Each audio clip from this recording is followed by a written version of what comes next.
ready to match the stars. George Kennedy, Brett Summers, Charles Nelson Riley, Lee Merriweather, Richard Dawson, and Betty White as we play the star-studded Big Money Match Game 76. And now, here's the star of Match Game 76, Gene Rayburn.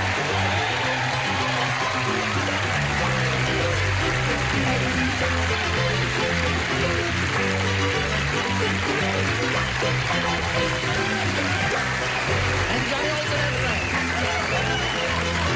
Got a wild bunch out there. Well, they're wilder up here, I'll tell you that. We greet you one and all. We have all kinds of distinguished people here. Now let's get all the credit. Stop that, Charles. Okay. All right. No, I'm only kidding. Charles, you're a free spirit. You do anything you want. We have George Kennedy from the Blue Knight, and this lady from Barnaby Jones, and that lady from Mary Tyler Moore. Now, George, this is your first time on the show, and we have a little tradition here. Where's my breath spritzer? I know, I'm only kidding. Okay. George. No, he's not, What? George. You have never come nearer to death if you attempt to kiss George. But with her or her or her. That's okay. All right, give him a kiss, a welcome. Now, George is officially welcome, and let's meet Greg Todd and Judy Berninga. Yay! How much money have you got, Greg? $6,900. What are you gonna, now you're gonna buy the car. You got a little left over, because you can get a car for less than $6,900. Oh, yeah, for about $3,000. Yeah, about $3,000? Yeah. Gonna buy a used car? No, Anyone just a like to small sell him a one. used car? Or just a small And one. then the rest of it, you're gonna sock it away, are you? I'm going to throw it away. You're gonna have a throw it party. away? Well, Brett and I are going to have a party. You know Really? it, sweetheart. That's throwing it away. All right, Judy, are you ready? As ready as I'll ever be. Judy, would you repeat a few of the things you told us about yourself yesterday in case some of the people weren't tuned in? Okay, I'm from Spokane, Washington, where I live with my husband Jack and our baby boy Darren. And I'm down here to spend my baby's first birthday with his grandparents. Okay, good luck to you. We'll start this game in a moment or so, but right now we have to do the business, and this is it. Hello there. Shall we begin? Boing. All right. A or B for Judy? Well, B for Bruninga. B for Bruninga. Everybody plays. New game. On the airplane, there were two movies. Two movies on the airplane. Right. First-class passengers got to see American in Paris. In coach, they had to watch American in blank. All right. It's entirely up to you.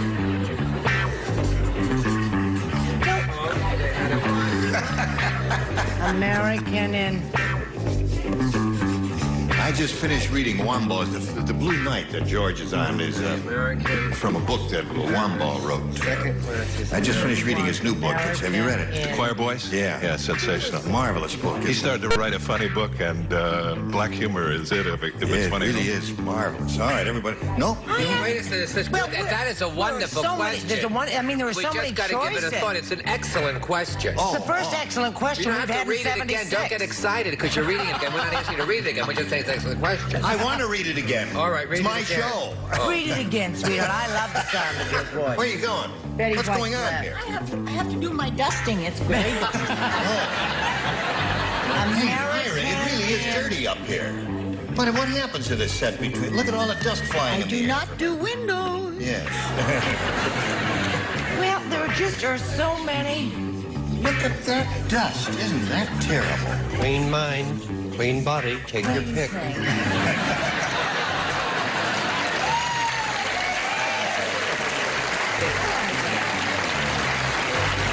Do I have Not a in her choice? coffee. Okay. Is there a definitive answer for that question? No, there are two or three good choices. Charles. So will we get letters? No, you're... Oh, I don't He's care. so Yes. cranky today, isn't he, really sweetheart? is. What's happening? Now, here we go, Judy. On the airplane, there were two movies. The first-class passengers got to see American in Paris. But in coach, they had to watch American in blank. Tijuana.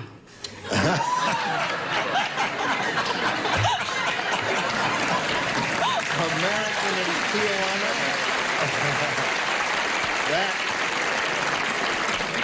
We do appreciate your humor, Judy. But the object is to try to win, too. George, what do you say? No, I went for Upper Tijuana, so I just went for Burbank. For Burbank. American in Burbank. That would be a place. Brett? Oh, I thought about you and me. American in I put Encino? American in Encino. Oh, dear. Charles. I was going to put Tijuana. Ha! But I don't want to get the letters. Ricardo Montalban is one of my best friends, and I love him. And this Tijuana is lovely. It's Detroit that's in trouble. Charles, in the context of this question, you say American in Detroit. Now, Lee Merriweather. First-class passengers saw American in Paris, and Coach had to watch American in Tijuana, according to Judy. I think Charlie and I are thinking along the same lines. I put my American in Oshkosh. Oshkosh? I don't know why. Is that a ghetto area? No. They're very prosperous in Oshkosh. Richard, what do you say? I saw the film. You did see the film. A no-frills flight. A no-frills flight? It was American in Guam. American in Guam. Now listen, have we had 5 different answers so far? Yes. Yes, we have, haven't we? What do you make it? 6? I make it whenever I was going. I was with whomever. I was just torn between American and Pasadena, but I copied George and said Burbank. American So we Burbank. had 2 Burbanks. Okay. Well, Judy, we thank you for that answer. Now, let's see how Greg does with his first round question, which reads as follows. While Milton was preparing Thanksgiving dinner, he got crazy drunk and stuffed his blank into the turkey.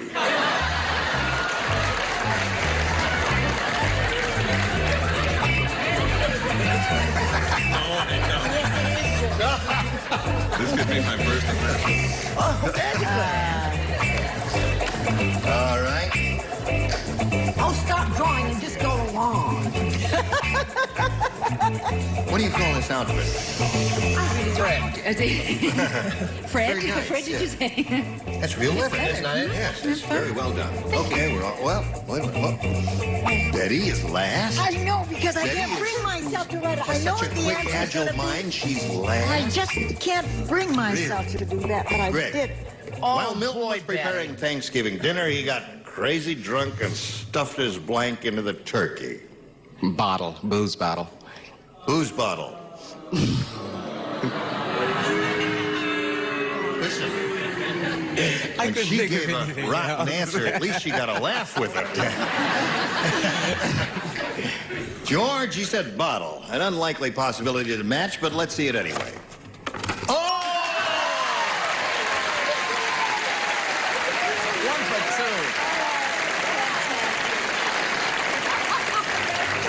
I don't believe it. I'm worried about the Blue Knights. Oh, he stuffed the bottle.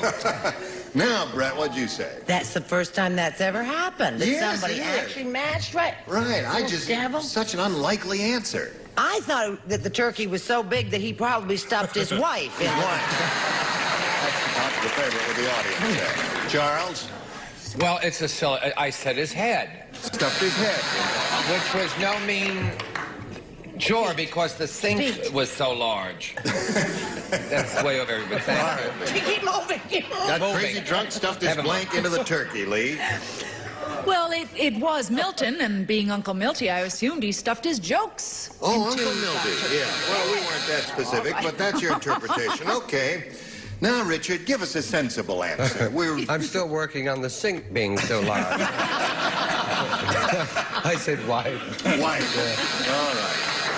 Now, Betty, what'd you say? Got crazy drunk, stuffed his... Will you take my word for it that it isn't bottle, it is not a match, and I don't have to show it? Okay, that's all right, isn't it? Oh, no, those I would aren't like the to- rules. I just can't believe I said this, but I was trying can't to either. match. I was trying to match.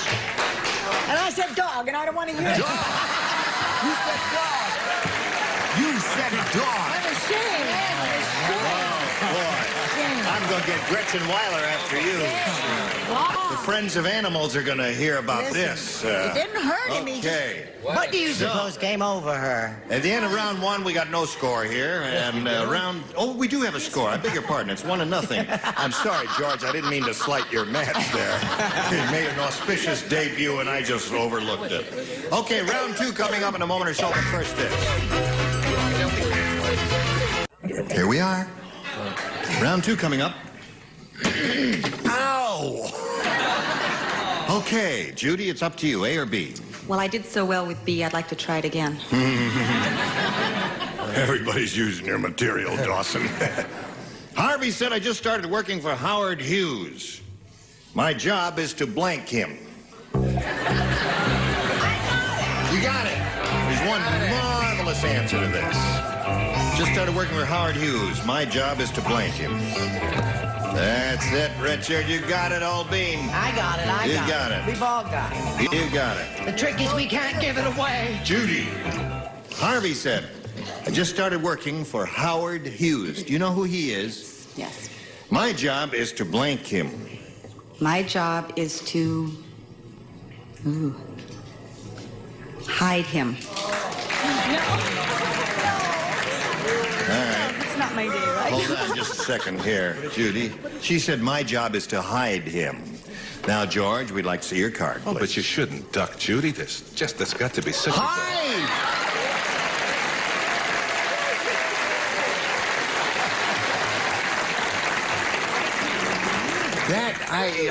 There's another one I would have bet $1,000 never would come up. Okay. Now, You know where George has his little thumb? where? Right on the pulse of the American couple. I said my job is to... Oh, but there's a phone call, I'm sorry, from the Humane Society. Yeah. No, it's the Humane Society. No, Miss White did not say that. Show the card. No, she misspelled it. She wanted to write God. Yes. It was a mistake, and so was his phone call.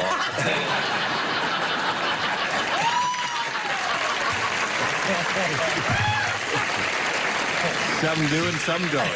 You can't win them all. I'm through straightening for you. I got part of that bomb you laid. I said fine. My job is to find him. Yeah. Harvey said I just started working for Howard Hughes. My job is to find him. But hide is a better answer. Right. Fine. Yeah. Well, I guess people, yes, he is always Oh, I'm sorry. unavailable. All right. Now, Lee, what'd you say? My job is to hide him or find I him? went along with most of the folks fine. Find Spelled him. poorly, but fine. Richard, what'd you say? Fine. Find. You know, he's always in hiding. The courts and all, they're always looking for him. No one can ever find him. Miss Betty White, honey. Me unavailable. Find him. Find him. Okay, at this moment we have a tie. That means, Greg, you must match one to win. Listen carefully. The Alcatraz prison tour guide said, this cell, as you see, was occupied by the Birdman of Alcatraz. It's the only cell in the prison with blank on the floor.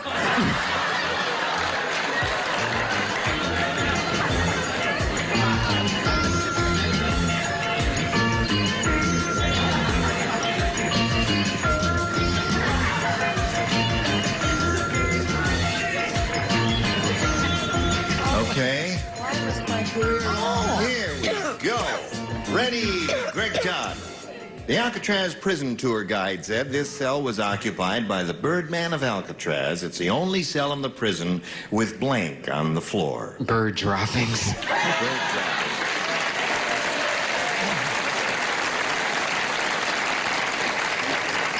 One tiny speck of bird doo-doo will win the game.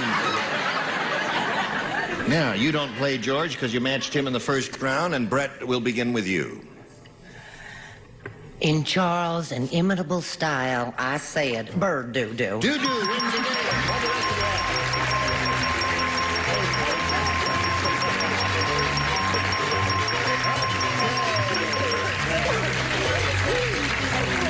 We had some interesting answers over there. He said paper and guano and all that stuff. Now, Judy, I'm sorry to see you go. You're a very pretty lady, and I hope you enjoy the rest of your stay here with your in-laws and your two kids. We've got gifts for you. It's been a lot of fun. Thank you. Goodbye, Judy. Now, she's spinning off, we'll spin these messages for you and then come back and see how he does.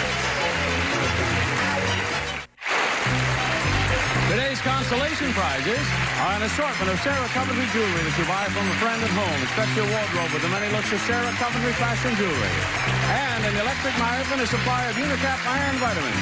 100% of the government's recommended daily allowance of iron plus 10 essential vitamins. And a hot tray and rice-a-roni, the big flavor side dishes so quick, so easy. Saute and simmer to flavor perfection. Rice-a-roni, the San Francisco treat. Breeze, there a man with soul so dead who never to himself hath planked. Full match game 76 star and Gene Rayburn continues in a minute. This fella has $7,000. He's going to try for over $5,000 now. If he goes all the way, he could end up with $12,500 if he's successful now with this big audience match. You ready, Greg? I'm ready. We polled a recent studio audience, Greg, and we got their best response to this. Blank gas. Now, the answer that bunch gave most of it is worth $500 to you if you match it. If you match the next one, you get $250. The bottom one pays you $100. Now, 3 of our celebrities are permitted to help. It's time for you to call on them now. My first one is the Blue Knight, George Kennedy. All right, George, what do you say? Just a verbal response here. Blank gas.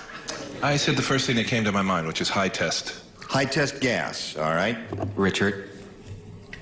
Actually, what Gene and myself are out of gas. Out of gas.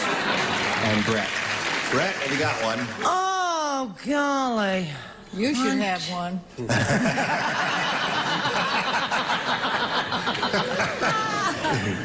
What about regular gas? Regular gas? Well, it's number 3. All right, so you got regular gas, high test gas, and out of gas. Now, do you have a better idea in your mind? No, out of gas. Out of gas. That's what I had. Out of gas. Out of gas. What'd you think of? Natural gas. I was thinking of laughing gas. Laughing gas. Anybody think of laughing gas? Is that a good answer? Well, My life is so tragic, I never think in terms of laughing All right. gas.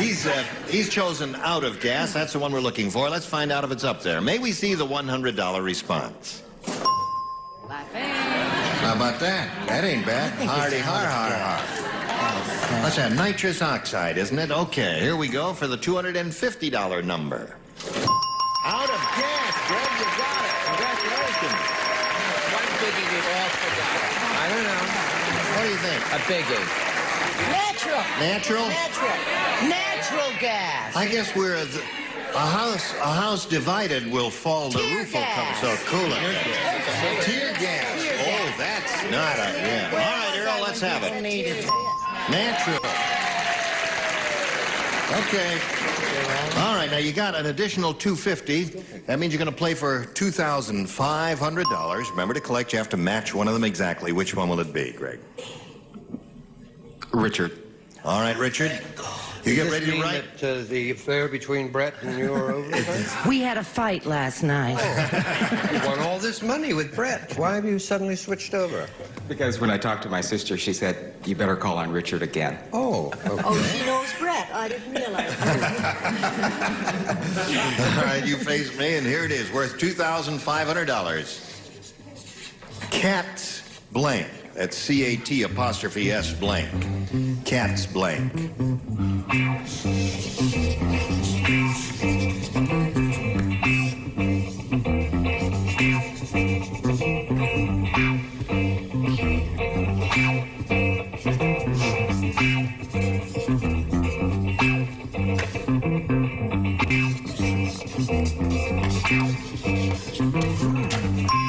All right, he's finished, Greg. We ask you to come up with an answer which you think will match his. You got your ESP going?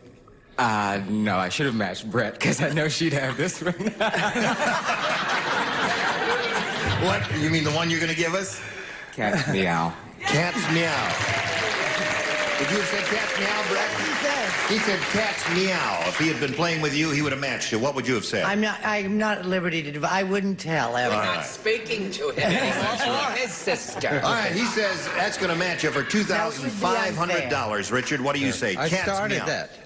Didn't I start to write meow? started Then I started to write cat's pajamas.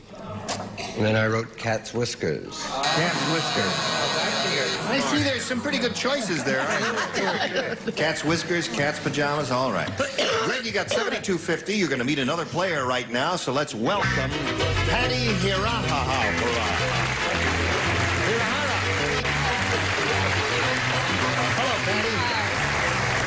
Okay, we'll get on board the merry-go-round. Greg, I guess you two know each other. And Patty, we welcome you. Thank you. Your name is Hirahara. Right. That's a very musical-sounding name, Hirahara. And what do you want to tell us about Patty Hirahara? I'm a student at Cal State Fullerton, majoring in communications with an emphasis in public relations, and I enjoy being a photographer. Okay, good luck to you. We've got to stop now and do a little business, but we'll begin just as soon as we can. First, this message. Now, I'm sorry we don't have time to start this game, but next time we get together, we'll start right from the top with a brand new game, and we'll look forward to seeing you. Just in case some of you are thinking of writing in, I'll save you the trouble. When Brett said earlier that last night at the motel in Encino, she made some reference. Now, the contestants are totally sequestered, and they do not mingle with the celebrities under any circumstances. In fact, we're not even allowed to talk to them until we see them out here on stage. I just wanted to keep the record straight. Isn't that true? Say I'm right. You're right. Okay. Where there's a will, there's a way, Gene. Now, is there something I can do for anyone before? How much time we got here? No one knows. Okay. Well, Charles may have another let's phone get off call the air. for you. No. Gene Rayburn here. Join us next time for Match Game 76. Goodbye.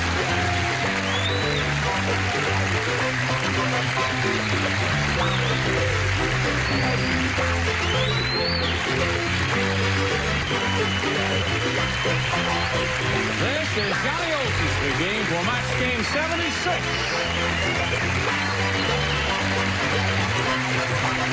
A Mark Goodson, Bill Hoffman production. Stay tuned for Title Tales next over most of the CBS stations.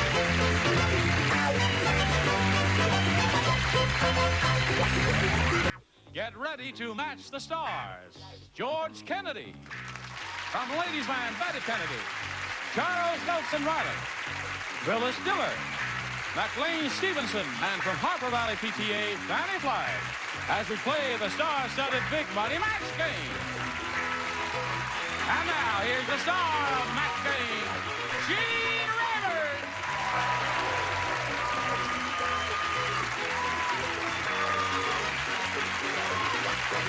Hello, friends. Welcome. Thank you for joining us.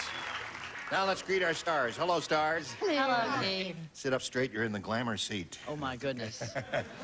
Yes, it's better when you sit up straight there. Well, what's better? Does she remind you a little bit of Brett? No, not at all. Where is Brett? Who cares? I mean, we're going to find out? Yeah, no, well, Brett Let's is just off. leave it lie as it is. She's doing a play, and she's doing it in St. Louis, and she couldn't get back, and I guess we're going to miss her for a while. Yeah. And we're delighted that Betty Kennedy, George's daughter, could sit in today. Correct. After a while, I never thought it was Brett. I wasn't fooled. You weren't? All right. Everything under control? It's fine. I'm just saving myself for the show. Thanks. Oh, all right. Here we have Amy McCall and Bill McHugh. Applause, applause. Welcome. Now let's get acquainted. Amy, please tell us about you. My name's Amy McCall, and I'm from Redondo Beach, and I'm really excited to be on the show. Good. And I'm a student, and I'm temporarily unemployed. And You're looking for part-time work? no. Full-time? No. Well, how can you be a student and have a full-time job? Can you do that? My mother thinks so. Oh. All right. Where do you go to school, Amy? El Camino College. It's a junior college. Uh-huh. All right. Well, I'm glad you're here, Amy. I hope you win some money. So do I. And Bill, what about you? Well, I'm a real property agent over in the city of Riverside. I live in Sunnymead, and I've been here in Riverside now for about, well, I guess 10 years now. I play sports like most people. You play sports? Oh, yeah. I'm Okay. good sports. Yeah, we play here, too. My Yeah. wife and daughter's out in the audience here someplace. All right. Let's here to enjoy the game. All right. Well, let's begin it then. Amy, you have a choice of A or B. A. A it is. All right. Santa Claus was shocked. When he went outside, he caught the reindeers blanking the elves.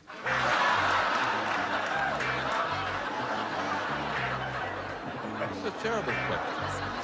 You don't like the question? Well, now, remember, it's all fun and games here. We're not serious about anything. Santa Claus was shocked. When he went outside, he caught the reindeers blanking the elves.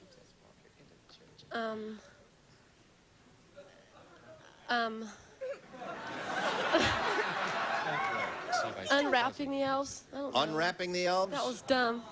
Yeah. Uh-oh. That was dumb. Unwrapping the elves. Unwrapping the elves, she said. Oh, Was that shock Santa Claus? I don't know. I took the opposite approach, sacking the elves. Oh, he was wrapping the elves. Wrapping the elves. All right, what did you say? Well, I thought they were watering the elves. Watering the elves. Right? Yes. I bet as impressed as I was. Right. Hello, Charles. I have a hangover, but I'll continue anyway. Oh, Eating the Eating elves. the elves. Sure. That's a good answer. You put them on a spit, and you put them over the barbecue, and that's all there is to it. All right, Miss Phyllis. Santa Claus was shocked when he went outside. He caught the reindeers blanking the elves. Kissing. Kissing, good. Oh, That's another good one. That's the best. Nothing wrong with kissing an elf. I think there's plenty wrong with it on a first date. For lack of a better thought, I put eating. Eating. Yeah. I put it upside down. Yes, that's right. Oh, well, now, Miss Fanny, we've got to get serious now, I don't know. we? I'm heartbroken because I started to see unwrapping. And then it dawned on me about elk stew, divine. Elf stew. Yes. And I put eating. I'm sorry. Eating. Yeah. Well, most of the people said eating. Did that cross your mind, Amy? No. No. Sweet. Well, you'll get better. But we won't. Here it is, Bill. Rick said that girl is a real sports nut. Her bra is made out of a string and 2 blanks. Now, that's a hard one. You never hovered over here when Brett was sitting here for 8 years. There's not even a light in this area. Boy, it certainly is busy today. Yeah, no, this is my key light, Charles. My key light is up here somewhere. We could have got rid of her 5 years ago, but no one listened to me. All right, Bill. Rick said that girl is a real sports nut. Her bra is made out of a string and 2 blanks. The only thing I can think of is 2 tennis ball halves. 2 tennis ball halves. Tennis ball halves. Yeah. Now, wait a minute, friends. This is a hard question. If you're so smart, what is your answer?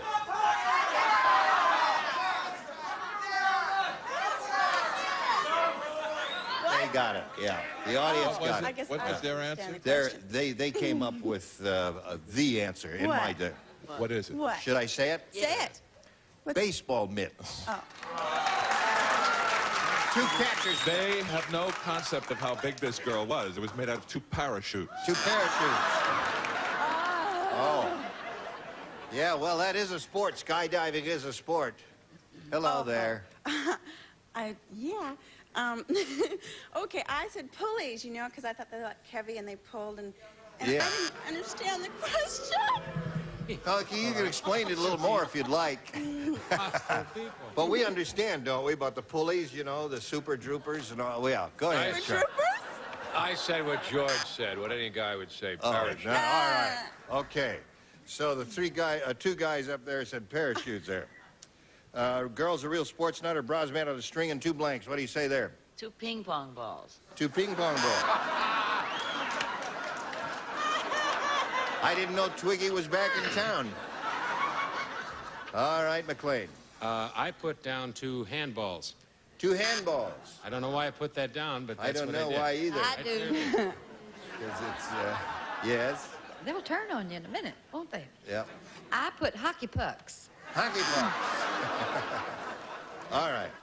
So there we are at round 1, and neither of you has matched any of our stars, but you will as time goes by. Right now we have this for you. You just said it's hard to think up here.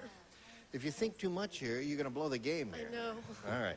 Now, Bill, she went first last time. Since the score is tied 0-0, you go first this time. Let's try All B right. again. You want B? Okay, here we go.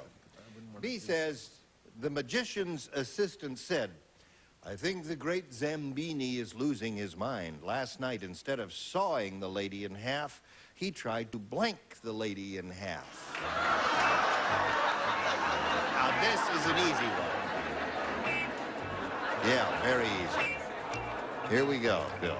The magician's assistant said, I think the great Zambini is losing his mind. Last night, instead of sawing the lady in half, he tried to blank the lady in half. Chew. Chew. Good. Are you? Chew. All right, George. You got to bite it before Bite. you can chew it. There's one. For Bill. What'd you say? This may surprise everyone, but I said bite. Oh, good.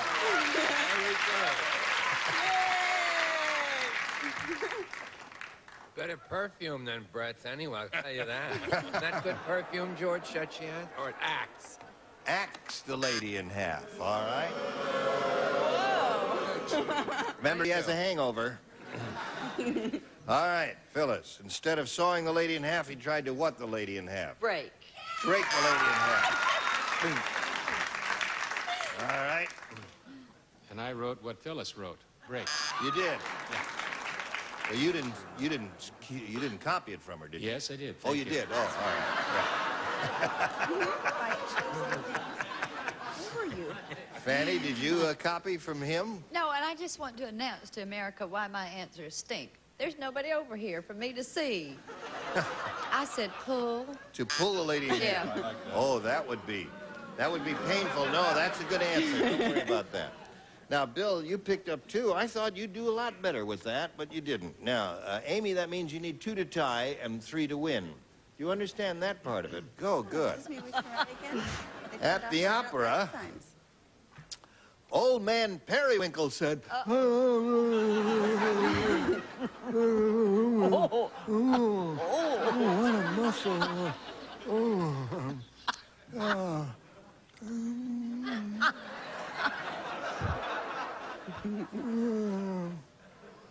Is that all he said? That soprano really hit a high note. Not only did she shatter my glasses, she shattered my blank.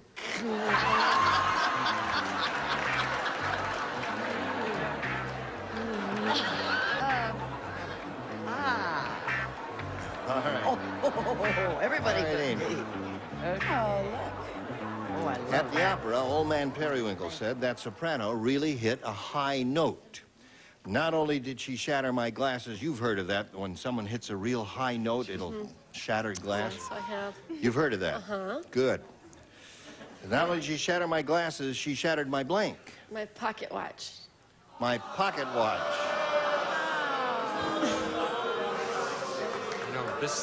Where was the pocket watch? In his pocket. Oh, in his pocket, yeah. That must have hurt. Yeah. What did she say? All right. George, she said, I had 2 pocket watch. magnificent answers, and she didn't have either one of them. Bridge work. Bridge work, yeah, good. That's one good possibility. Dentures. Dentures, that's it. Pacemaker. Well, those are the 2 great answers, pacemaker and dentures. And you understand why, Amy, don't you? Yeah. Oh, okay. All right, Phyllis. Thanks to McLean Stevenson, I have a right answer. Pacemaker. Pacemaker. Right. See, it's hard for McLean when you use his answer, because now he has no little funny to say with pacemaker, because you see you've already said pacemaker, although he may think of something amusing in the meantime. I thought of something maybe not so amusing to Amy, but perhaps of interest to Bill. Yes. If Bill were to marry Amy, she wouldn't need a job, and they'd never have to change the initials on the towels. Amy McCall and Bill McCune. McCall and McCune. He's married already. He's married Oh, already? I'm sorry, I'm out of line. Unfortunately. Yeah. Well, a light housekeeping arrangement, perhaps. Yeah. I said pacemaker. Pacemaker, well done. Yes, and that wins the game for him. And what have you got? A truck. Wonderful answer. All right, right there in the blue jacket. Now, Amy, this whole thing is going to revolve around with you on it, and you'll go backstairs, and then you come back later for game number 2. Okay. All right? Now, here we go for the big go here. Good luck to you, sir. Bill, we polled the studio audience not too long ago, and we said, write down your best answer to this. Rise blank. You get $500 for matching the most popular, $250 for the second most popular, and $100 for the third. Whom do you want to call on from some assistance here? I'm going to start with the bottom row, Phyllis. What, do I have to do something? Yes. Now, the first thing, the first good thing you did is you showed up, right? Yeah, Yeah. it's here. Now you're here. And I got clothes on. Yeah. Now you see it says rise blank. You have to put something in that blank, a verbal response. Mm-hmm. Just tell me. Oh. Can it be anything? Anything. Rise and shine. Rise and shine is fine. See how they love you? All right. We'll go with McLean.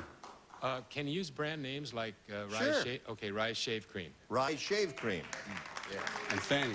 Oh, it's obvious. It's the opera singer, Rise Stevens. She spells her name that way. No. Yeah. Rise above it. Rise and fall. Rise and fall. Yeah. All right, so you have rise and fall, Rise Shave Cream, and Rise and Shine. Now, you have to make a decision. Choose one of those or think up one of your own. I'm going to go with Rise and Shine. All right, that's Phyllis's answer. Let's see if it's up there in some position. We'll check the $100 response. Rise again. All right. Yes, sir. The South will rise again, of course, naturally.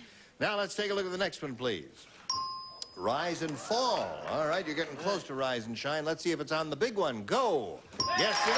Congratulations to you. All right, you've got $500. And I'll tell you what that adds up to right after we tell America about this. Bill has won the $500, means the least he'll play for is 10 times that amount, or $5,000. However, he will have an opportunity to spin the wheel. And if he gets a lucky spin, he'll double it and play for $10,000. Get up there, grab that peg, and give it a pull, and we'll all root for a double, right? Here we go.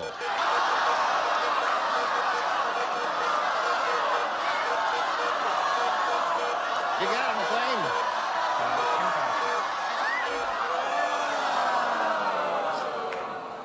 All right, $5,000 is the amount you are playing for with McLean Stevenson, an experienced, knowledgeable, sophisticated game player.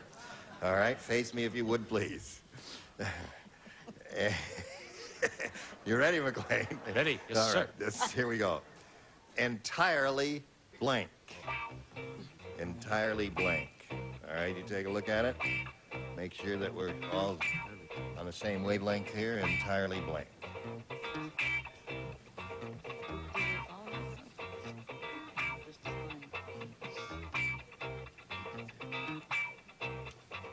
All right, now your job is to match McLean. If you do, you get $5,000. What do you say to that? Yours. Entirely yours.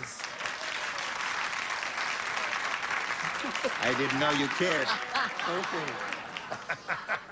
All right, Bill says he's entirely yours. What do you say to that, McLean? Well, he's your responsibility now, Gene, and make a lovely couple. I'm sorry, I said entirely gone. Entirely gone. All right.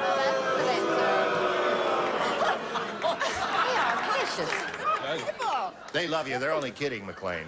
Yeah. Now, Bill, you have a total of $500. You have a shot at game number 2 as we start right now and bring Amy McCall back here to begin game number 2. There you go. Hello, Amy. Hi. Welcome back. Thank you. All right, you ready? Yeah. Now, A or B? B. B. Tim said, I just saw the world's strangest Western. No, that's half-hearted, my friends. Never get into show business that way. World's strangest Western. Instead of riding horses, the posse was on blanks. This is an easy one and a good one. 2 or 3 good choices here.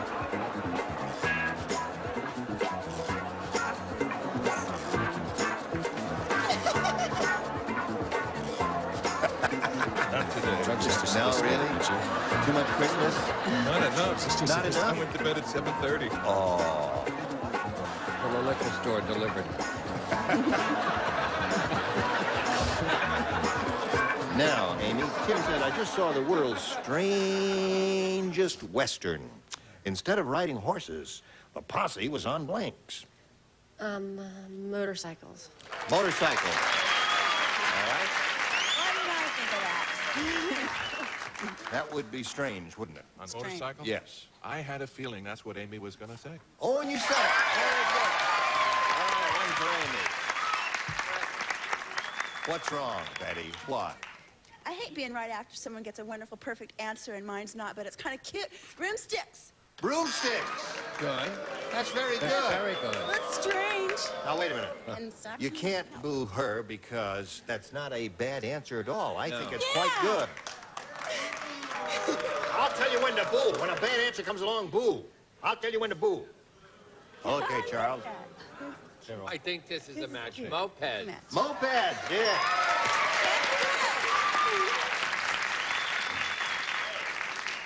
Phyllis, instead of riding horses, the posse was on blanks. What do you say to that? I may get sent away for my answer. Pigs.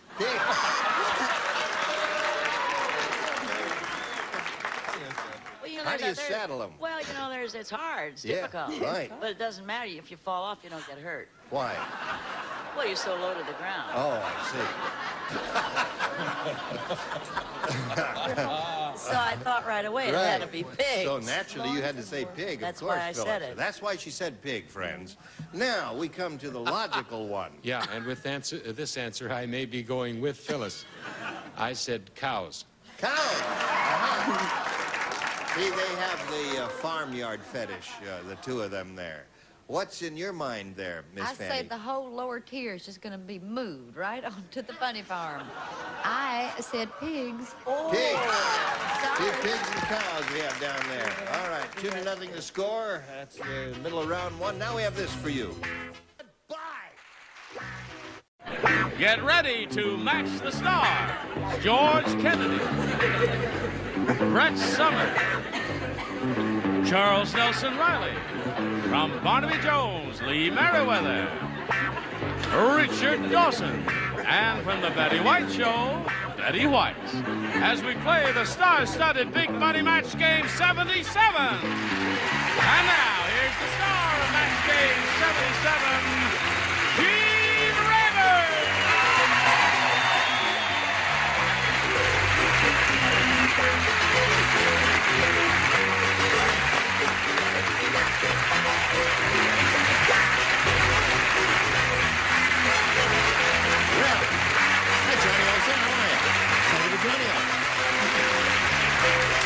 You all look beautiful. Thank you. Are you ready for fun and games? Yes, sir. Yeah. What do you have in mind? Oh, let's do the show first. Okay, let's welcome our two players, David Zive and Isabel Smith.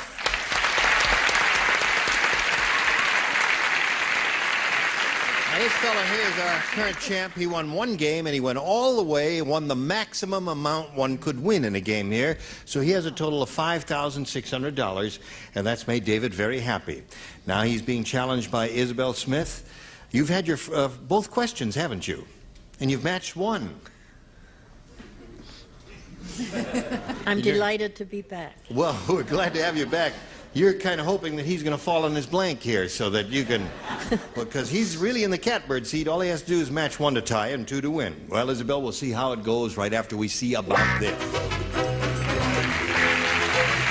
Here we go. Now, this is the last question in this game. David, remember, 1 to tie and 2 to win.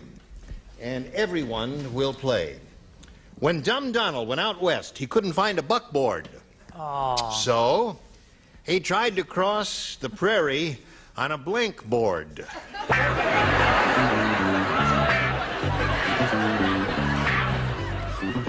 This is a gooder, I think. I think it's cute. Goody. Dumb Dumb went out west, he couldn't find a buckboard, so he tried to cross the prairie on a blank board. Here we go, David. This Dumb Donald fella, he went out west, you see, and he couldn't find a buckboard, so he tried to cross the prairie on a blank board. Skateboard. Skateboard, okay. Now he needs 1 of those to tie and 2 to win. George. I didn't want them to ask any hard ones today because I've got my... Oh, good for you. Good for you. Tie score at this moment. 1 more skateboard will win another game for Shorty over there. I didn't want them to ask any easy ones because I've got my smart head on today. I said surf. A surfboard. Tried to cross the prairie on a surfboard. Okay? I'm sorry, Isabel, dear. Skateboard. Skateboard wins the game for David.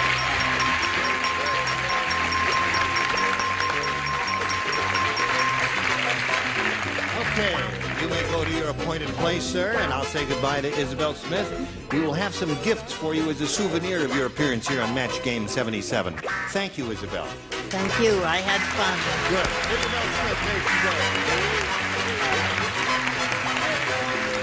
Yeah. David? Hello, David. Where are you? Listen, I want to tell you something. Now, you've won your second game here. You think you're pretty tough. We got a stagehand here who is really strong and powerful and tough. Joe Geib, where are you? Joe, would you come out here just for a second here and show what a... Come here, run out here, Joe.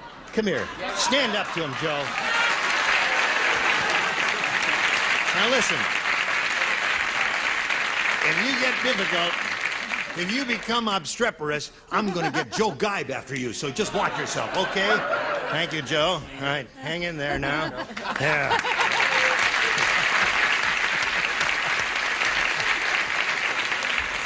That's the long and the short of it, isn't it now? All right, you're going to have a go at the big money now again, Dave. Not too long ago, we polled a studio audience in this very building, and we said, write down your best answer to this. Terry blank. Now, the answer they gave us most often, remember, gets you $500 if you match it. And then for matching the second most popular answer, you get $250 and $100 for matching the third most popular answer. And 3 of the 6 are allowed to help. George. George Kennedy. What do you say to that? Terry Cloth. Terry Cloth. You got one there. Richard. How about my old friend from England, Terry Thomas? Terry Thomas. I have 2. Betty. Terry and the Pirates. Okay, you have 3 now. I think you got 3 good ones. There may be more good ones, and you might even have a better idea. But those are the 3. Terry Cloth, Terry Thomas, and Terry and the Pirates. You want one of those? Terry Cloth. You want Terry Cloth? I take it some of you think he made the incorrect decision. No?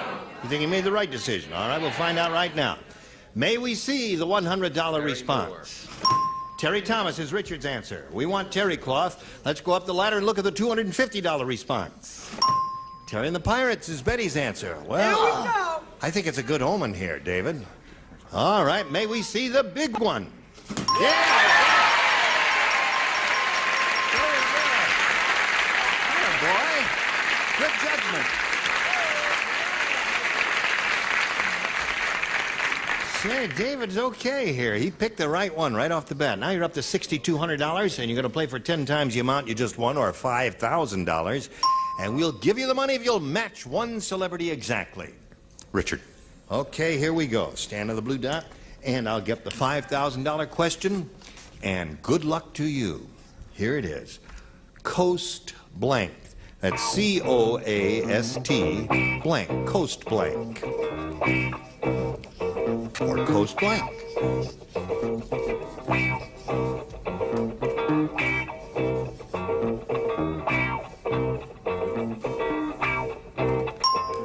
Now, David, he's made up his mind, you make up yours. And if you're in tune, you get $5,000.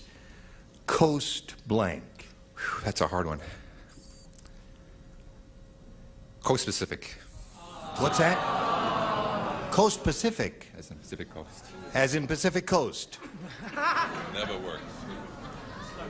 I'm going to get Joe back out here and kick you in the knee. All right, he said Coast. There were 2 good ones, and I didn't know which one to go. Coast Federal Savings, which is a local thing here. Right. But then I said Coastline. Coastline. You were thinking of Coastline, but you said Pacific, didn't you? Coast to Coast, another good one? Coast Guard, I think. I would have said Coast Guard, yeah. You had Guard, too. Well, David, you can't win them all. You've got $6,200. You've only won one so far. Let's meet another player right now. Here comes Peggy Hester.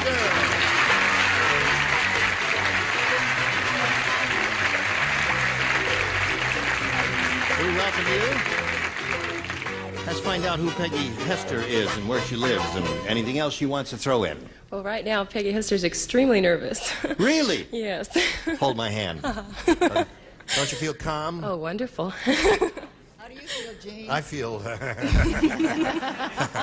I think I'm getting excited and nervous now there. Where are you from, Peg? Well, I'm from Woodland Hills out in the San Fernando Valley. Yeah.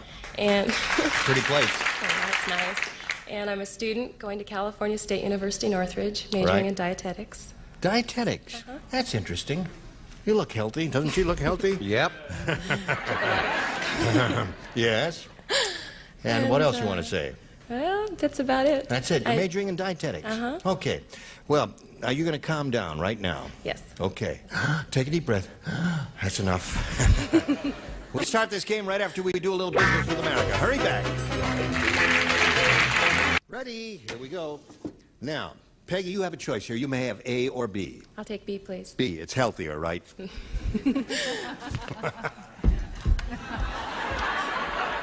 Yes. Harvey said, now that my wife went to medical school,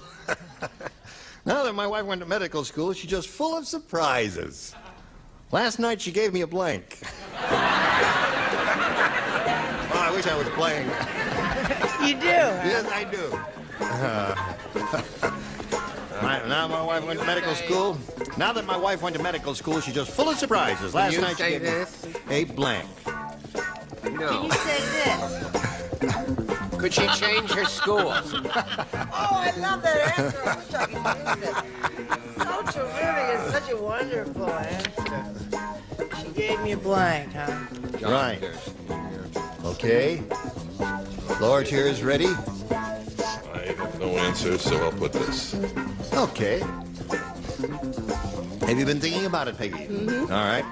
This is a perfect question for you. It's in your general field of dietetics. Harvey said, now that my wife went to medical school, she's just full of surprises. Last night, she gave me a blank. A cadaver? A cadaver? Dear me, that would be a surprise, wouldn't it? I don't think we had that much of a surprise in mind, Peggy. What? Over my dead body. Over your dead body. Haven't changed a bit. Okay.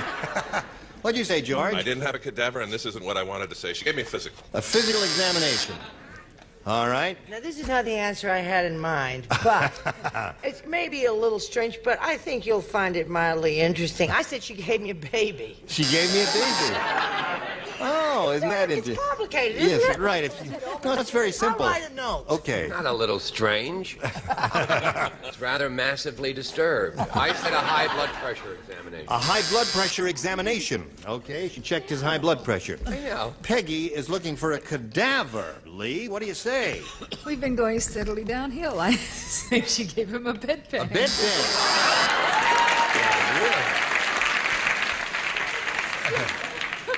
Stay on her for a moment there, because she's turning a bright shade of purple.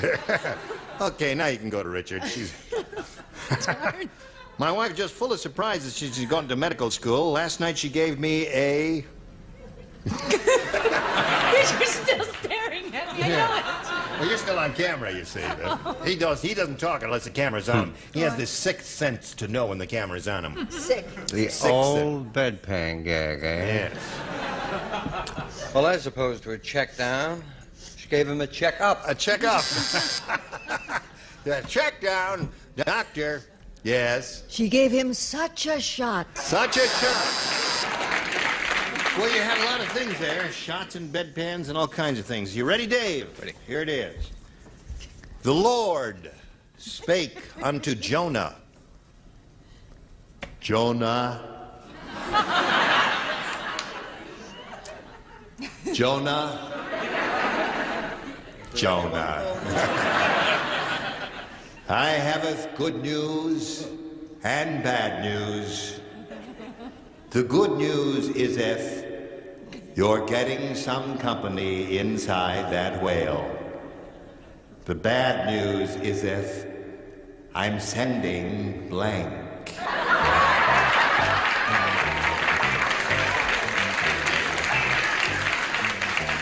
Perfect.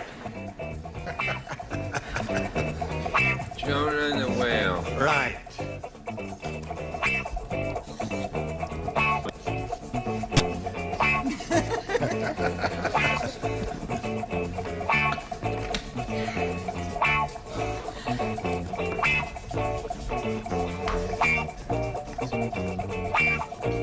You've thought it over carefully? Yes. Okay.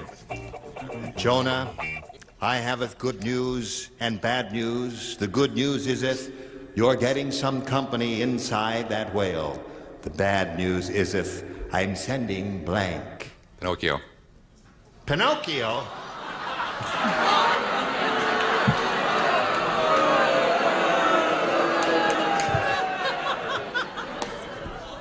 But did you like his answer?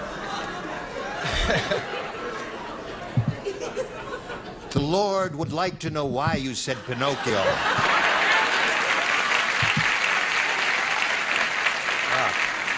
I thought he'd make a great rescuer. A great rescuer. Right. You thought he would rescue Jonah. Very interesting. I thought it might be his wife. Sending your wife. Jonah and his wife. They set up housekeeping inside the spleen. Everything was neat. Inside the what? Wherever they were. I said Betty White of the Mrs. Allen Ludden show. Or is it Mrs. Allen Ludden of the Betty White show? Who knows? What did you say? I said the Toity Bowl Man. The Toity Bowl Man. And they lived happily ever after. Okay, Lee. Bad news is if I am sending... Jaws. Jaws. That would be bad news, right? I was going to say, the bad news is I'm sending a bedpan, but I thought that's really silly. So I said Howard Cosell. That would be the same as Jaws, wouldn't it? What do you say, Betty? I say I don't think it was in very good taste or very funny. Oh, I'm jealous. He sent Brett Summers.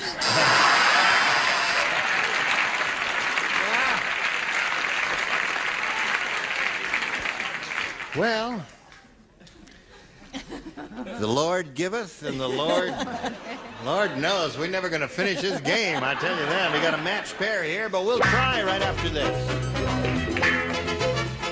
Are you ready to carry on? Or would you like to play the game? Let's go to the second and final round. Peggy, you may have A or B. B again, please. B, the healthy one.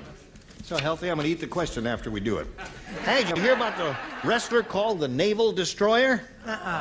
A wrestler called the Naval Destroyer. He destroys your navel by sticking a blank in it. He's a wrestler. A wrestler. A wrestler. A wrestler. Called the Naval Destroyer. He destroys your navel by sticking a blank in it. Gotcha. See? He was in the Navy, you see. I see, I understand. Naval Destroyer. The Right. Naval Destroyer's in the Navy. Well, yeah, he was... they dubbed him that. He might have been in the Navy. Oh, they just called it that. Yeah. He didn't necessarily have to You be see, a sailor. destroyer is a type of ship they have in the Navy. They call them naval destroyers. Sure. It's a little... I have to explain everything. Isn't he cute? I stand here for the whole show. Have you got a new lighting director today? It's nice and bright here. Brighter than it's ever... I must look so young in this light. Right in this spot here. You see here? A little over here. Are you ready there? Okay, Peggy. Hey, did you hear about the wrestler called the Naval Destroyer? No, I didn't. Well, I'd like to tell you about him. He destroys your navel by sticking a blank in it. That's a toughie. The neutron bomb?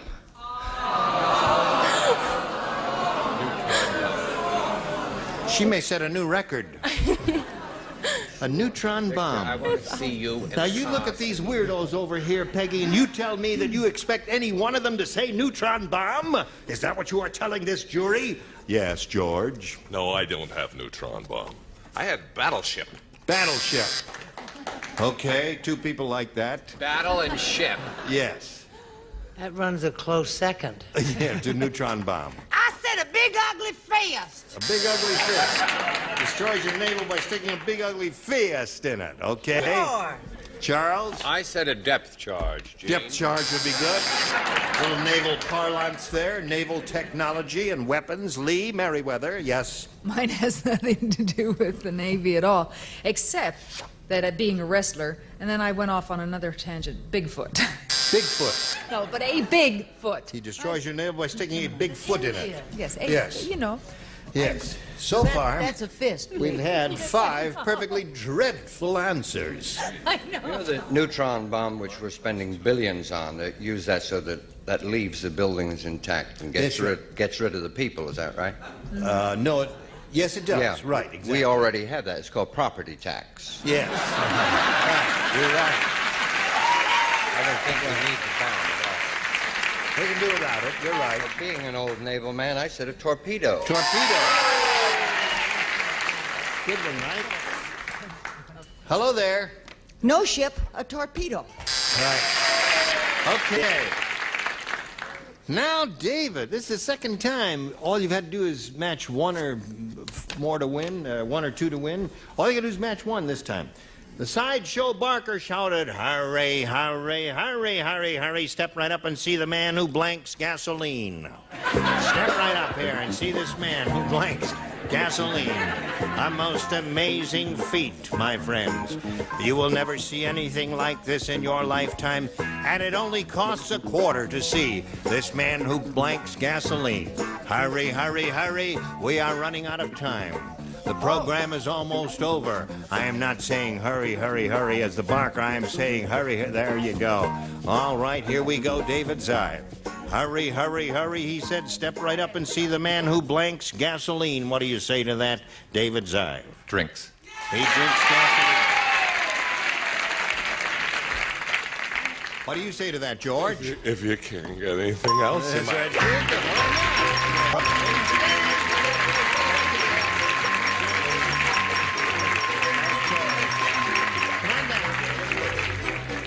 Okay, Dave, you know where to go. There's your spot right there.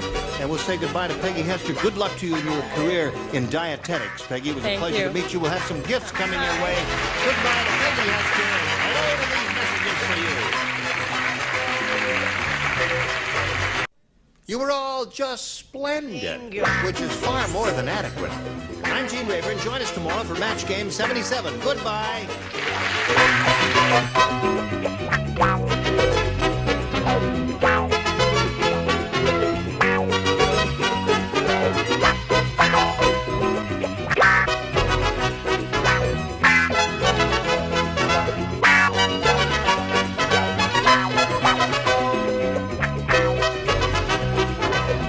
Get ready to match the stars. George Kennedy, Brett Summers, Charles Nelson Riley, Elaine Joyce, Dick Martin, and Betty White as we play the star-studded Big Money Match Game. And now, here's the star of Match Game, Gene Rayburn.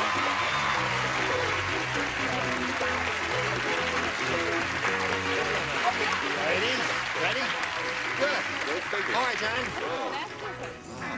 Got a full house. Isn't that nice? Isn't that? Will the lady in red please stand up? Oh, the lady in red.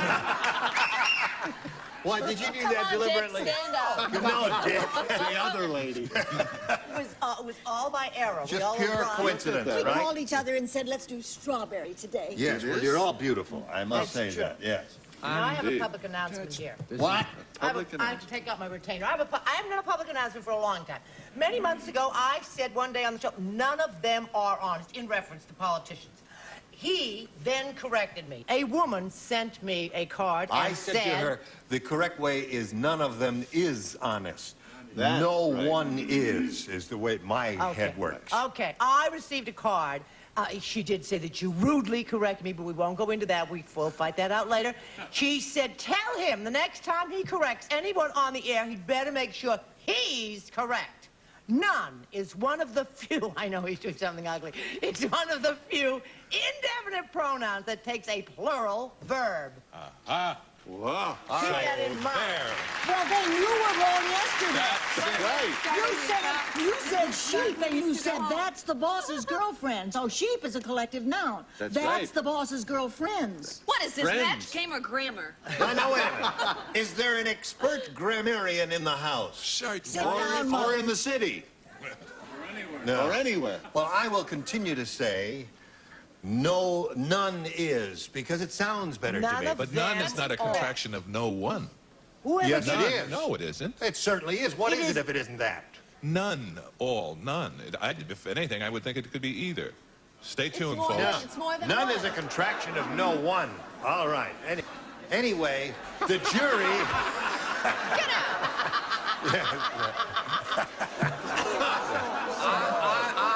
I'm going gonna take my bath before the other patients get over All there. right. I'll take you to the hot tub. Who cares? I do. I have a mother who cares deeply about grammar. Hey, you want to know something? Come here, Gene. What? You see the big, handsome, leading, rugged movie star? Right. That's a pocketbook in my book. Would you like to see the gun that's in it? George Kennedy carries a purse, America! Kennedy carries a purse! What a big purse! But it's a big purse. That's right. All right, let's say hello to Leslie Watkins and Jamay Hester. Now, Jamay, briefly tell us about you again, if you please. Okay, I live in West Covina, California. I work for major airlines, and I'm married to a health nut. All right. And Leslie? I'm from Auburn, a small town in Northern California, and I live in Victorville now with my husband, Gary. Gary, is that his name? Yes. And he's here, rooting for you. Yes, he All is. right. We're in the first game, are we? We're beginning with round 2. Leslie has matched all the stars. That means, Jamay, you have a choice of A or B. B. B it is. The best you could do is tie here. You must match the 6 remaining ones whom you have not matched. Okay. Fat Frida is so fat. How fat are she? How fat are she? I love it. Isn't Never Frida gives an up. indefinite pronoun? Fat Frida is That's so indefinite. fat. When she gets dressed, she looks like 10 pounds of blank in a 5-pound jar. Like that one. Now we are ready, Jamay. Fat Frida is so fat, when she gets dressed, she looks like 10 pounds of blank in a 5-pound jar. Lard? Lard. Right. All right. We'll find out. She says lard. You got to match everybody, Jamay. Here we go. Oh, it's just to match everybody? Everybody. I'm sorry, but this may be a match. I said 10 pounds of chicken fat in a 5-pound. Chicken fat. Not lard. That is. That's lard. Oh, now wait a minute. Chicken fat is not lard. Oh, you did not match it because the light went on, and that means it's not a match. And that means Leslie Watkins wins again. What the rest of you have? Tapioca, pig's feet jello, and pig's feet. So come on down, Leslie. All right. Now, Jamay, since this is game number 1, you'll be back a little bit later to play game number 2. So we'll see you then. Right there in the blue dot, if you would, please. And we'll wish you the very best of luck here as we go for the big money. All right. We polled the studio audience not too long ago, and we said, write down your best answer to this. Blank CA. We give you $500 if you match the answer they wrote down most frequently. For matching their second most often stated response, we'll give you $250. And if you match that third one, you'll get $100. 3 of the 6 stars can offer some assistance to you. Just sing out, call on them one by one, if you would, please. SPCA. ASPCA, all right? Or SPCA, what? One of those, she said. What did you say? Elaine? YMCA.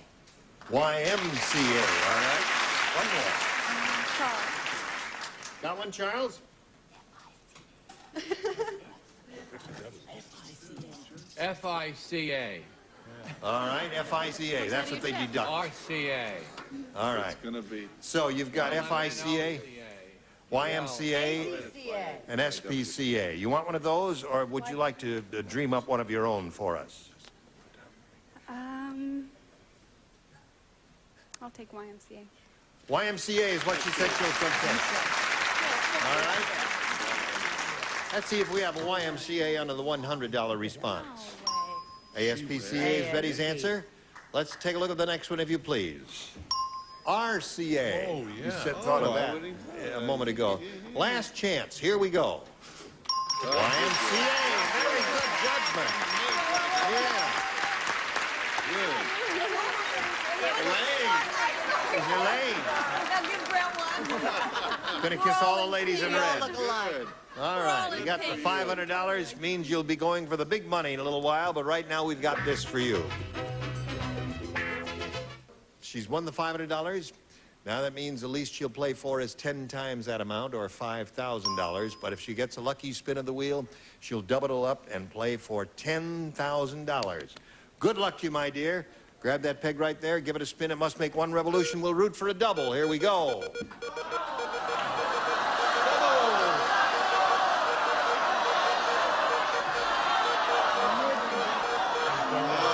going to be Betty.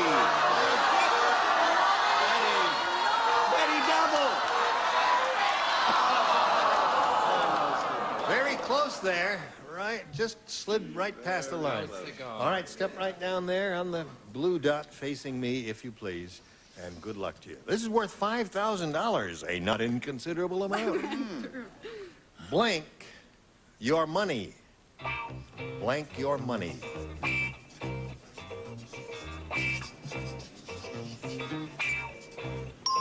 Now, we need an answer from you which will match Betty White's answer. If you do that, you get $5,000. What do you say to that? Blank your money. Double.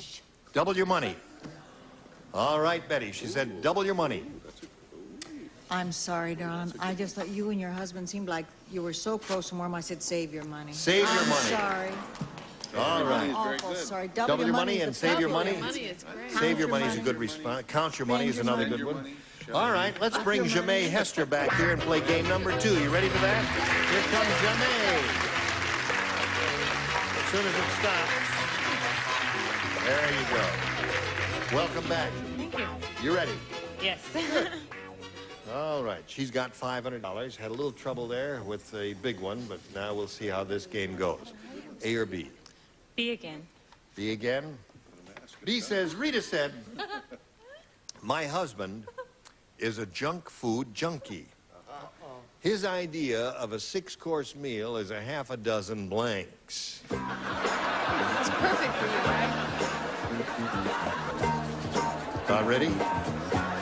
Here we go, Jermaine. Rita said, my husband is a junk food junkie. His idea of a 6-course meal is a half dozen blanks. Big Macs.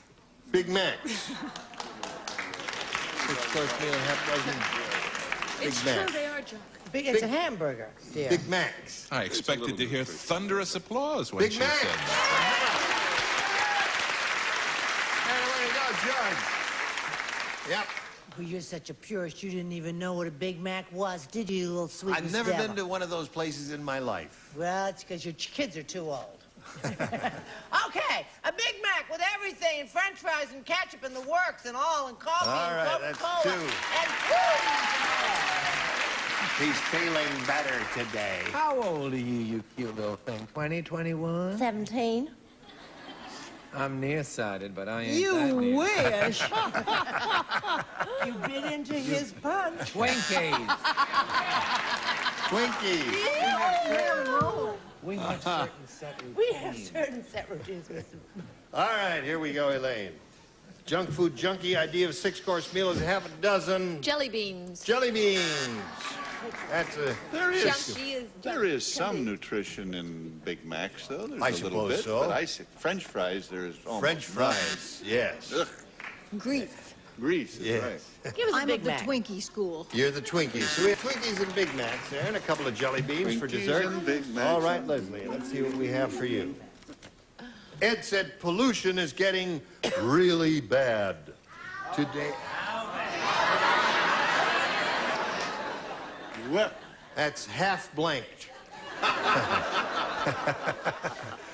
Pollution is getting really bad. Today in the park, even the blanks were wheezing. Today in the park, even the blanks were wheezing. All right, bing, bing, bing. Bing, bing. Now, Leslie.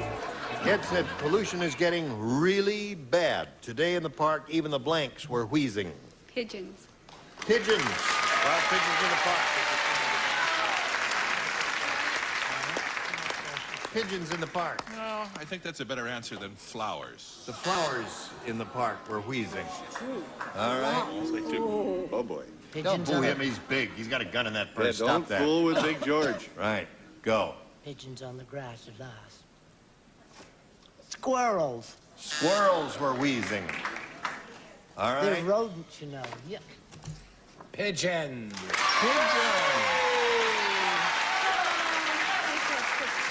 There's one for Leslie.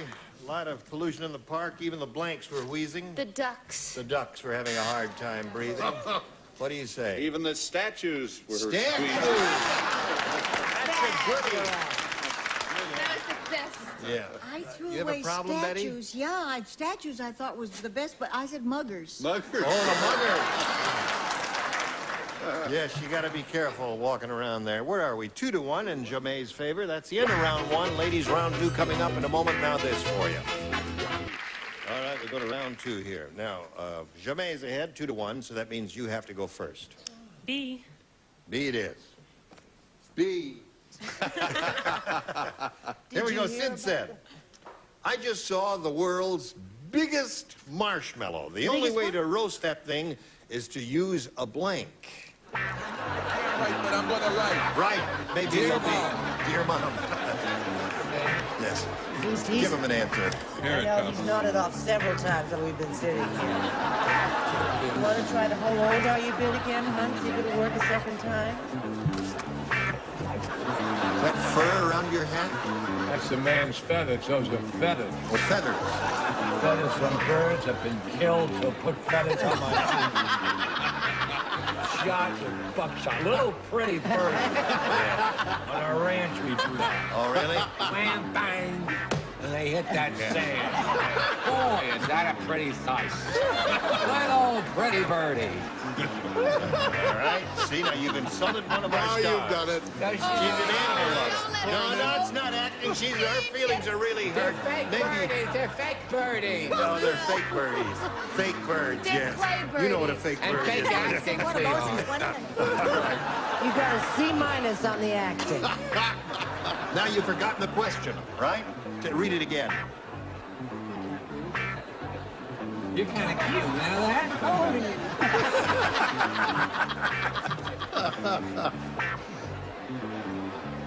Okay. All right, here we go. Jamais. Sid said, I just saw the world's biggest marshmallow.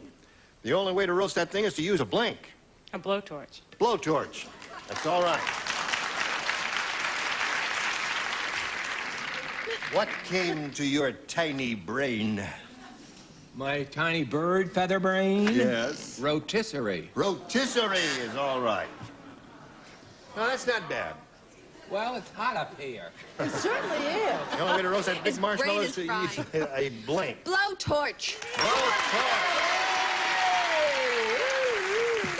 That's not really a big marshmallow. No? No, no. How big is A forest fire. Forest fire. That would be big. That's a big marshmallow. Right. Dick and I think big. I said brush fire. That's Brush big, fire. Sure, that's But big. no blowtorch. No. No. Oh, I all just right. want ideas. Now, Jamais, you have 3, and Leslie, that means you will need 2 to tie and 3 to win. Here we go. This is the second round. Art said, this town is really strange. How strange I'll is tell you. it, this town? Today I saw a drunk breaking up a fight between 2 blanks. That's how strange. Strange town. Art said this town is really Who asked you to read it aloud? I read very well aloud. Hey, They understood me. They finished their answer already. Today I saw a drunk breaking up a fight between 2. Would you Oh, like? I got it. You want to read it aloud too? Anybody in the audience want to read it read it, aloud? Gene. As if I can't read properly. Right. It's all straight now. I got my answer written down and everything. We go straight to the top. That's it. Right, I will.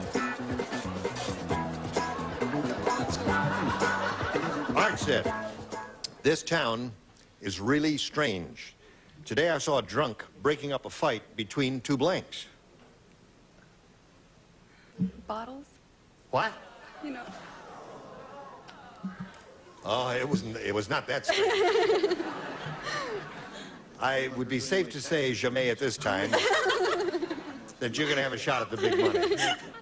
What did she say? She said bottles. 2 bottles? 2 bottles. I wish I had a bottle right now. I think We you're can on your way arrange to that. the parking lot. Yes. Cops. A drunk. You know, a cop will usually break up a fight between 2 drunks. Well, the town is so strange. You see 2. You understand it now? I understand. All right. Okay. Your life is very hard, and Very I difficult. really understand and appreciate it. I had bottles, and I threw it away. Sure you did. No! El Capos! 2 cops. All right, Elaine? Saw a drunk breaking up a fight between 2 cops. 2 cops. So far, we got that all the way. Now you got a matchstick. He said policeman, and Betty said Cops. cops, and that means Jemay wins the game. Come on down.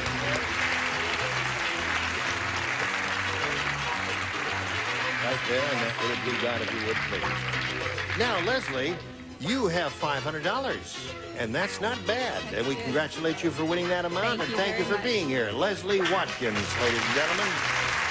And while we spin her off, we want to spin this message just for you. Well, really? Well, bless you. You're sneezing. What is your problem? Very Anything well, we- though. I don't have a problem. No, you don't have a problem.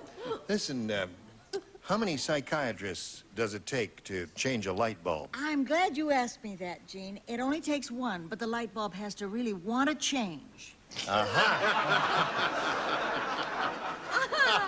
You, of course, know how many Beverly Hills ladies it takes to change a light bulb. No? How 2. many? 1 to hold the bottle of Perrier, and 1 to call the electrician. I like that. What? How many interior decorators it takes to change a light bulb? How many interior decorators does it take to change a light bulb? 3. 3. 1 to screw in the bulb, 1 to make the martinis, and somebody else to say it's divine. Divine! It's fabulous. Well, it's time to go. These little birdies hit that dirt. Yeah. I never saw anything like it. Yeah, what gauge buckshot do you use? 1027. I'm Gene Rayburn. Ask you to join us next time for the match game. Bye. Get ready to match the stars. George Kennedy, Red Summers, Charles Nelson Riley, Patty Duke Aston, Richard Dawson, and Patty Deutsch, as we play the star-studded Big Money Match Game 78. And now, here's the star of Match Game 78, Gene Rayburn.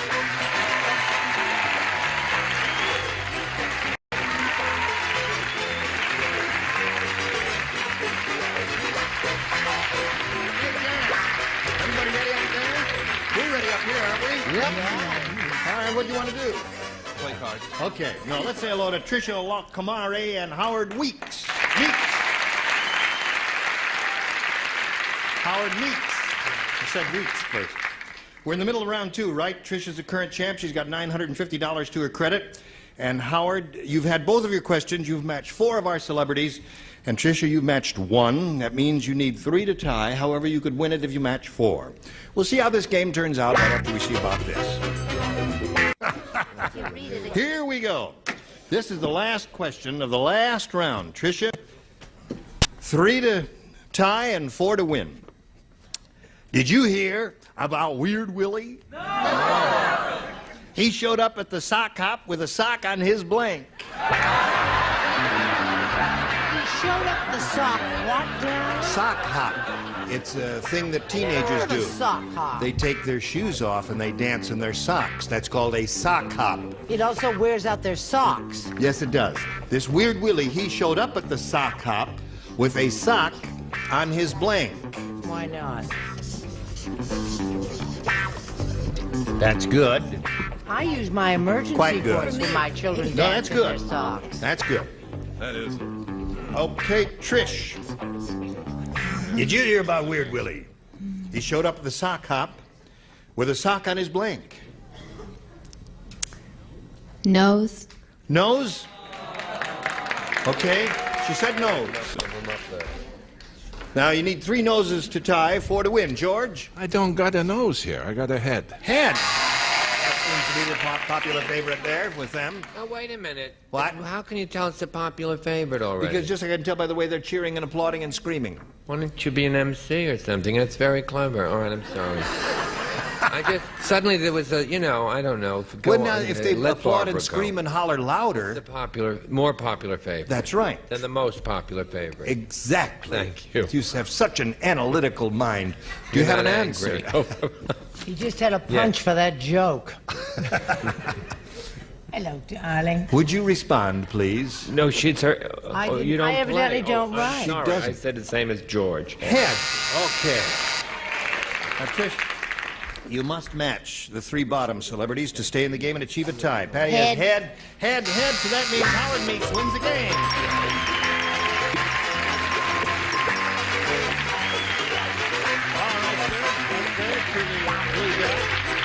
Tricia, I'm glad you're not leaving here empty-handed. Thank you. I really enjoyed it. Had a great time. $950 for Good. Tricia Thank you. Lacamare. There she goes. Okay. Snappy dresser, isn't he? Makes me look like a bum, this guy. Sharp dresser yourself, Jay. You're okay, Howard. You got a big chance now for win a big bundle of money here, and we'll get right to it. We polled the studio audience not too long ago. We said, write down your best answer to this. Blank colony. Blank colony. Now, the answer they gave us most often will get you $500 if you match it. If you match the second most popular response, you get $250. And then for matching the third, you get $100. 3 of our 6 celebrities are permitted to assist by suggesting answers. You may call on them now one at a time. Patty Deutsch. Really? Yes, you. You are the one. You, the natural redhead. Uh-huh. With red roots and everything. All of that. It's a little-known wine company. Leper. What? Leper colony. Leper colony. Okay. No? Oh. Yes. Who else do you want? How about Charles? How about Charles? In honor of lovely Richard Dawson, the British colony. The British colony. The British colony? And, What's that mean? I think I'll go with Richard. Yes. I would Not if a I were moment you. too soon. Ant colony. Okay. Now, Howard, think it over carefully. You've got 3 answers suggested by the celebrities. You may choose one of those or give us one of your own. To review them for you, they're British colony, ant colony, and leper colony. You want one of those or one of your own? I think I'm going to throw theirs out. I got one of my own, nudist colony.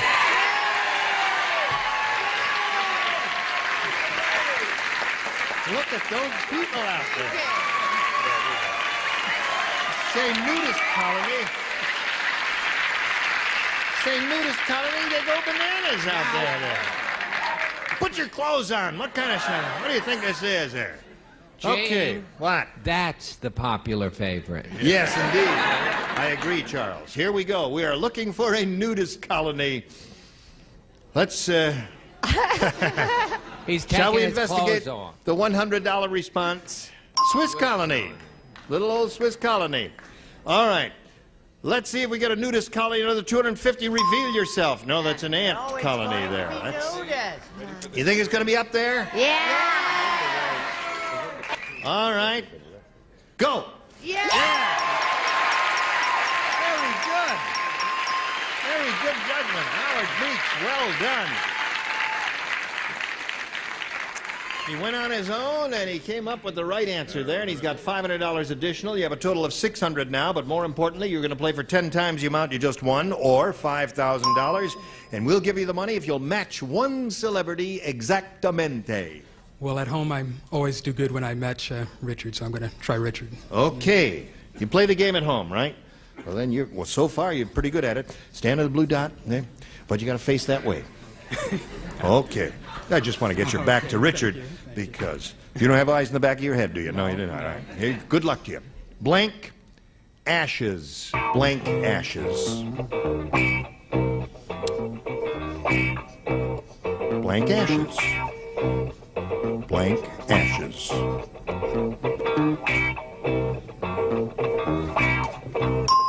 Okay, he's finished. Now, Howard, give us the answer that Richard has written on the card. We give you $5,000. Blank ashes. I'm really at a blank myself. I'll just... Now, wait and think about it. Now, just look at the word. Okay. Don't hurry. What do you say? Oh, shit. You got to say something. Burning ashes. Burning ashes. Well, ashes is the result of burning, but I don't know whether Richard thought of that or not. What do you I thought say? it was going to be between this and cigarette. I said cigar. Cigar, cigarette ashes. Ashes to Ashes, another Dust good to one. Dust. Dust to Well, I'm dust. sorry you didn't win the Burning 5,000, but you're up to 600, and you're going to meet another player later. Right now, we want to do a little business with America. Here it is. Don't rush me. I'm not ready. Now I'm ready. Are you ready? Let's say hello to Etta Goff. Applause, applause, applause. How are you, Etta? I'm fine. How are you? I'm very well. Thank you for asking. We'd like to find out a little bit about you before we begin.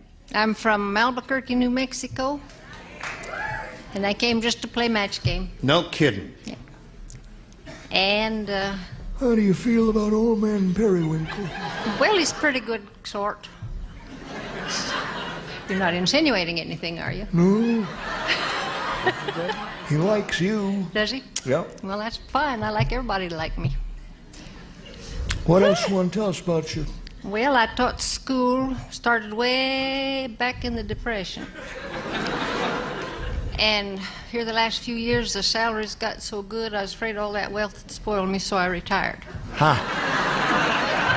They let you quit, eh? Indeed. Huh? Well, I bet those kids loved you. They cried.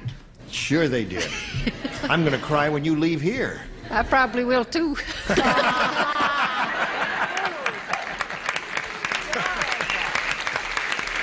Not if you're a winner. Well, You have A or B here, Etta. I'll start at the beginning with A. That's a school teacher for you. Starts with A. ABC. Gail said, I had the world's worst date. Not only did he want separate checks, he wanted separate blanks. It's the world's worst date. Yes. Not only did he want separate checks, he wanted separate blanks. Right. Gail is speaking. Sure. Gail, who is the question?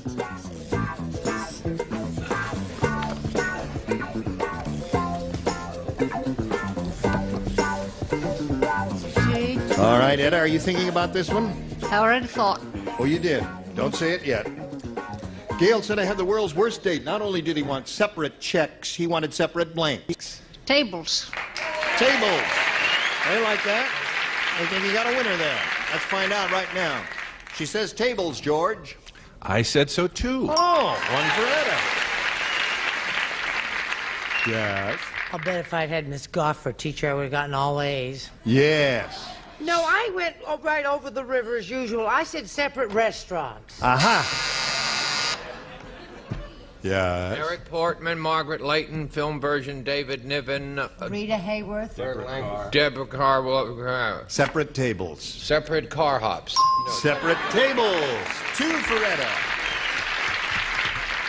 Now, Patty, she's looking for separate tables. She has 3. Oh, 3. Are these people separated?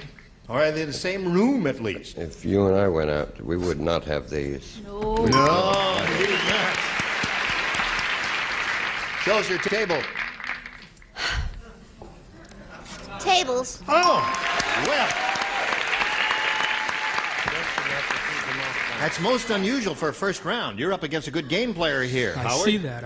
Let's see how we do with yours. The Army General said, this year, we're going with a truth in advertising approach, and that's why the new recruiting posters say, join the Army and see the blank. I think I missed the first part somewhere along the line. The Army General said this year we're going with a truth in advertising campaign. Truth in advertising. Yes.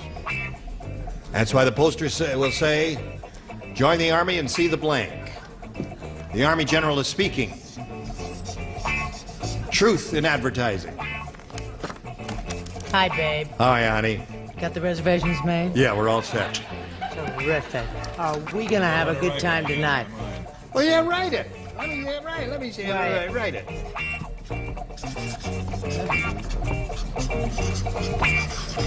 Not bad, dear. A little heavy. All right. Okay. Howard Meeks. The Army General said this year, we're going with a truth in advertising approach, and that's why the new recruiting posters say, join the Army and see the blank. How about the inside of a barrack? The inside of a barracks. I don't think the audience thought much of that answer. No, they don't think too much of that. Did you have another idea? No. You've been drawing blanks lately, haven't you? That's too bad, Howard. George, he says Well, I barracks. remember what I first saw when I got in the Army. It was the KP, kitchen. see the kitchen. There's a good one, Brett. I think this is a match.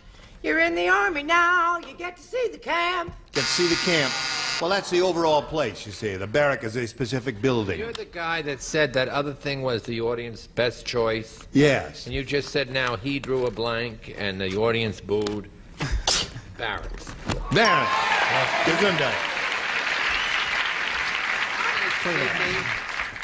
Yes. Okay. Patty Duke. Yes. That's why the new recruiting posters say, join the Army and see the blank. I'm just going to spell it right, even though it's wrong. Latrine. Latrine. L-A-T-R-I. L.A., right. Oh. Yes, sir? Son of latrine. Okay. Thank you, Corporal. What do you say, Major? I say join the Army and see the pits.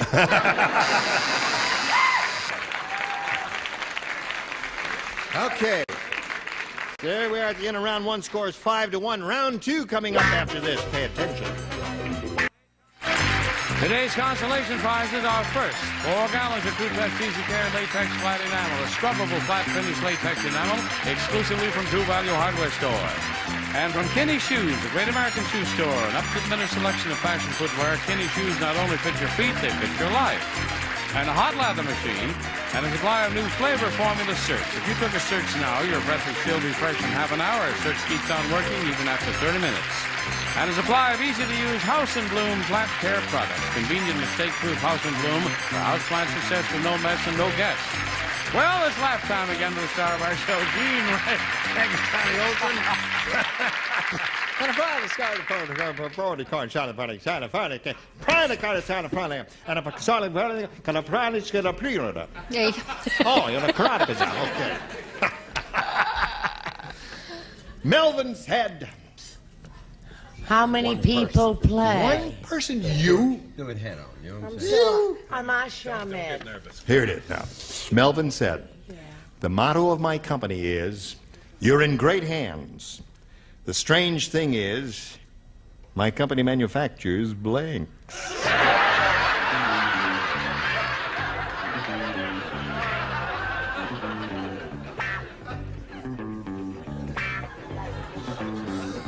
Right? I don't know. There is no right or wrong on this show. Melvin said the motto of my company is, you're in great hands. The strange thing is, my company manufactures blanks. Coffins. She said coffins. Can you imagine that? Miss Goff, did I make you a promise the last time around? You bribed me. They looked at me, they went, Who said that? caskets. Oh!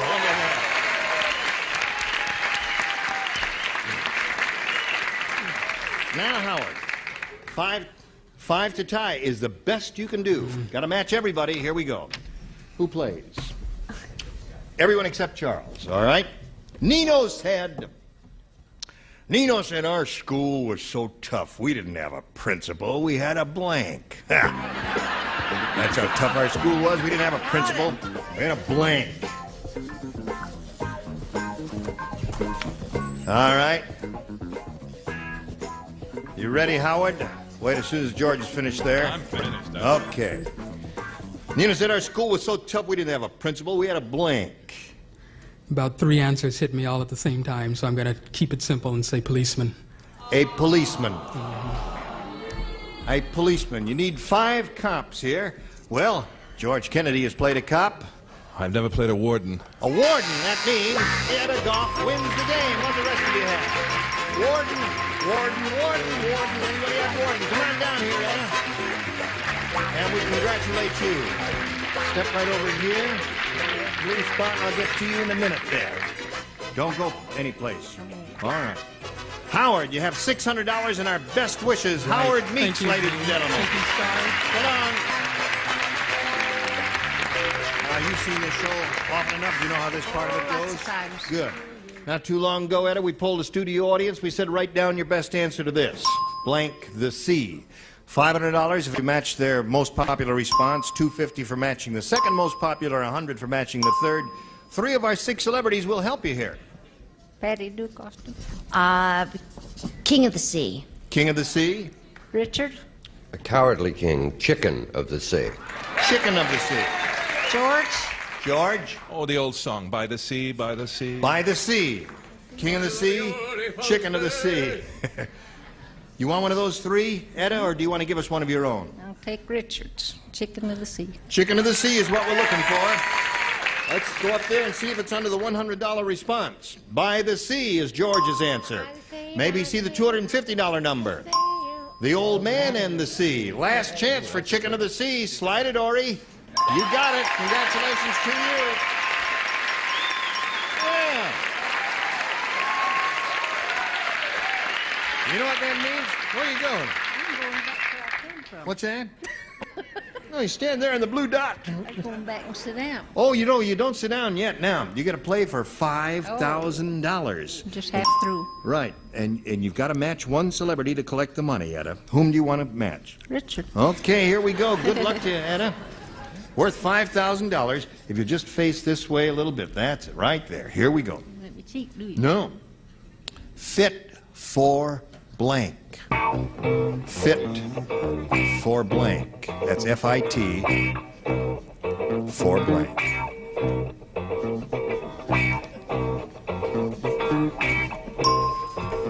All right, Etta, here it is. Match the answer that Richard has written on the card. We give you $5,000. Fit for... A king. Fit for a king, she said. Richard, she says fit for a king will match you for $5,000. Strange that we had the king who happened to be cowardly. Yes. And what was my answer? Really? What did I say? I said chicken, didn't I? Chicken. Fit for a chicken king.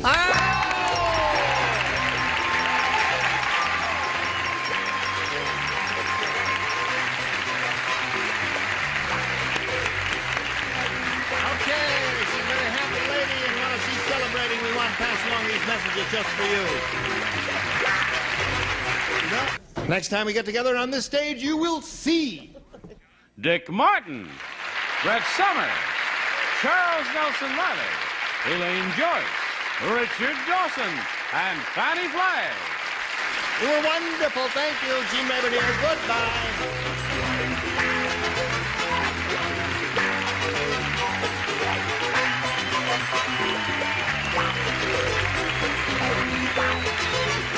This is Johnny Olson speaking for Match Game 78, a Mark Goodson, Bill Todman production. This program was edited for broadcast.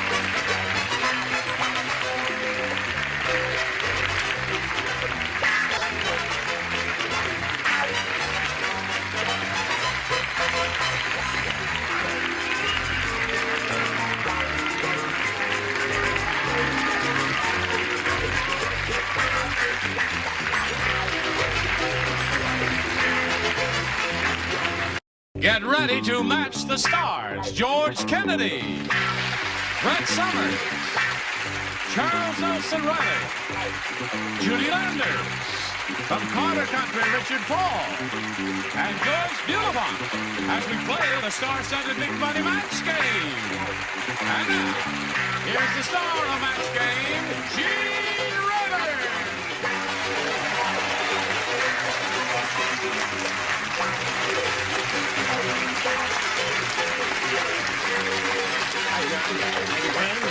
Okay.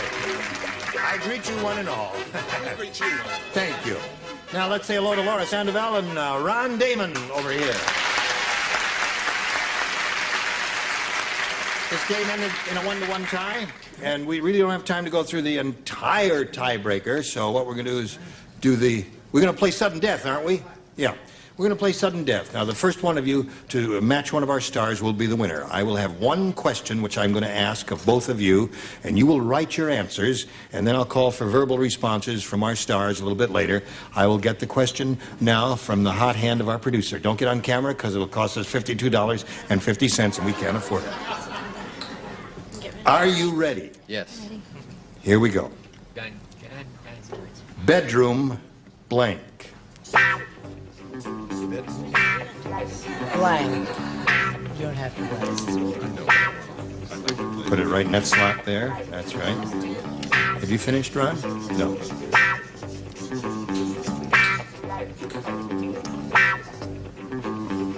Now, I'll start polling our stars, and if you hear your answer, swing it around and let me hear it, that we've come up with a winner. George, how do you respond to this? Just a verbal response. Bedroom blank. Eyes. Bedroom eyes!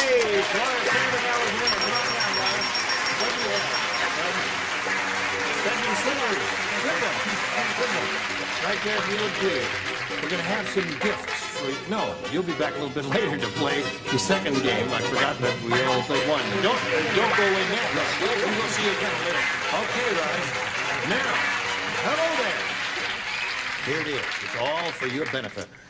Good luck to you. We polled a studio audience not too long ago, and we said, write down your best answer to this. Chain of blank. If you give us the answer they wrote down most often, you get $500. For matching their second most popular answer, $250. And then for matching the third, $100. And you can get some assistance from 3 of our 6 stars. Judy? Chain of Thieves? Chain of Thieves. That's your answer. I think that's Dan, sweetheart. You stick with that answer. It was a movie with Fernando Lamas, don't Oh, you it was? No, I don't remember that. I saw it. Duncan Ronaldo was in it. I don't believe you. George, please. George? Chain of events. Chain of events. You want Charles? What we used to make in high school. Yes. A chain of daisies. They were so pretty. Now, that's wrong. It was called a daisy chain. No, You call it what you want, and I'll call it what I want. I'm trying to stay on the air with a simple chain. A chain of daisies. A It chain was of so daisies? pretty, Gene. I'm with you, Chuck. Miss Fuller used to supervise our Oh, shut up. flower making. Chain of daisies, chain of events, and chain of thieves are the 3 they have given you. Now, you can choose one of those, or perhaps you have a better one floating around there in your head. I'll go with George. Chain of Events. Chain of events. Okay.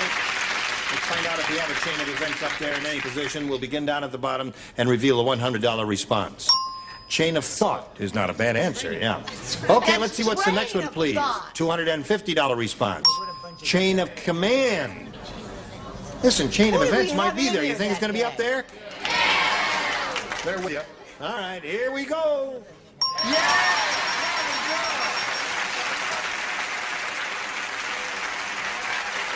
Congratulations, that's $500. $500 for you. Now, multiplied by 10 makes 5,000. However, you have a chance to spin the star wheel. If you get a lucky spin, you double it to $10,000. Good luck to you. We'll all root for a double. Here we go.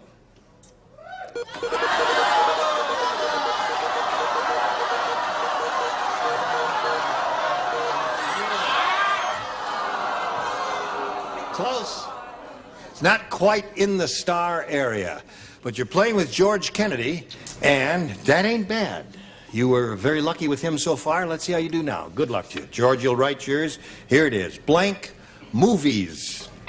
Blank movies. Blank movies. Blank movies.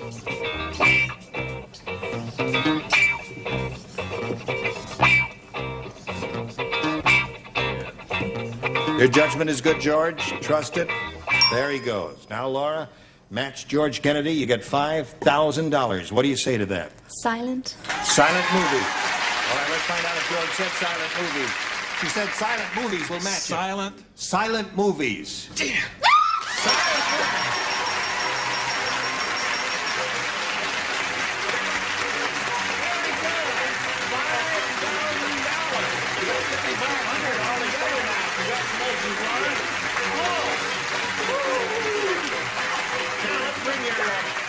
Competitive back here. Ron Damon is coming right now. I'm going to play the second game. Here comes Ron. As soon as it stops, how do you feel? She says she doesn't believe it, Ron. She's $5,500 richer right now. Okay, here we go. I know you're very excited, but we got to plow on right ahead here and go on with the next game. Ron, you want to play A or B here? I'll take B. B it is. We'll start afresh. Larry said, my compact car is so small, every time... Oh, I'm sorry. I didn't mean to interrupt you. Oh, if you're going to do it, let's do it right. Larry said, my compact car is so small... Every time I stick the key in the ignition, I damage the blank. Every time I stick the key in the ignition, I damage the blank. That's how small my compact car is. I wish I knew more about cars. Well, it's a small car. That's all. Okay, let's go, Brett. Aren't I finished? Larry said my compact car is so small, every time I stick the key in the ignition, I damage the blank. The motor. The motor goes right through. Yeah. And the motor is in front of the dashboard there, and it does some damage. George? No, I had the trunk. The trunk is up in front. Some of those cars, it is up in front. Oh, that's right. Foreign cars, the boot's in the front. Oh, no. No, I said, drawing on my own experiences, I said I damaged the fender. That's right. It's one of my favorite occupations. Crooked key. Charles? Ho-hum, the correct answer is... The engine. Okay. One for Ron. Judy, darling, what have you got here? Every time I stick the key in the ignition, I damage the... The fan, because that's the closest part to the ignition.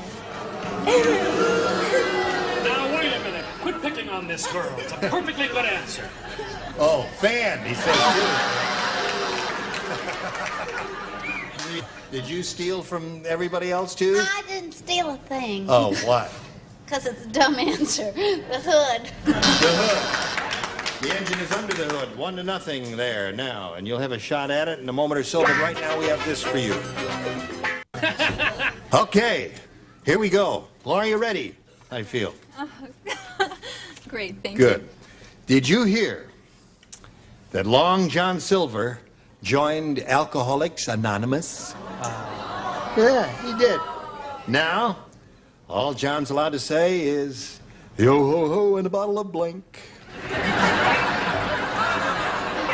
Yo-ho-ho and a bottle of blank.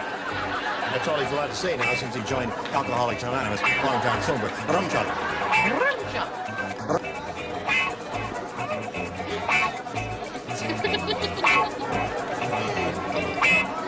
Ready, Laura? Did you hear that Long John Silver joined Alcoholics Anonymous? Now all John's allowed to say is, yo-ho-ho, and a bottle of... Milk? Milk! Good. Very good. Bottle of milk. I was thinking of my kids. Coke. Yo-ho-ho and a bottle of Coke? I was thinking of myself, Canada Dry Club Soda. Of course. 80 proof. Perrier water. Yo-ho-ho and a bottle of Perrier. What kind of pirate was he? Hello, Judy.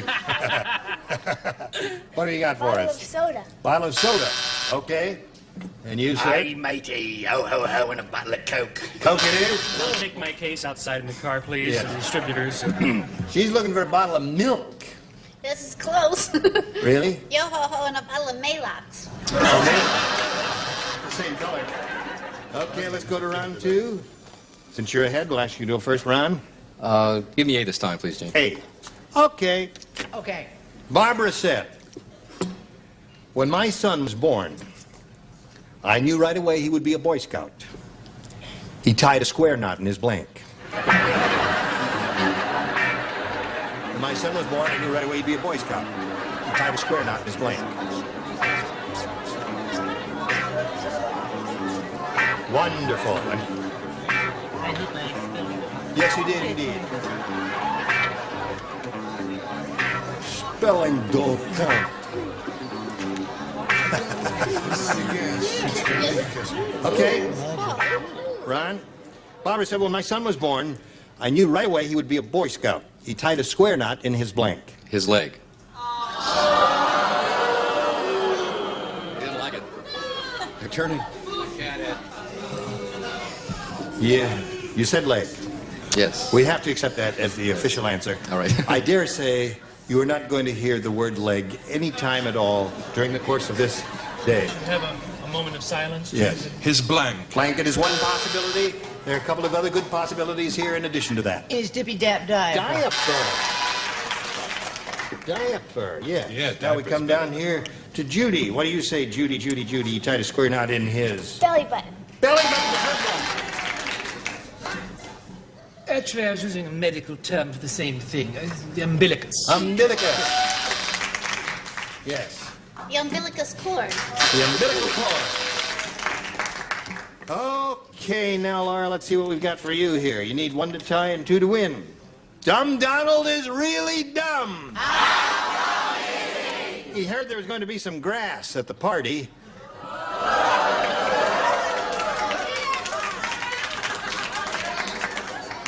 Are you quite finished? He heard there's going to be some grass at the party, so he brought along a blank.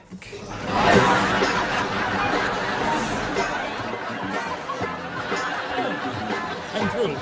You finished before ever. That's it. Right, you got it. That's it. Right. Dumb Donald is really dumb, Laura. He heard there was going to be some grass at the party. So, he brought along a blank. His lawnmower? Lawnmower. She needs 1 lawnmower to tie and 2 to win. What have you got for that little Well, lady? he brought what I would have brought. A lawnmower. Remember, Brett, What, darling? She works for the sheriff. She is a sheriff's deputy. She's the fuzz, isn't she? She is. She is. She wears a Right. uniform, got a badge and everything, so She salutes. be careful what you do in the form of an answer. You know me, baby. I'm on the side of the law. Lawnmower. lawnmower.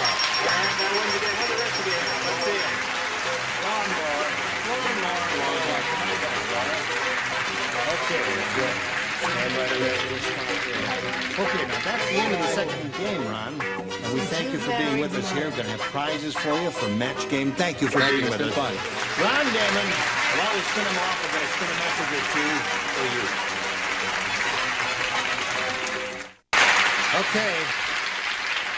Now, you have $5,500, and you could increase your winning substantially here, Laura. Good luck to you. We polled the studio audience and said, write down your best answer to this. Blanking point. Remember, $500 for matching their most popular answer, $250 for the second most popular, and $100 if you match the third most popular answer. Now you can get some assistance from 3 of our 6 stars, and if I may suggest, look into their eyes, and if you see a glimmer of intelligence, choose that person. But someone who is averting his or her eyes, do not choose that person, because that means they're drawing a blank at that moment, you see. Study your subjects carefully. Choice, please. See, intelligent, shining, bright face, Yeah. right? Turning point.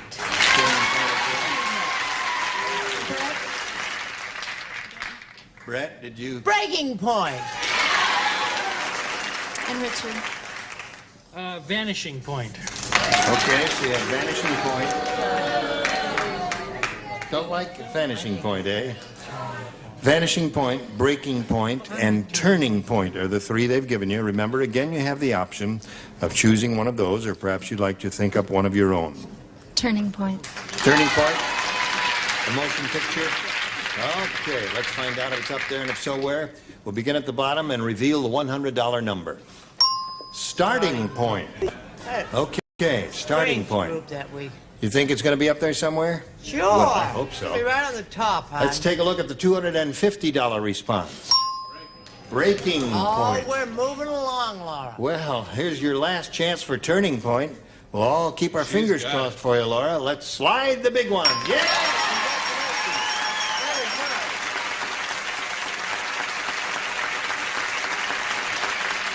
Now you pick up another $500. I don't get any tickets for a year, she said. No tickets for a year. Okay.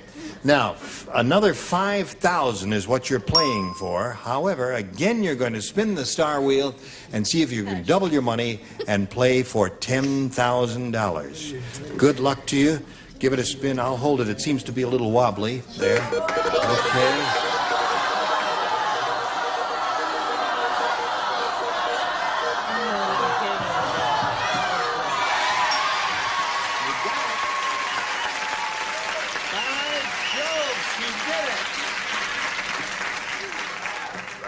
With Charles. So Joyce doesn't get any tickets for just 1 year? I'll go into that with you a little bit later. Good luck, all right. sweetheart. Good luck to all. $10,000 here. Is that Try and get it right, Charles.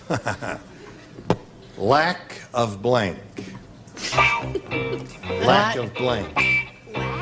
Lack. L-A-C-K. Lack. Oh. Lack of blank. Meaning an absence of something. Lack of.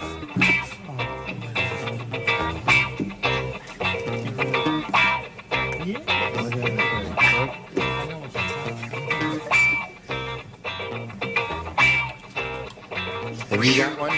Yeah. All right, she's ready. We'll wait.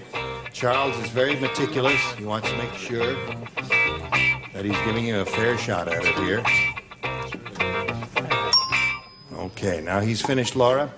If you give us the answer that he's written on the card, you get an additional $10,000. You've already won $5,500. That would give you a total of $16,000. Not bad for my head. Thank you. Okay, what have you got here?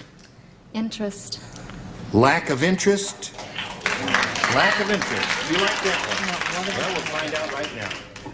What do you say? I'm sorry, it's very hard for us. Lack of sleep. Yeah, that was the first thing that occurred to mind. Lack of sleep. Lack of sleep. Lack of confidence is another good one. Yeah. Lack of funds, lack of money. You have a total of $6,000, Laura, and our congratulations. And now we have a message for America.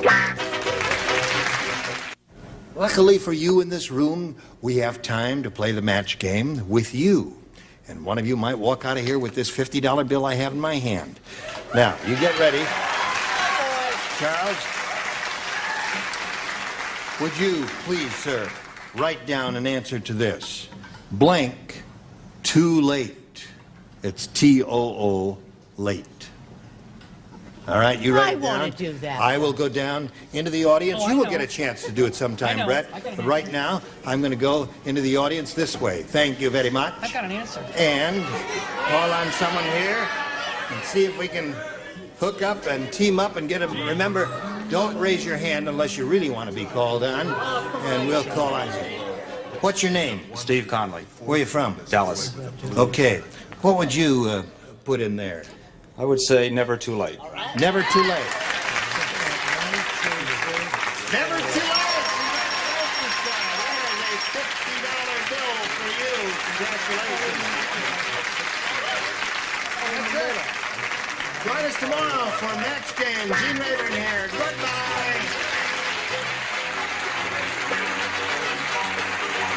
Today's consolation prizes are Air Temp Room Air Conditioner with efficient rotary compressor. Enjoy a cool summer at lower operating costs with Air Temp's high efficiency models. And Pedro's Fine Mexican Restaurants combines fast service and family prices with freshly cooked Mexican cuisine to delightful dining experience. Pedro's Fine Mexican Restaurants. And entertain in style with beautiful Dinaware paper plates from Fonda. Dinaware, the heavyweight paper plates with extra thickness, firmness, and strength. Dinaware. And a Fabergé collection featuring organic shampoo and conditioner, both with pure wheat German honey for fresh smelling hair with Super Shine, Super Body Organics by Fabergé. And from Hawaiian Tropic comes an attractive beach mat and Hawaiian Tropic natural tanning lotions and oils. Hawaiian Tropic, the tan of the islands. And the grill, an Eskimo pie, dairy fresh vanilla ice cream covered with special chocolate flavored coating. Eskimo pie, refreshing and delicious anytime for a no-fuss treat. And toast a new day, a new way with Lender's Frozen Bagels. Pre-sliced with no preservatives. Lender's Bagels, frozen for freshness and a host of delicious flavors from Lender's.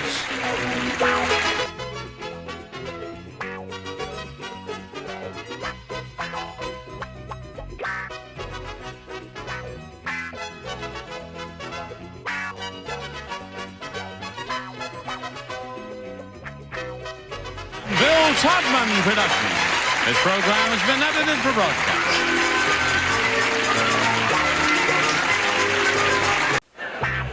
Get ready to match the stars. George Kennedy, Brett Somers, Charles Nelson Riley, Lee Merriweather, Richard Dawson, thank you, and Betty White, as we play the star-studded Big Money Match Game PM. And now, here's the star of Match Game PM, Gene Rivers.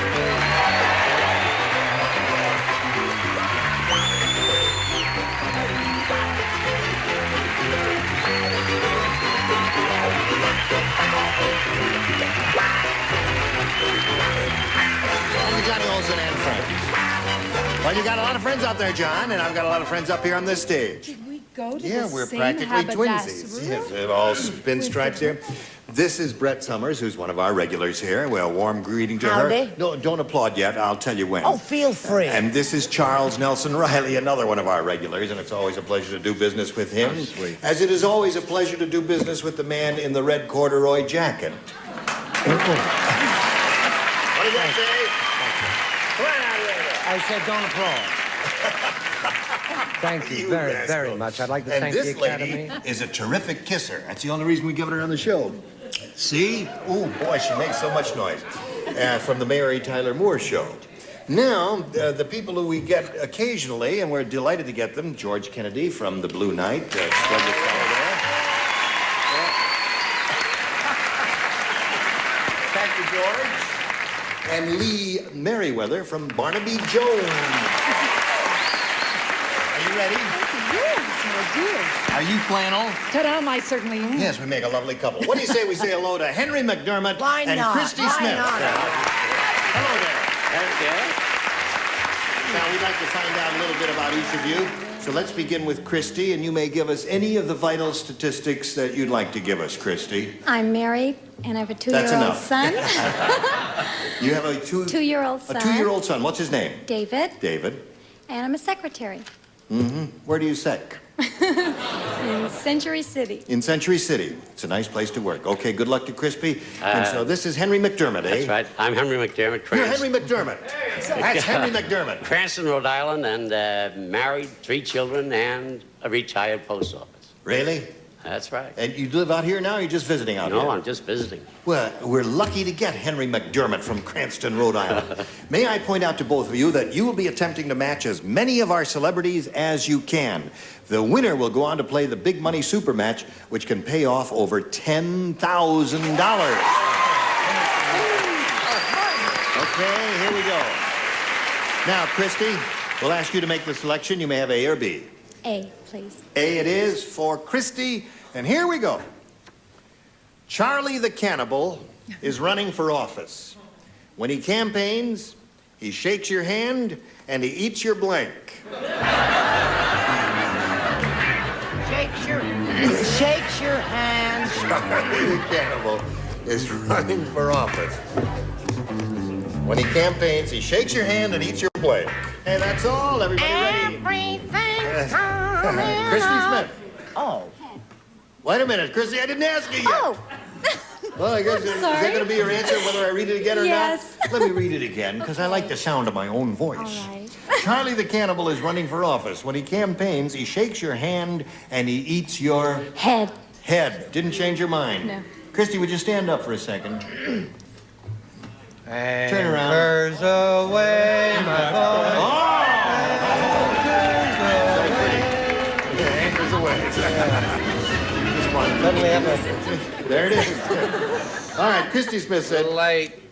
Charlie the Cannibal is running for office. When he campaigns, he shakes your hand and he eats your head. What'd you say, George? No, I missed. I have body. Eat your body. All right. What do you say, Brett? I said he shook your little hand and then he gobbled up your little arm. He ate your arm. Yeah, you extend your hand to shake, and then he grabs your hand, shakes it, and whoop, there What it goes. campaigning people do, they eat your baby. Oh, they do? Oh no, I'm a mother. I'll say. No, Charles, there's a lot of logic to that there, you know. American politicians kiss babies, and this fella, Charlie the Cannibal, he would eat the baby. That makes sense, doesn't it, Lee? Let me just get it. Charlie the Cannibal is running for office. When he campaigns, he shakes your hand and he eats your head, according to Christy Smith. Well, I think that he probably eats his nose. The nose. Nose. No, they're not the nose. Okay. All right. So far, we have had no two answers alike, and she was looking for someone to come up with the answer Well, head. if he ate your head, you wouldn't know who you were voting for when you went in the booth. That's right. You go in there and go like that. Oh, I happen to know he was a very handsome politician. He was. He'd kiss your hand. Yes. And eat your heart out.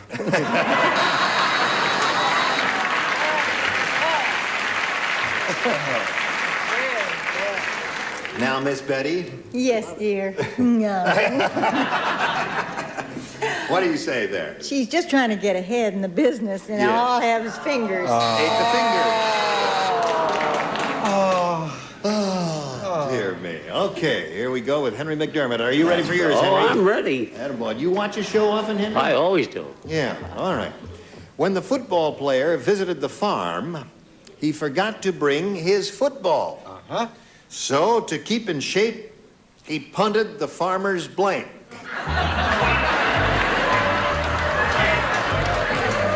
I think I have that. I've I'm got not a marvelous dead sure. answer in my head. So do I, baby. What channel do you watch this program over, Henry? Gee, I couldn't tell you. The wife tunes it in. It's channel 12 in your area. I know it. It was 7, isn't it? No, well, 7 12. from Boston, 12 Yeah, from, well, 7 is from what I get Providence. on. Oh, you get 7 in Yeah. Boston. Okay. I got a good set. You got a good set. No brand names, Henry. Oh, wow. When the football player visited the farm, he forgot to bring his football. So, to keep in shape, he punted the farmer's Pig. pig. Henry, did you say that because a football is made out of pigskin? No, it's just because I was thinking of it. Oh. I have been chastised. At least he doesn't lie. I mean, Howard Cosell calls it the old pigskin all the time, doesn't he? What do you say, George? No, I'm with you. I thought it was a pig skin. Pig. Wait a minute. All right, there it is. Pig. All right. Brett?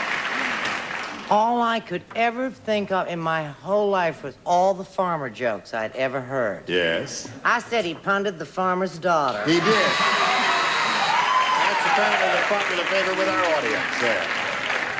Pig is the answer Henry's looking for, Charles. Guess what he says.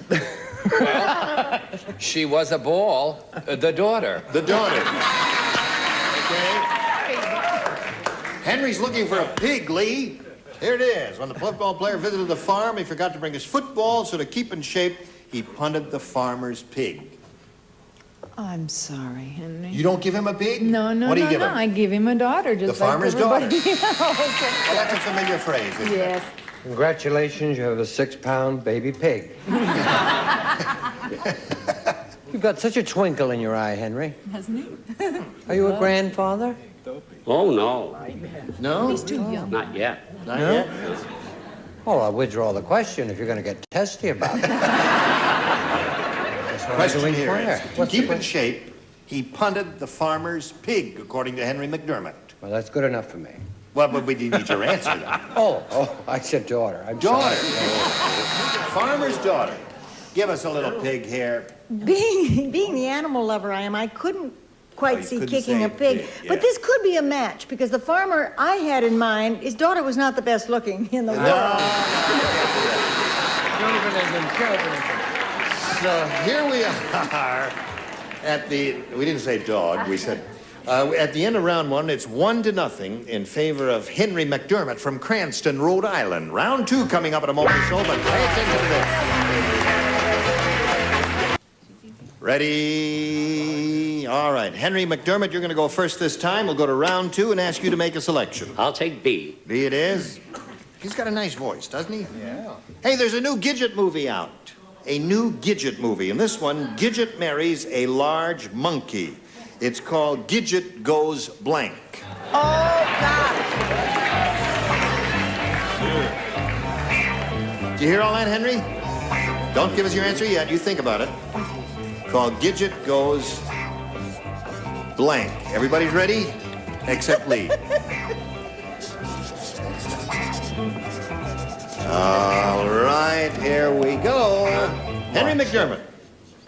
Have you ever seen the Gidget movies? But you know what we're talking about. Oh, Yeah. yes. There's a new Gidget movie out, and this one, Gidget marries a large monkey. And the movie is called Gidget Goes... Apey. Ape.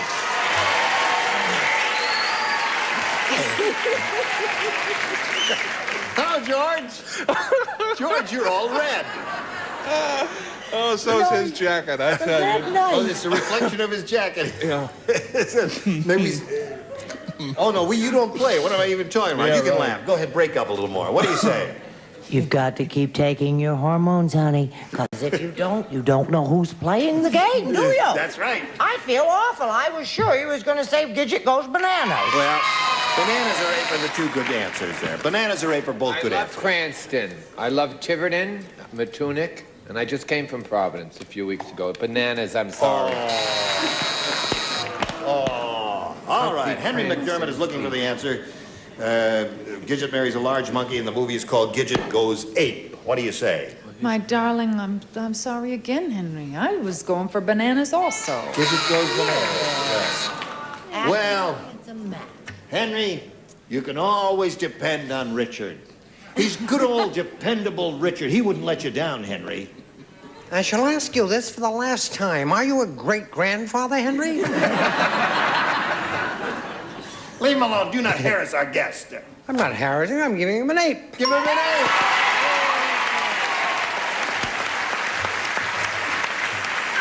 Now you give him an ape, too.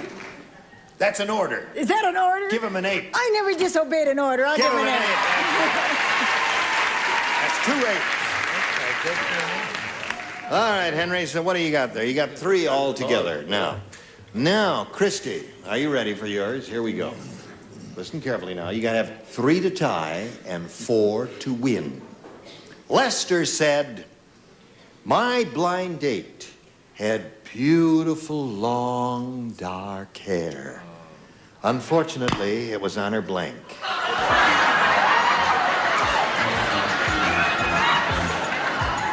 think I don't have that one, honey? Oh. All right.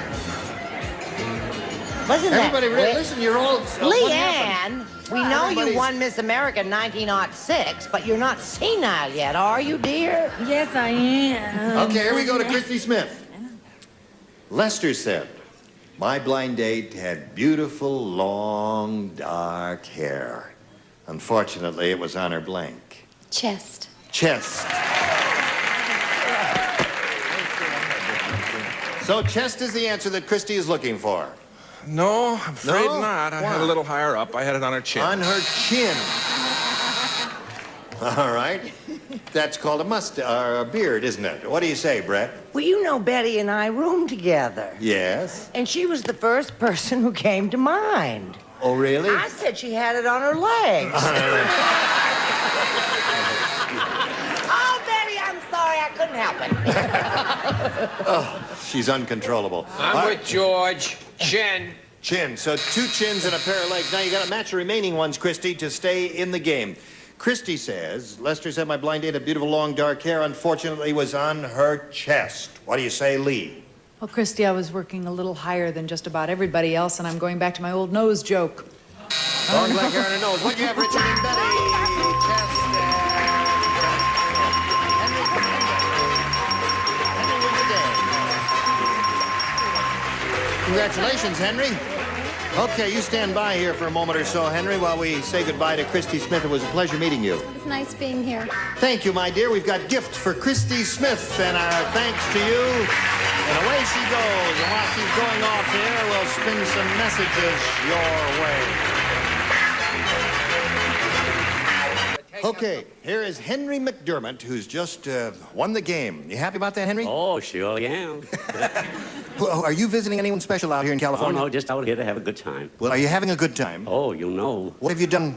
Wait a minute. Wait a minute. I have to write down my phone number. No, leave him alone. What have you done for laughs? Oh, I've been around town and all. And... Yes, you look like a gay blade. Are you ready to have a go at it? Oh, you know. Okay, here it is. It's time for the big money super match where you can win over $10,000. Now, to do that, Henry, we're going to have 2 audience matches for you. And you're going to have a chance to multiply your winnings by 10. Shall we begin? Here goes the first one. We polled a recent studio audience and got their best response to this. Harvey blank. Now, the answer that bunch gave most often is worth $500 if you match it. If you match the second most frequently given response, you get $250, and the third gets you $100. Now, our celebrities are permitted to assist you and suggest some answers here. Henry, you can call on them. Call on George first. George first. I'm going to go with a very fine comedian, Harvey Korman. Harvey Korman. Okay, there's one. Charles. I've always looked at Charles. You can go with a comedian. I'll go with Harvey's Bristol Cream. Harvey's Bristol Cream? That's the dumbest answer we've ever had on this program. No. No? No, I think Betty would be lucky for me. Oh, dear, but I have such a grim one. I like Harvey Korman so much better. Harvey Oswald. Lee Harvey Oswald. That's not I even feel his the same name. way. All right, then Harvey Girls. Harvey Girl. Harvey Girl. Harvey Girl. Okay. You'll take George's? You've thought it all over, have you? Don't be impetuous now or impulsive. Korman is mine. It was on your mind? Oh, yeah. Even before he said it? Oh, yes. Okay. So I haven't got much of a mind, though, you know. Yeah, well, neither is George there. Okay, Harvey Korman is the one we're looking for, who works in this very same studio when he tapes the Carol Burnett show. Right in here, right? Okay, let's find out if Harvey Korman is hiding under the $100 response. Harvey the Rabbit. Oh, my. Remember that play, Harvey? Yes. They had an old group here that day. They sure did. They might remember Harvey Korman then. All right, let's find out if Harvey Korman is under the $250 number. Harvey Korman it is. Congratulations, you got it. What do you think is under the big one? Harvey Wallbanger? Is the studio is a drink? It's a drink. It's Wallbanger. It's a lethal drink, and wonderful. after you have several of them, you bang your head on the wall. That's what they call it in Harvey. This is the place. A bunch of winos here today. Yes, Charles? It's a diluted version of Harvey's Bristol Cream. All right, let's find out what's up here on the top there.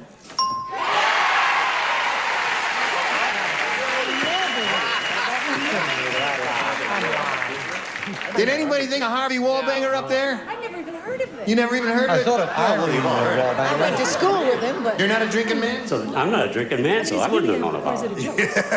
You could have ruddy cheeks, though, there. That's not from that. Okay.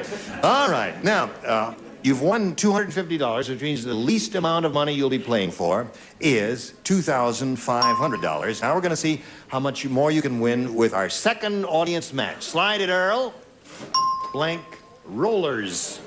Blank. Wait a minute. Wait. We got to get some suggested answers here from the audience. You want George again? George, you don't have to write it. Just a verbal response. I'll go with my first thing. Can I Holy Roller? Holy rollers. Okay. And Betty. I'll try Betty. Oh, rollers. Blank rollers. Hair rollers. Hair rollers. Okay, you got two now. Wait a minute. Blank rollers. And Brett might be lucky. I've got two terrific answers. What are they? Well, give us one. High rollers. High rollers. You take high rollers? I take high rollers. You'll take high rollers? Yeah. Okay, high rollers is what he wants. He blurted that out even before any of the celebrities suggested any answers. All right, high rollers is what he wants. We'll find out if it's under the $100 response. Holy rollers. You said that? Who said that? Oh, George said that. Okay.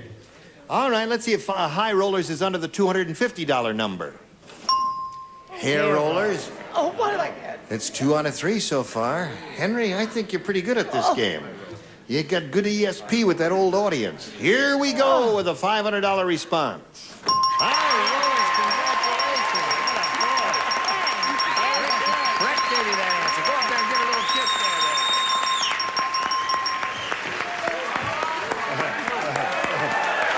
That's enough. That's enough. Come on, get down here. Why? Listen. This is the best show I've ever been. Is it, what's that? This is the best show I've ever been on.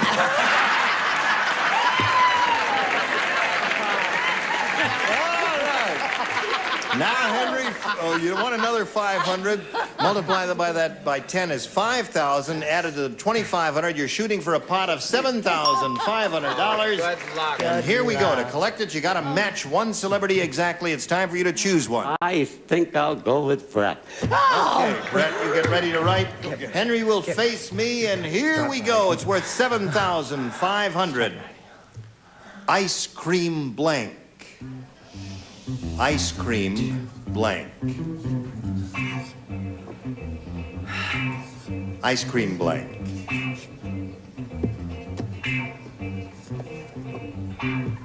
Oh. Finish, Brett? No, I don't know whether I want to. I don't know whether I want to change or not.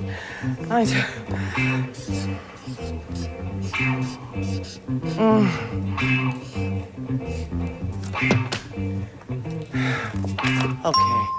All right, she had a little trouble making up her mind, but she's got her answer, and now it's up to you. Ice cream cone. Ice cream cone.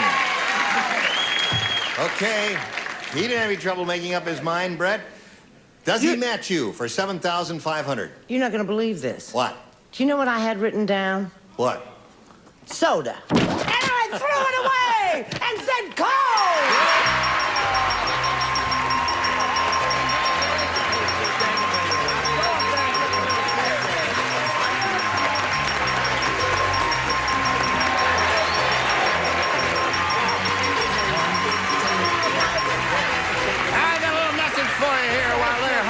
Talking and the kissing and the smooching. Come right back there.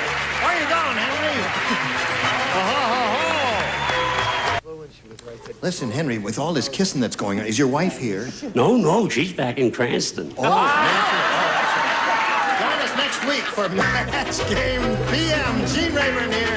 Goodbye. Some contestants will receive...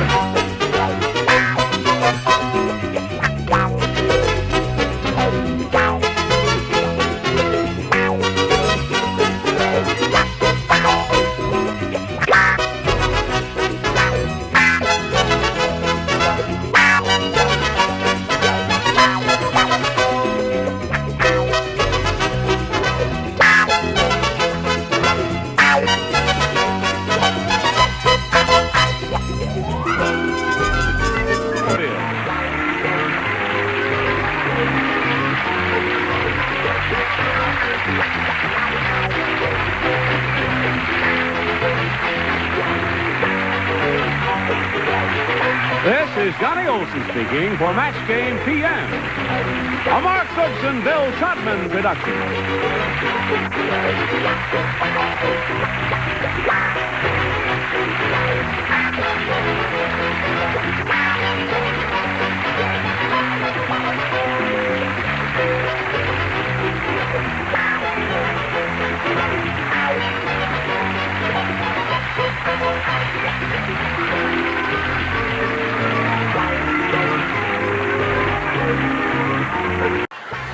Get ready to match the stars. George Kennedy, Brett Summers, Charles Nelson Wright, Donna Mills, Richard Dawson, and Patty Doyle as we play the star-studded Big Money Match Game 76.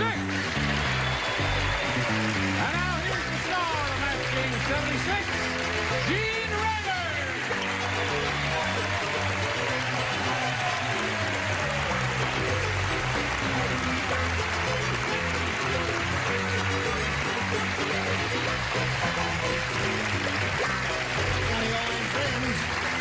Are you all quite ready? Yeah. Splendid. Everybody in fine fettle? Are you in fine fettle? Perfect. Good. Okay. Let's say hello to Andy Lee and Rory DeMere over here. How much money do you want, Andy? $800. $800. You've had 2 shots at the Big Apple and you missed them both, eh? But I certainly did. there's always tomorrow. Unless Rory DeMere stops you. She's trying. She matched 3 celebrities with her first round question, which is pretty good because the first rounders are kind of tough. Are you both ready to carry on? All right, carry on. No, I mean, we'll carry on right after this message. Here we go. I have pushed the button and revealed the other first round question, which is for Andy. This is yours. Rocco the prisoner says, Wearing a ball and chain ain't so bad once you get used to it. In fact, tonight all us guys are going blanking.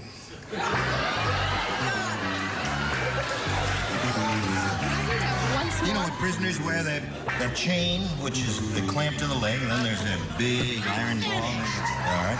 Rocco the prisoner said wearing a ball and chain ain't so bad once you get used to it. In fact, tonight all us guys are going blanking. Look, Charles and I are finished. Do you believe that? Terrific. I really don't believe it. Good.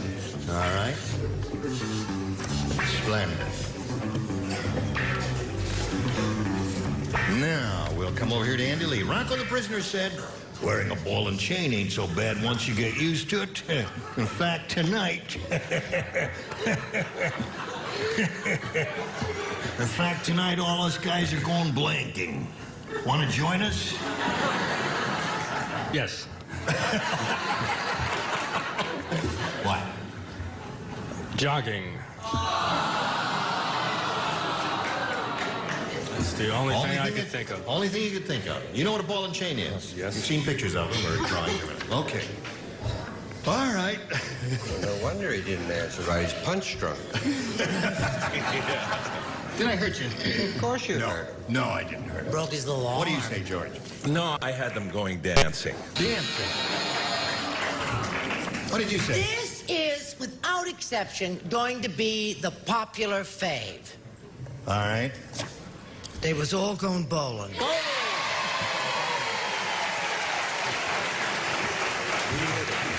What do you say, Charles? Guess. Now stop that. You leave him alone. He's a big star Broadway director now. You can't treat him If you shabbily. care to have the rerun of the last 4 minutes, you'll see that my pen went down first and this went in, and you were still looking around gawking. Bowling. Bowling seems to be the answer, Andy. Wearing a ball and chain ain't so bad once you get used to it. In fact, tonight all us guys are going bowling. I mean, Jogging. jogging, he said. Oh. What do you say? Oh, sorry about that. Bowling. Bowling. A lot of bowlers here tonight. No joggers. He's looking for a jogger. Bowling. You're a bowler. I would be a bit surprised if you said jogging. No, I said bowling. Oh, really? You got it right for once, and he got it wrong. Well, first I said jogging, and I crossed that out. Now, let's see. Where we go here? Round 2 coming up. Rory? I'll try B again. B again. Here we go. Frank the male chauvinist treats his wife like a piece of furniture. He blinks on her. Frank the male chauvinist. You don't play, you don't play. Charles don't play.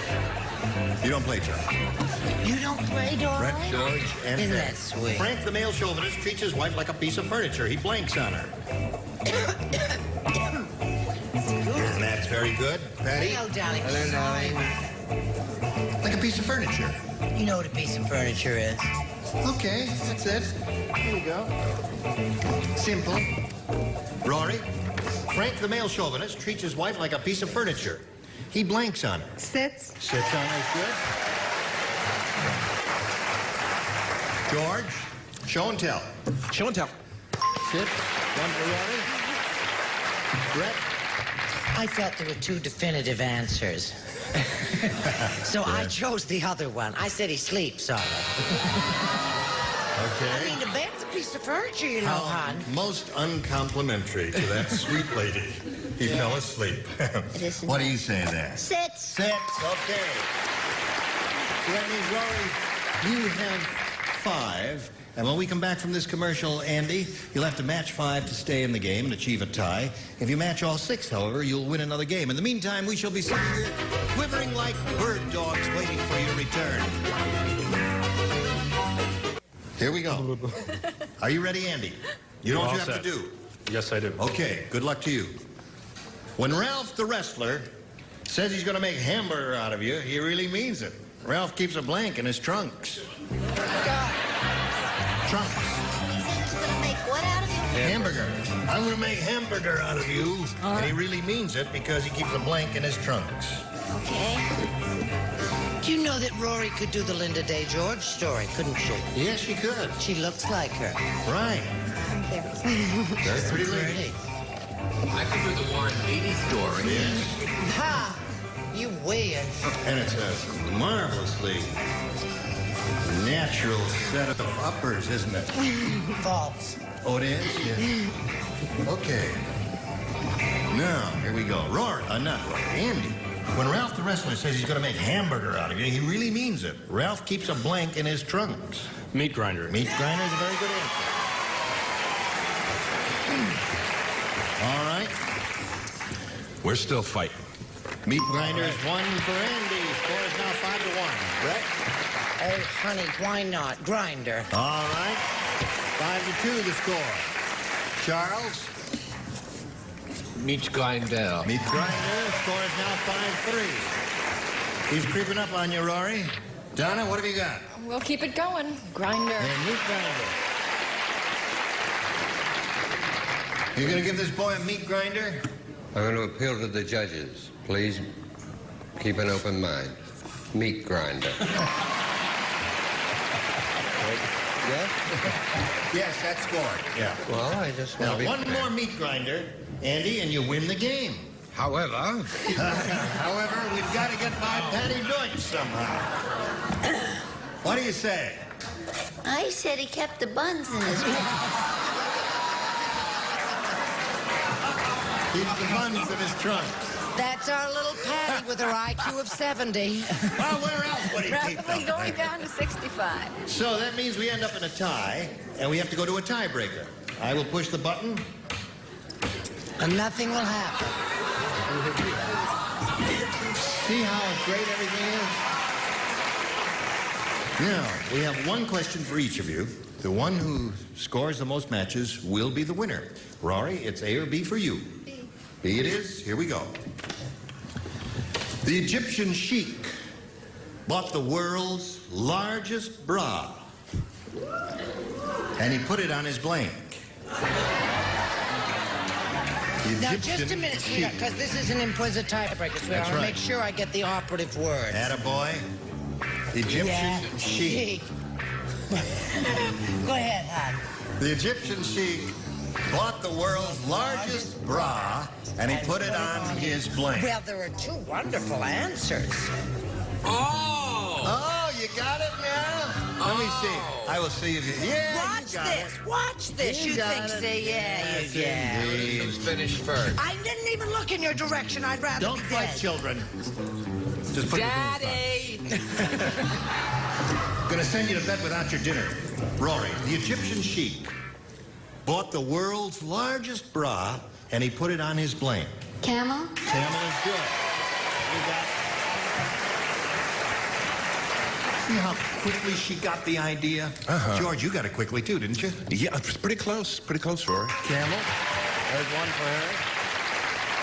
Some of us get things more quickly than others of us. But sometimes we get it anyway. Camel. Great minds run in circle.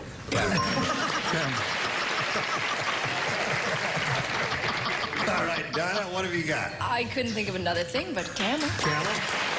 Well, now there's another really good answer. There's another good answer here. It may occur by one of the two remaining celebrities. We'll see. What do you say? That's a good answer. Rory Calhoun? No. Well, I'll tell you as soon as we see her answer. But you've got to go first. Kamel. Kamel. It's 5 for her. She may have the other good answer. No, but I know what it is. Tell me. Pyramids, right? The other one? Pyramids is one. No, I said friendly neighborhood camel. The entire harem. That was my first thought. No. The entire harem was your first thought. Yes, but I thought maybe that was... Okay. Now, Rory, that's 6 for you. And again, you've got a big job cut out for you, Andy. Here we go. Sydney said, my wife is the world's worst cook. Last Thanksgiving, she cooked a turkey with the blank still on it. My wife is the world's worst cook. Last Thanksgiving, she cooked a turkey with the blank still on it. I'm going to have that so fast, it's going to make a little head spin right on Only your for the newcomer once, but I'll be glad to oblige, yes. Okay, do your What thing. did you do? And right in front of me. Well, she said you didn't kiss me yet today. And I said it's just a one-time shot for the newcomer, but since she misunderstood, I kissed her anyway. Yes. It is singular. With the last Thanksgiving, she cooked a turkey with the blank still on it. Okay. With the blank still on it. Well, it's singular. With the blank still on. Is it Right. blank? I'm not going to make a federal case of whether it's Don't get double. testy. I'm just asking you if it's plural or singular. Doesn't matter. You put it in. Help me. You didn't kiss me today.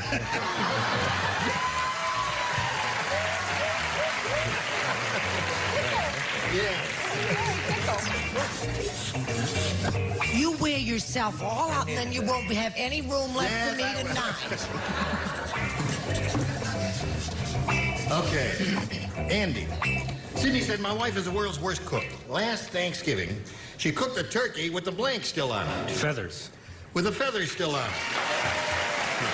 He ignores it completely. Yeah. That's why I said I don't want to make a federal case out of I wanted singular to make plural. sure he understood that. She cooked the turkey with the feathers still on it. Okay. All right? Don't get testy. Okay. He's looking for feathers. What do you say? He needs all that. I got a whole bunch of feathers. Feathers. There's one. Okay, Andy. What do you say? Just a minute. Was that singular? I have to fix my answer. With the feathers still on it. Feathers. Charles, what does Emily say? Emily Dickinson? Emily Dickinson says. The bird never returns. Hope Is the thing Hope is the thing. with feathers on. Oh, yes.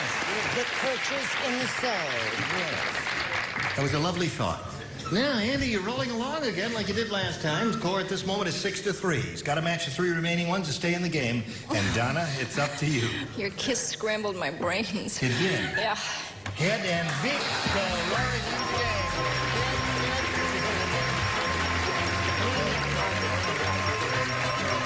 congratulations.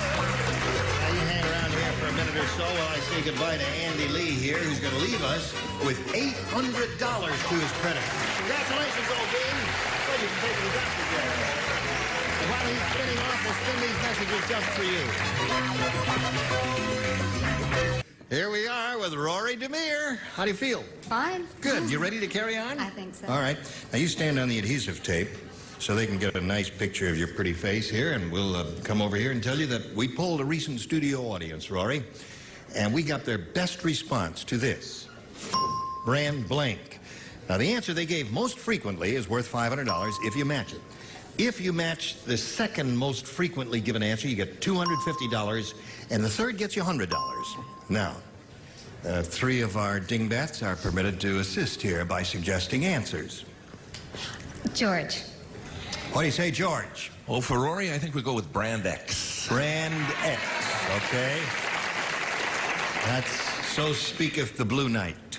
Charles. Which you... Now the Black Knight. Just a minute. I think, oh, honey, that stinks. I'd go with that one. Middle one? Yes, definitely. This meeting has been brought to you by... No. The doctor said this would happen after the war. Brand new. Brand new. Okay. Richard. What do you say, Richie? Brand Y. No. He says X, yes. Brand name. Brand name. You got brand name, brand X, and brand new. Now, you may have a better idea in your head, do you? Don't think so. No? I'll take brand new. You'll take brand new. That was Charles' answer, right? Let's find out if brand new is up there. You think it's going to be brand X? What do you think, audience? They're divided between brand new and brand X. Well, let's begin down at the bottom and find out what's under the $100 response. Brand new, you got it right off the bat. Congratulations. There it is. That's better than not getting any at all, yeah. Yes. I've always said that. She's mine, Charles. At least for the next 5 minutes, sir. Now listen, let's find out what's under the $250 response. Brand X. Well, that surprised me. The audience thought it was either going to be brand new or brand X on top. Now what do you think, audience? Brand name. All right, go, Earl. Well, I'll be down. Brand name. Okay, so, Rory, you're up to $200 now, and you're going to play for 10 times the 100 you've just won, which is 1,000, of course. Now, to collect, remember, you have to match one celebrity exactly. Richard. Okay, Richard. Well, why didn't you choose me for name? We'd be playing for $5,000 now. I'm sorry. Well, that's all right. I'd like to see a bungalow, about 3 bedrooms. All right. She's in real estate, she said. Don't be cross with her. All right. You stand on the tape, face me. That's right. And here we go. Worth 1,000. And it goes like this. Blank polo. Blank polo. You have an answer already? All right. Hold it till he's finished. And then we'll find out what your answer is. Now he's finished. And, Rory, we ask you to give us the answer which you think will match his. Is your ESP going over to Richard? It is. Marco. Marco Polo. All right. She says Marco Polo will match you for the 1,000. What do you say to that, Richard? Marco Polo.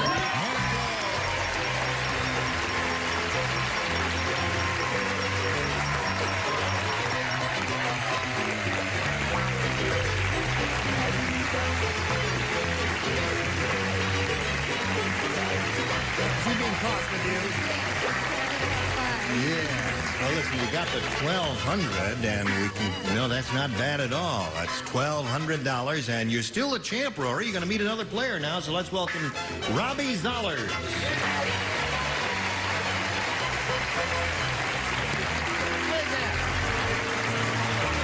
What is that with these dingbats who sit in the first row and do not applaud, John?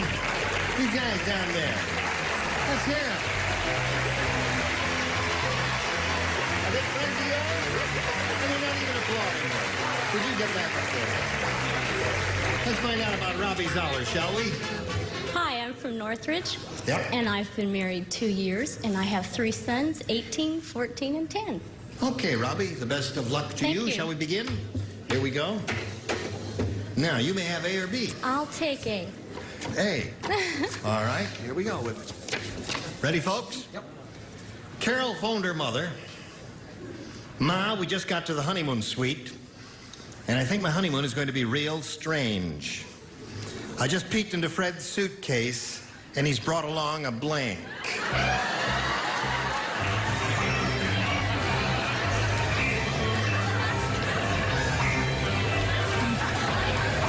All right, we have to move along quickly here. Oh, okay, honey.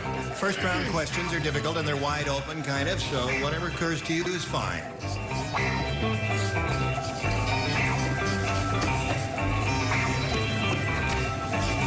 Come on, Charles. What's the first thing that comes to your mind, Charles? I just peeked in Fred's suitcase and he's brought along a blank. Right. Okay, Charles! They've given us a little We're going to start without you, Charles. All right, Robbie. Carol phoned her mother. Ma, we just got to the honeymoon suite, and I think my honeymoon's going to be real strange. I just peeked into Fred's suitcase, and he's brought along a... This is crazy. A teddy bear. A teddy bear. She gave a crazy teddy bear answer. George, what do you say? I had to go along with what I walked the beat with. Teddy bear. Oh, boy. What do you say? Gee whizzikers, I thought I had it this time. I said a set of frilly nightgowns. Right. Charles? I said a dress. You said a dress. I just peeked into Fred's suitcase and he's brought along a friend. A friend? Well, Robbie is looking for a teddy bear. I said 90. A 90. And you, my dear? I said his mother. His mother. So there you go, Robbie. You got one, and yours will come along later. But right now, this for you. Gene Reber here. Join us next time for Match Game 76. Goodbye.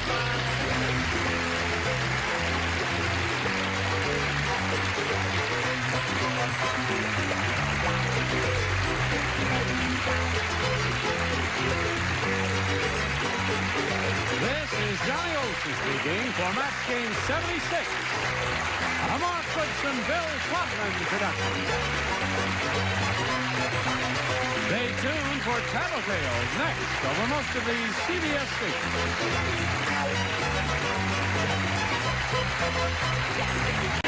Get ready to match the stars. George Kennedy, Brett Summers, Charles Nelson Riley, Elaine Jones, Dick Martin, and Betty White as we play the star-studded big money match game.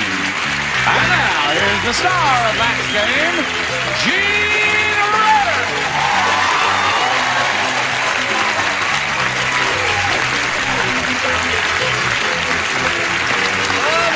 Thank you. Thank you, John. Thank you, friends. What does your monogram say, sweetheart? Anchors Your away. emblem, whatever Let's they see. call Says- Monogram pictures. No, it doesn't What say. does it say, sweetheart? You know I'm a blind woman. What's it say? Men's room, Beverly Wilshire Hotel. It says full speed ahead. Read my Full monogram. speed ahead. with the whole goddamn. Full speed ahead. Let me feel it a bit. It's a Latin phrase. Oh, which means love, life, and laughter. No, it says quod. What does it say? Quo vadis. Quod ero spero. What does it mean? While I breathe, I... That's what it says. What does it mean? Where are we here? Oh, yeah, you're down here on the blue You think dot, aren't anyone that wore a tie like that would know where they were? I've seen crummy ties, but that's frightening. I'm having it narrowed, Charles. Narrowing wouldn't help. Try lighting it up with a match. Oh, you're very hostile today. Now, listen, you've won the $500, Maureen. That means at least you'll play for us 10 times that amount, or $5,000.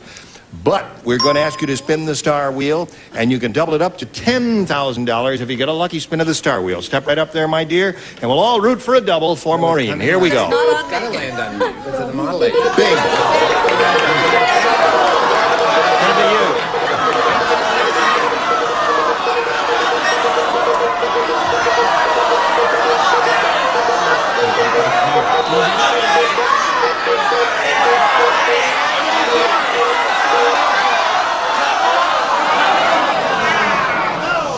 Not quite, but at least you got the vice president of the model Notice agency. it landed on the vice president of the modeling agency. Yes, you're the president and he's the vice And president. all her money, of course, has to go into rugs and filing cabinets, but it is a beginning. Now just face me if you would, please. You are playing for $5,000. Good luck to you, Maureen. Here it is.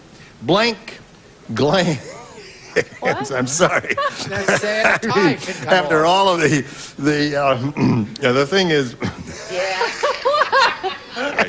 It's sad, isn't it? no help from the audience. What are you saying? Pathetic. He's having a nervous breakdown. No, I'm not. Don't have to give her the money after You read it. this anyway. That's how it Blank starts. glands.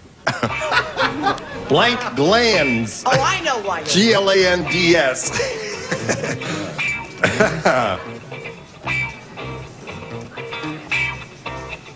Have you thought of one yet? You've got one, all right? Don't say it until I ask for it. Okay. All right, George is ready. Now, if you give us the answer that he has on the card, you get $5,000. There it is, blank glands. I would have to say swollen glands. Swollen glands. Why are you picking on that beautiful girl? Well, because I they don't like- like the answer. What would you say? Memory. Lymph. Oh, sweat glands and lymph glands, what they say. Okay. George, he said swollen glands. What do you say? Yeah, I heard one of the fellows from the audience say that the lymph glands, but I had swollen.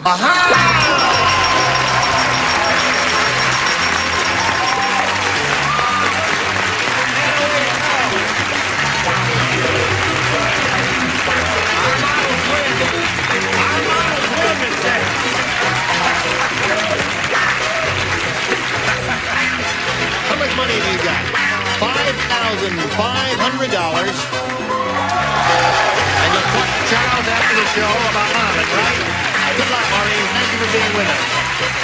Maureen Sturinsky. Now let's welcome Trisha Gordon and Nancy Collins. Trisha Gordon and Nancy Collins. Welcome, ladies. Applause, applause, applause. When I say Trisha Gordon and Nancy Collins, applause. Sorry for the weak welcome, but I welcome you with all my heart. And want to find out a little bit about each of you. Let's begin with you, Tricia. Oh, well, I'm single. I'm from Detroit, Michigan. I came out here to become a big TV star, but thank God I know how to type. I enjoy boating, bowling, horseback riding, and I love to sing. You do? Yeah. What kind of songs do you sing? Anything that... I'm in good music. Boy, you've got a lot of cornrows there, haven't you? Oh, yeah. 9 hours worth. 9 hours worth. Yeah. 9 hours. You do it yourself? Oh, no. No. Well, it's very attractive. Tricia, thank welcome you. and good luck. Oh, thank Now, you. Nancy, how about you? Well, I'm married, and my husband and I are traveling across the country, seeing the country while we can afford the gasoline. And we've been about 2 months traveling all over, and we're on our way back home, Where do you live? Northern California. I see. All right. Good luck to both of you. We'll begin by asking Tricia to choose A or B. Oh, A. A it is. Here we go. Mean Marvin is really mean. Ask Michelle Triola. Ask Michelle Triola. At work, instead of punching the time clock, Marvin punches a blank. Mean Marvin is really mean.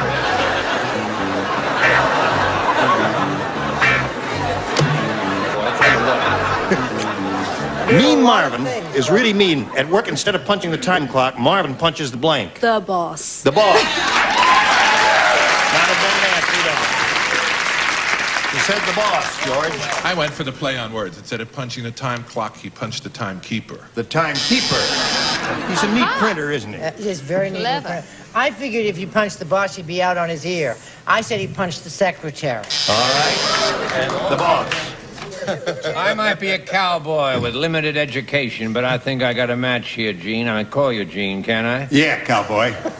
Is that all right if I call you cowboy? I've seen Paisley, but that's pathetic. Foreman. Foreman is the boss. Yeah.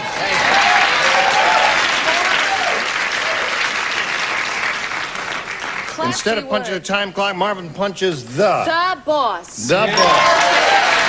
Good Patricia. Oh, that's three. The boss. I would have matched secretary because in most cases she's the boss. But so you've got 4 and you got catching up to do, and we've got this for you. Now here we go. The other half of round 1. Nancy, this is your question. This is it. Art said, "This weather is really terrible. It's so cold, I took my wife to a swap party and swapped her for a blank." That's how cold it was. Here we go. Art said, "This weather is really terrible.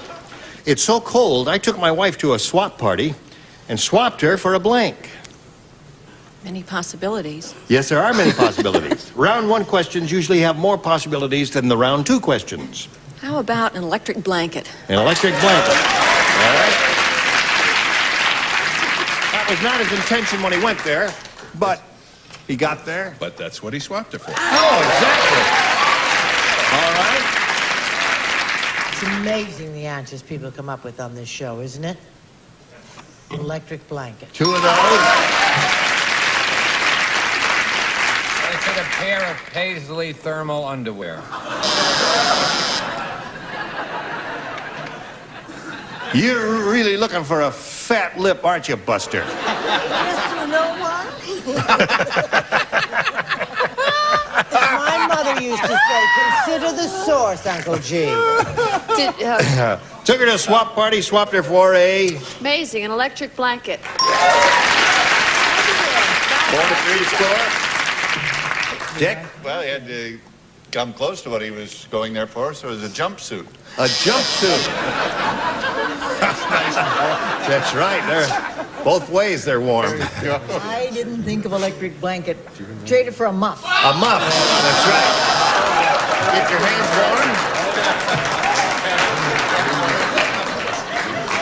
warm. All right.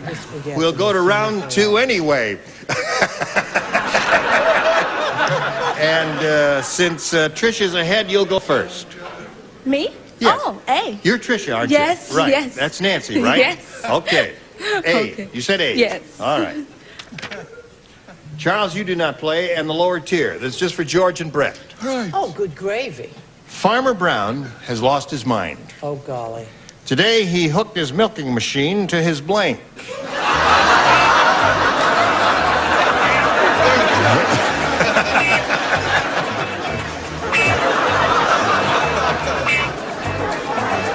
Now, Tricia, Farmer Brown has lost his mind. Today, he hooked his milking machine to his blank. His navel. His what? His navel. His navel? Belly button. Oh, his belly button. Yeah. on something. No comment. No, when he traded away his electric blanket, he hooked Oh, it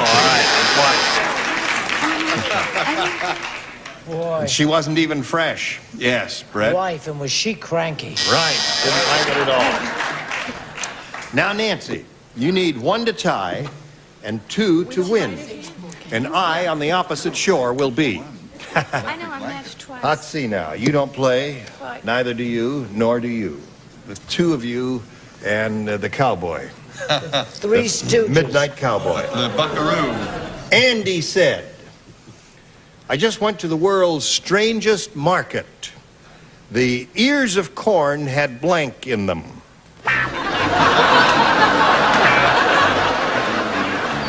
Strange market. Nancy? Andy said, I just went to the strangest market. The ears of corn had blank in them. Swabs, cotton swabs. You blew it, Nancy. Cotton swabs. Cotton ears of corn. Ears, Cotton. clean your ears. Yes, of course. What do you clean them up? Pardon? What do you clean them out? I mean, what's in there to be cleaned out? Well, I don't think I should mention. Oh, all right. Charles? Is it unmentionable? Paisley. This is sort of a distasteful question when you No, come it right down isn't. to No, it isn't. There's nothing wrong and distasteful about it. I say, may I see your answer? Oh, I have wax in my ear. Wax. What do you got in your ear? We Got a banana in your Another wax. Another wax. All right. Another Last chance to achieve a tie. Betty? They did a wonderful job in World War II, the wax. The wax, right. So Tricia wins the game. Come on down, Tricia. Right over there on the blue dot of your wood, please. And Nancy, you'll be back for game number 2 a little bit later. We'll wheel you right off now. And see you later, Nancy. Hello there. Are you happy to be here? Well, we're happy to have you here. Here it is, a chance at the big money, Tricia Gordon. You could win over $10,000 here. We polled the studio audience and said, write down your best answer to this. Blank large. $500 for matching the most popular, $250 for the second most popular, and $100 for matching the third. Now, 3 of the 6 stars can give you a little assistance here. But it would be a good idea to call on the ones who are not hiding under the desk, because they don't have an answer, you see. Okay. Betty? Just reminiscing, extra large.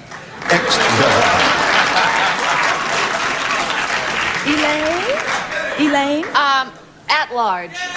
At large? And Brett. Brett?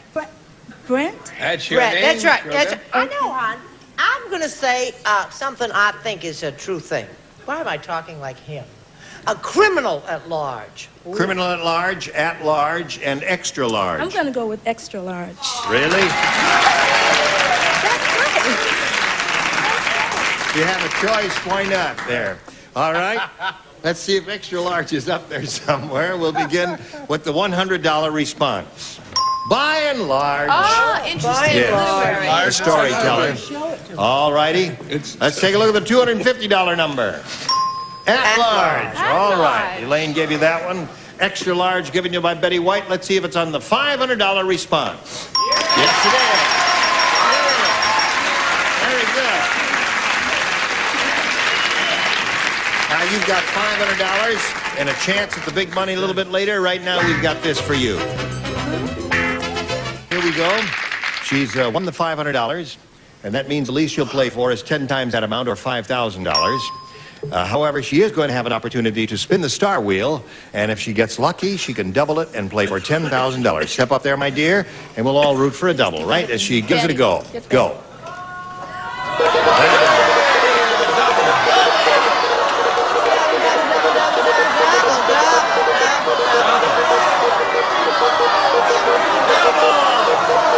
Gonna be you, Charles.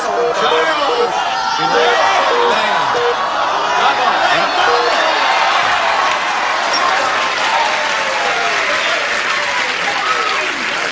All right. Face me over here. That's all right. Now just take a deep breath here and cool it, and you'll be all right. And Elaine, you all set here? Yeah. Good luck to you. It's worth $10,000, and this is it. Shirt blank. S-H-I-R-T blank. Want to take a look at it? Just to make sure that we're all on the same wavelengths here. What do you say?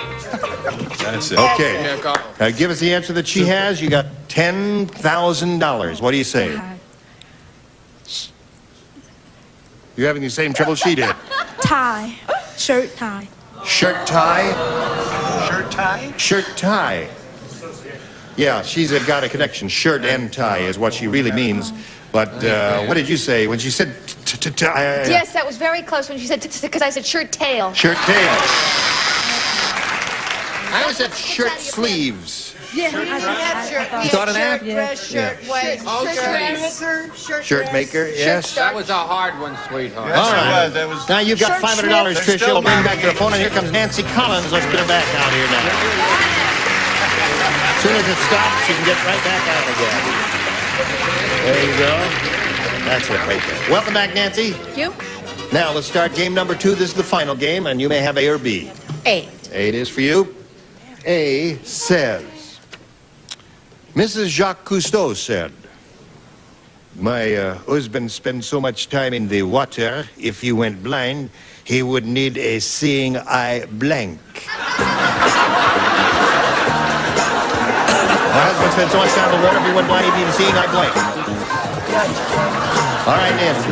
Mrs. Jacques Cousteau said, my husband spent so much time in the water, if he went blind, he'd need a seeing eye blank.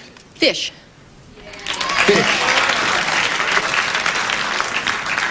Fish. Yes, you've given an answer that makes it very difficult for the judge, right?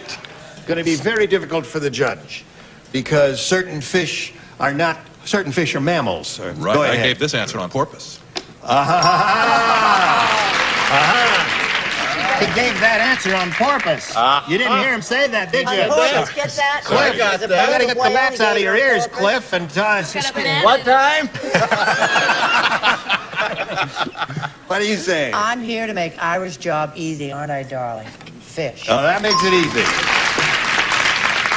All right. This is a match, so don't go all crazy. This is, I happen to know.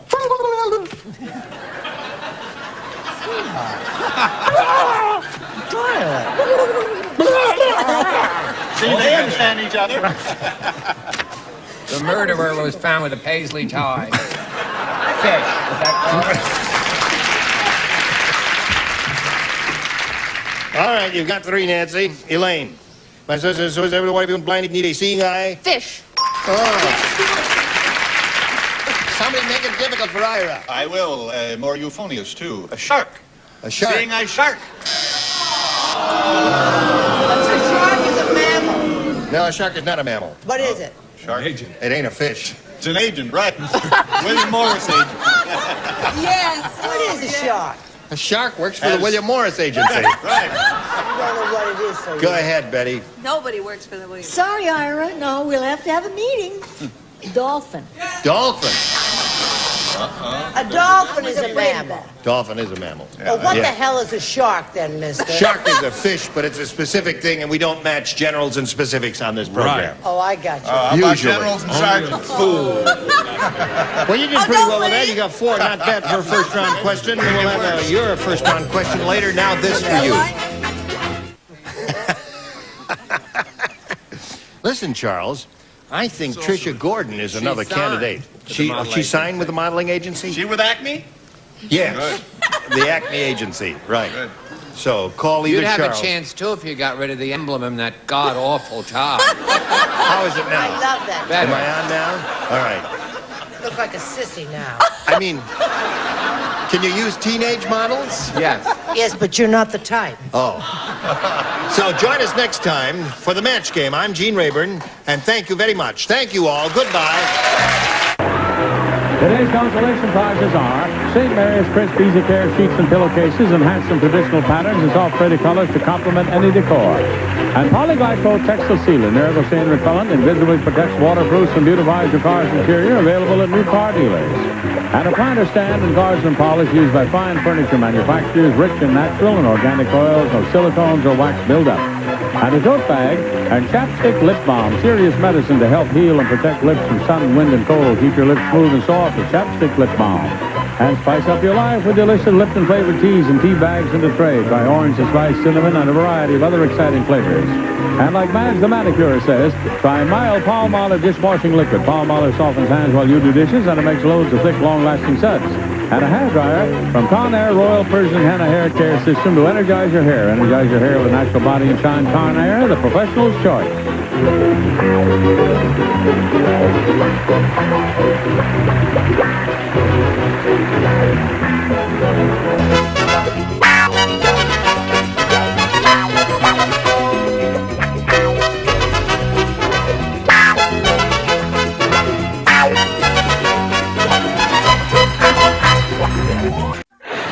Get ready to match the stars. George Kennedy, Brett Summers, Charles Nelson Riley, Lee Merriweather, Richard Dawson, and Betty White as we play the star-studded Big Money Match Game 76. And now, here's the star of Match Game 76, Gene Rayburn.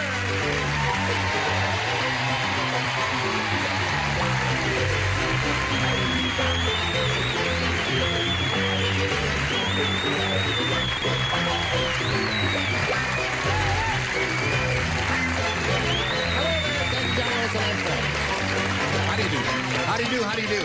Very, very well. You haven't asked me anything yet. You feeling all right? Fine. George Kennedy is a familiar face to all of you who watch television because he's a star of the Blue Knights, a marvelous TV show. And this is his first time around here, and he's okay. Old George is okay, ain't it? Say George is okay. He's a gentleman and a scholar, and he's okay. He's okay. Very all right. familiar. You're not bad yourself. He's a gentleman and a scholar. He's okay. And this lady comes to us from Barnaby Jones, and that lady comes to us from Ellen Ludden. Mary Tyler Moore Show. Where do you come from? Newberries. Yes. All right, let's say hello to Patty Hirahara and Carol Simmons over here. Patty's our current champ. She's won one game and has a total of $600. Right. And she's a student at Cal State Fullerton, and she's majoring in journalism, or communications as they call it now. Yes. Is there anything you've left out that you want to tell us about? Where are you from originally? I'm from Linwood, California. I was born there. Okay. Now she's being challenged here by Carol Simmons, and she's had her first round question, and it was a difficult one, wasn't it, Carol? Yes. But you're going to get better. You're going to have a good time here, and you're going to go like gangbusters in a moment or so as we continue with round one here on Match Game 76. Come right back. Here we go. Whoops. There we go. There we go. Patty, this is all yours. You ready? Listen carefully. When Jackie the comic appeared at the Carpenters' Convention, he was so bad, in the middle of his act, the Carpenters started to construct a blank.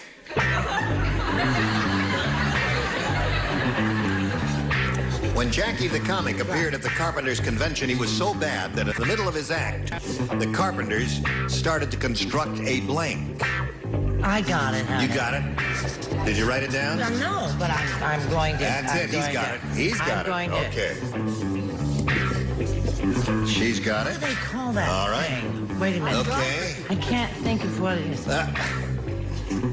Shall I, have you got an answer in your mind? Yeah, it's that thing that... Oh, yeah. I'll tell you what that is. Oh, I got it. You got it? That's it. Okay. Okay, now we come over here to Patty Hirahara and ask her to respond to this. When Jackie the comic appeared at the Carpenters' Convention, he was so bad, and in the middle of his act, the Carpenters started to construct a... Coffin. A coffin. Coffin is good. In my mind, there were two good choices there, and coffin was one of them. Well, I think I'm pretty close. Casket, coffin, same? Casket, that's it. An upside-down casket. The body will fall out if you're not careful there, George. Okay, now, Brett, you're up. Now, don't be unnerved, because I had to draw this for a little while, because I couldn't remember what it was. I'm a wonderful artist. A gallows. A gallows. You see, I had the head. Now, don't boo that, because coffin and gallows are the two good answers there. Better to hang first and bury next. Charles? I think my drawing is much more illustrative of the gallows. Gallows. Gallows. Gallows is a good answer. Coffin is not bad, though. Lee, what did you have? My drawing is right to the point, I believe. Coffin. A coffin. Okay. There it is. Two for Patty. In the middle of his act, the carpenter started to construct a coffin, according to Patty Hirahara. No, I said a little old winemaker made a gallows. A gallows. And what did you say? I'm sorry. I had two choices, but coffin wasn't one of them. I thought of gallows, and then I thought his material was going right down the old tube. They built it down there.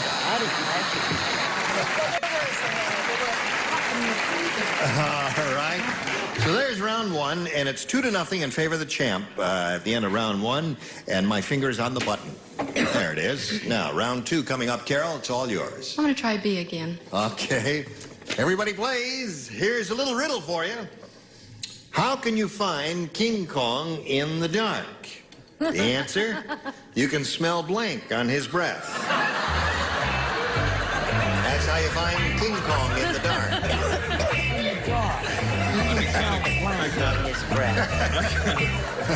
What are you doing? There you go. I'm sorry. Having a good time, George? I just had to go. All right, put it in the slot and away we go. All right. Don't think about it too hard, Carol. Have you thought, you got a couple answers in your head there? Are you mulling it over? Yeah. Okay. All right, Charles is ready, so we'll call on Carol. A little riddle for you, Carol. How can you find King Kong in the dark? The answer, you can smell blank on his breath.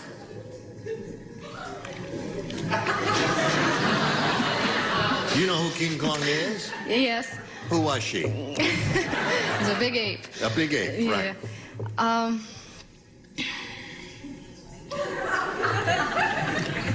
Monkey Jew. Hottie?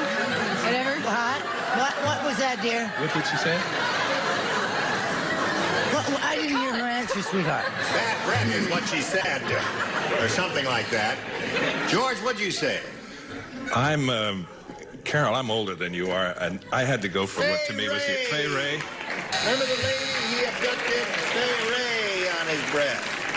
What'd you say, Brett? He was in love, but sadistic. Fay Ray took a bite right out of her. There it is, Charles. Fay Ray. Fay Ray. You remember he kidnapped But he Fay loved Ray? her. He wouldn't have eaten her, would he? Well, you know. What did she say? Don't get involved. Moving right along. Yes. What'd you say? In the middle of the dark, you can smell Fay Ray on his breath. Whatever then. Go ahead, Lee. You can't talk? Well, no, because I know he was involved with more than just one, so he had people on his breath. I don't know. He really was mean there. Natives and, you know. Ray Fay. Ray Fay. Got her coming and going. Right. All right.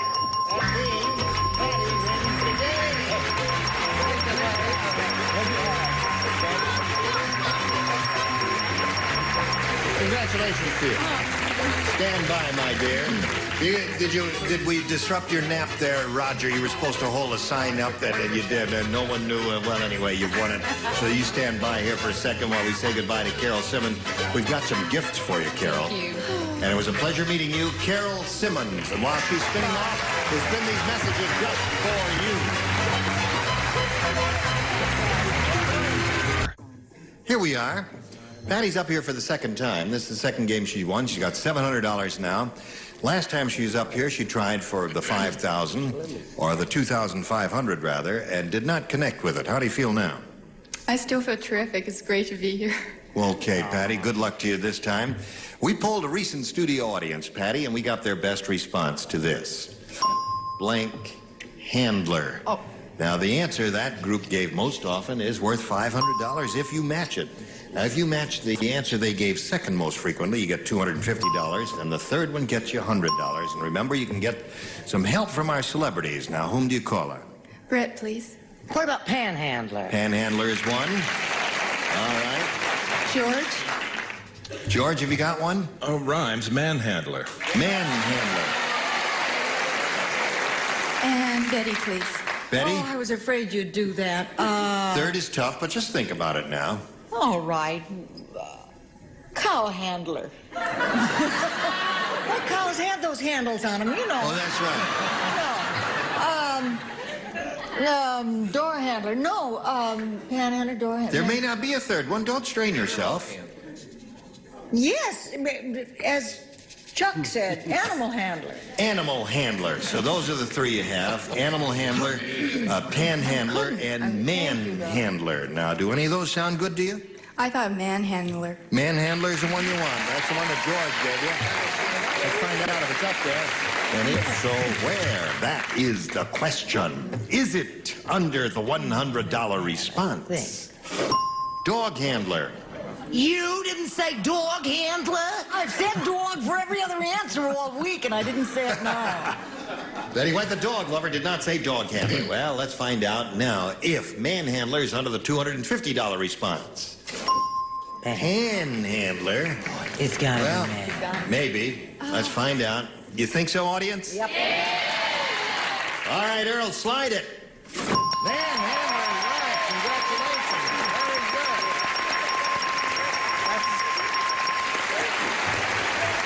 Okay. Patty, you going over $1,000. You now have $1,200, but more important, you're going to play for 10 times $500 or $5,000. Remember to collect that. You got to match one celebrity exactly. It's time to choose one. I think I'll try George this time. George, are you ready? You get ready to... Now, this is time you have to write your response, George. And she'll face me. And here it is, worth $5,000. Blank web. W-E-B. Blank web. Or blank web.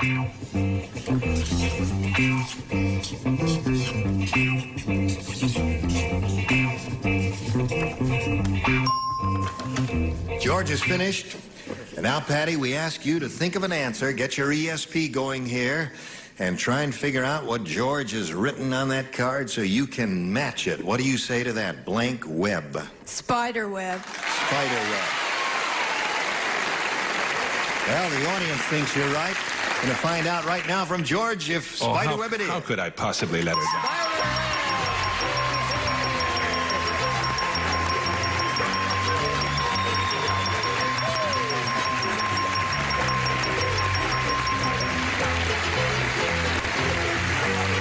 You got $6,200. Thank you so much. Good girl. All right. She's very happy about that. A moment or so, you're going to meet another player. George, do you do this much kissing on the Blue Night? Oh, no, not even with the dog. Oh, well, we're very happy for you, Patty. And now let's meet your new opponent. Here comes Bill Bates. Hello there, Bill. Okay, when it starts, Patty, I guess you two know each other, don't you? And, Bill, we welcome you and ask you to tell us who Bill Bates is and where he's from. Well, I'm a policeman for the city of Los Angeles. I'm married to a lovely girl. Have 2 kids, a boy and a girl, and play a little tennis and golf. Hey, you say you're a policeman? Yes. And do you sit in you cruise around in the car? No, I'm a motorcycle officer. You're a motorcycle officer. And where do you do that? Were you all over town? No, in the Watts area, 77. I see. I see. Okay, well, that's it. You ever watch George Kennedy and his police show? Oh, yeah. The Blue Night there? Certainly. Do they tell it like it is? I won't Okay. I withdraw the question. Okay, good luck to Bill Bates. And here we go, round 1. Bill, it's your choice, A or B? I'll take B. B it is. And everybody plays. In the Army Canine Corps, Private Fido got court-martialed for blanking an officer. What? In the Army Canine Corps, You know what the Canine Corps is? Yes, it's for little puppy dogs. For the dogs, yes. Private Fido got court-martialed for blanking an officer. All right. Love your hairdo, Charles. And he used my brush.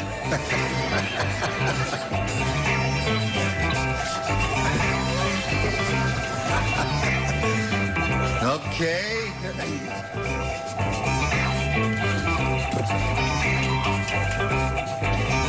What is he Ready for doing Charles. over there? Now we're ready. Bill Bates.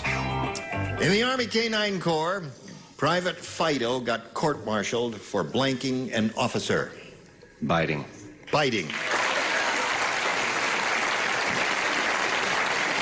There are 2 or 3 good answers here. He gave the simple, straightforward one of biting. What do you say, George? I gave the very crooked one of tinkling on. Tinkling on.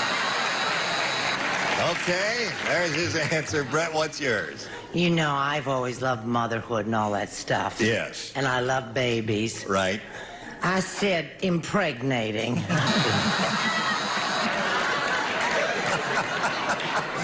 Charles? He said... You didn't say whether it was male, female, whatever. We didn't say anything, no. It's up to you, Charles. I said an officer. Quiet, Brett. Oh, I'm sorry. What was the question yesterday about a gallows? You just, well, no matter. I said using an officer as a fire hydrant. As a fire hydrant. All right, Bill Bates is looking for the answer. Fido got court-martialed for biting an officer. Well, Bill, my officer will have to wear that because... He was bitten. Okay. What is that that he had to It was wear? a Band-Aid. A Band-Aid. I was a little drawing of a Okay. Band-Aid. Richard, for biting an officer. Of course, I won't be driving through once a great deal. I said wetting an officer. I shall walk all the way through there. All right. Betty, now you're the animal expert here. Man's best friend put a bite on a friend. All right. Good for you. Okay, your question will be long in a moment or so, Patty, but right now, this is coming your way. Today's consolation prizes are an assortment of Sarah Coventry jewelry that you buy from a friend at home. Stretch your wardrobe with the many looks of Sarah Coventry fashion jewelry. And an electric knife and a supply of Unicap iron vitamins, 100% of the government's recommended daily allowance of iron, plus 10 essential vitamins. And a crystal dish and Sophie May peanut brittle, the good old-fashioned favorite, and you can still buy it for just peanuts. Now remember, if at first you don't succeed, try, then blank. So keep listening when Match Game 76 continues in 1 minute. Never mind. Okay. Hello there. Now, what is it you came here for? Oh, yes. All right, Patty. This is all yours. Your first round question. Everybody plays. Max said, I just went to a restaurant in Death Valley, and was it terrible? How terrible was it? Thank you, my dear. The only thing on the menu was a blank sandwich. Max said, I just went to a restaurant in Death Valley, and was it terrible? The only thing on the menu was a blank sandwich. A blank sandwich. Or a blank sandwich. Good. Very good. All right, the upper tier is ready, and now the lower tier is ready. We come over to here to Patty Hirahara. Patty, Max said, I just went to a restaurant in Death Valley, and it was terrible. The only thing on the menu was a blank sandwich. Sandy. A sand sandwich. Okay. She said a sand sandwich. That would be rather unappetizing, wouldn't it? I've never had very many of them. There it is. A sand sandwich. Okay, Brett? You know Scoey Mitchell is on this show. He never gets one right. Yeah. He's like the other side of the coin. I've never seen anything like it. He's amazing. It sounded like a wonderful idea to me at the time, but now that I think about it, I'm not too sure. I said a corpse sandwich. Corpse sandwich. Leave her alone. I'm in menopause. Seen it yet, but I've heard you're wonderful. What did you say, Elizabeth? I haven't seen you in it, but I heard you're wonderful. Well, hers is so far behind her that she doesn't remember. Stop booing or I'll get a hot flash. Okay. Charles. A tombstone sandwich. A tombstone sandwich. Could have skipped him. Lee Merriweather. Yeah, the Death Valley, the terrible restaurant, the only thing on the menu was a sand sandwich, according to Patty. What do you say? I'm afraid you're going to want to skip me, too. I said a lizard sandwich. A lizard sandwich. Yes. No, lizards are in the desert, so that's a possibility. Yes, Richard, but... what did you say here? Well, don't boo, because I'm in women paws. Sand. High score. Betty, what do you say? Oh, I said a rattlesnake sandwich. A rattlesnake sandwich. All right, now here we go to round two. That's what they say. Boing. All right, Bill. I'll take B again. B again. Two people do not play. Right. Lee and Betty. Gloria was thrown out of the marching band after she got her blank stuck in the tuba.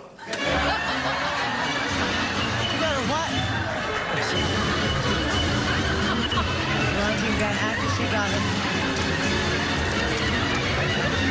Did you say blanks or blank? Gloria was thrown out of the marching band after she got her blank stuck in the tuba. Quickly now, we're running close to time. Honey, I'm clipping right along here. Oh, I love marching music. I could march all day. Everybody up and march around the breakfast table. Who said that?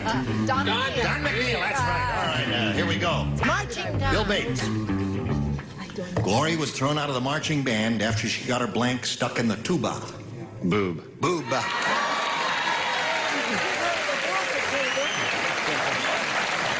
You ever watch this show? Sometimes. We say that around here occasionally, George. Yeah, I only watch it when it's on. Oh. But I missed this time. I went for tongue because of the mouthpiece. Oh, yeah, it's a big horn and all that. Brett, what'd you say? I think this is a match. I just have to make one little boob. A boob. Charles, what'd you say? I'm sorry, I said rear end because she would be marching the other way. If she got the other, she was marching this way. All right. Well, I'll be able to drive through Watts. Yeah, there it is. Okay, so that's 4 for you. And yours is yet to come. The first thing, this is coming your way. Celebrities, you were just grand. Wonderful. But tomorrow you'll be better. Gene Reverend Intermatch Game 76. Join us tomorrow. Goodbye.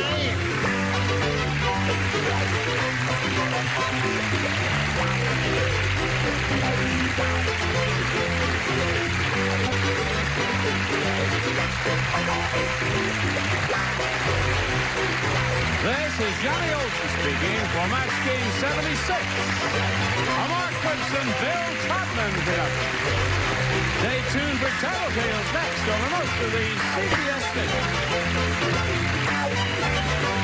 Get ready to match the stars. George Kennedy, Brett Summers, Charles Nelson Riley, Barbara Rose, Bill Daly, and Betty White as we play the star-studded Big Money Match Game.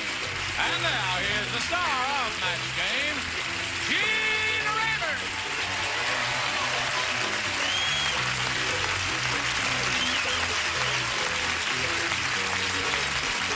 Hello there.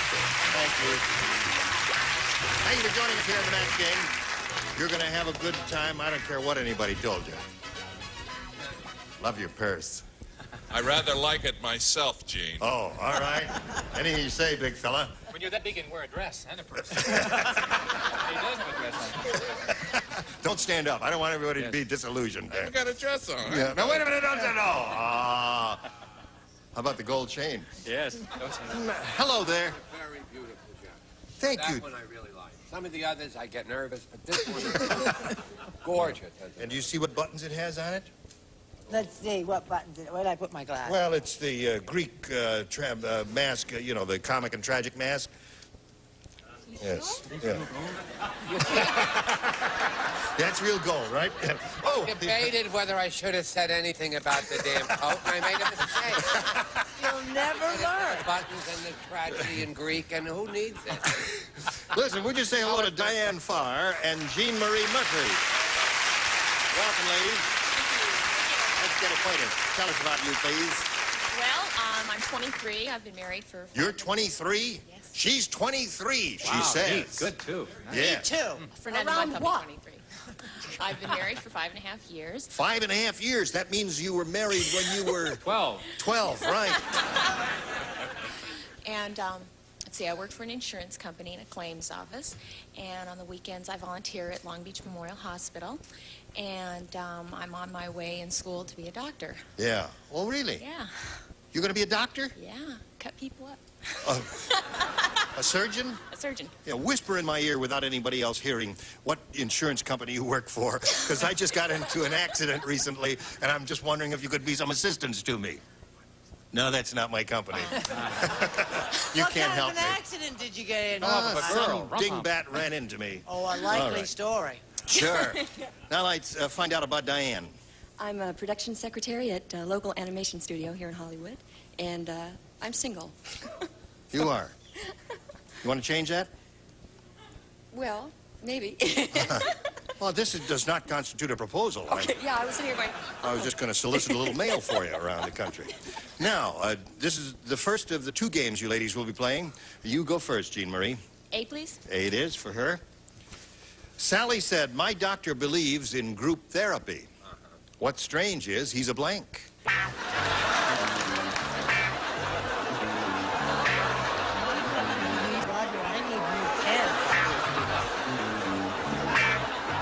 All right, here we go. Sally said, my doctor believes in group therapy. What's strange is he's a blank. You don't get it either, huh? I don't get it I'm either. with you, sweetheart. I didn't get that. I should get it, right? Well, there's no one really good answer. There are, many fair answers. Say one. Say one. Anyone. Do you want to read the card? Read it out loud. Let's Maybe go on that'll to help. another question. Let's Yeah. play another game. Yes, Isn't this wonderful? The writers are overjoyed I have when an things like answer. this happen. It warms their Anybody hearts. want to play 21 questions? Play 21 questions? Let's go on and play another game. Backgammon, anybody? A little... Okay. Go. He's a gynecologist. All right, now what? What'd she say? She said he's a gynecologist. Now, that's one of the many good answers. He could be an obstetrician, a surgeon, or anything like Or that. a nudist. A nudist. I think that's rather amusing, George. What do you say? I threw out a gyno or gynecologist. I thought those didn't work in this particular. Why I would think any. Well, answer group in the world therapy, would you don't work. do group therapy. You do on my block.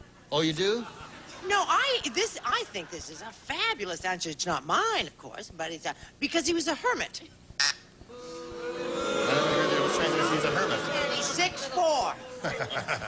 I'll take 2 poison pills. See, these are Yugoslavian buttons. And They are. Each They're one beautiful. has one of the 10 Yugoslavian commandments. Really? It's interesting, Charles. I think they're very handsome. And they're insured, of course.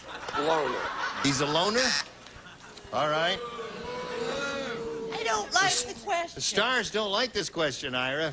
All right, Barbara. Yes. My doctor believes in group therapy. What's strange is he's a blank. A vet. A vet is a good answer. Is that a good one? I thought it was quite good. Jean Marie didn't think it was that good. What was your answer? If you thought it was good, what was yours? You got any good No, ones? vet was good. Oh, that's good. Yeah, That was yours. surgeon, all Yeah. that. All those I said he things. was a groupie, but it doesn't make any sense. A groupie, yeah. 13-year-old I doctor. think it's not a good question. Betty? Well, what else could I say? Tell me again how good an answer vet is. Vet is wonderful.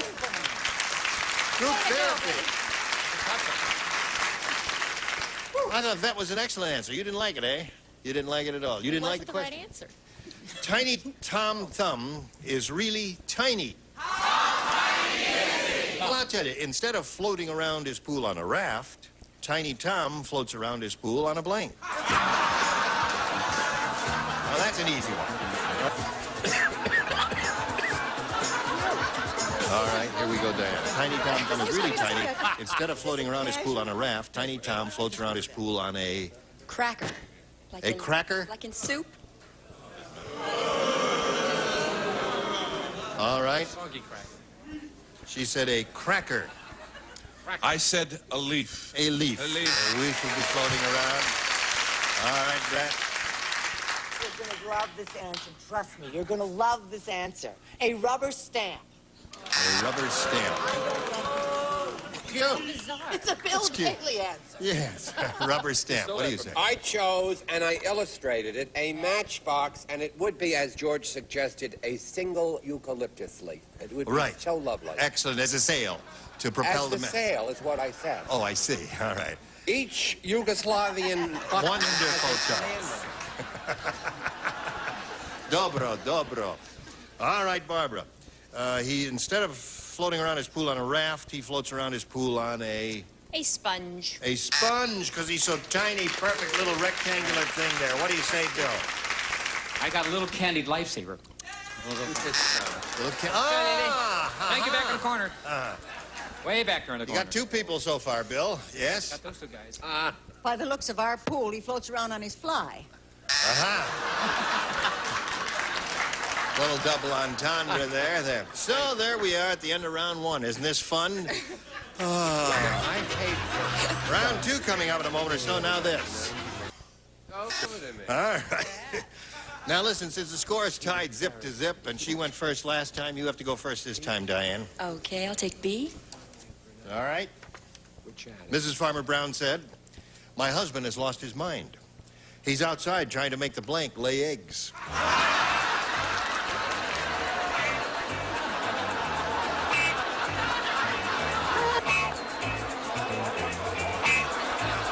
Here we go. Mrs. Farmer Brown said, "My husband has lost his mind. He's outside trying to make a blank lay eggs." The rooster? The rooster. She said rooster. I wish I had. I said horse. Horse? Any farmyard animal, or rooster's good, but any other, in addition, farmyard animal, what do you say? I have to get a good look at it. She's too smart for the room, right? Rooster is the answer. Good heavens, I wish I'd said it. No drawing, I said dog. Dog? Horse and a dog so far, Chuck. Chuck? Yeah. I said dog, too. We are friends, aren't we? Of course we are. Yeah. You'll do anything to read these buttons, won't you? He's outside trying to make the blank lay eggs. Well, I thought he was trying to go for an increased productivity factor here. Get a large egg from the cow. That'd be a big one, wouldn't it? That girl is too smart for the room. Rooster.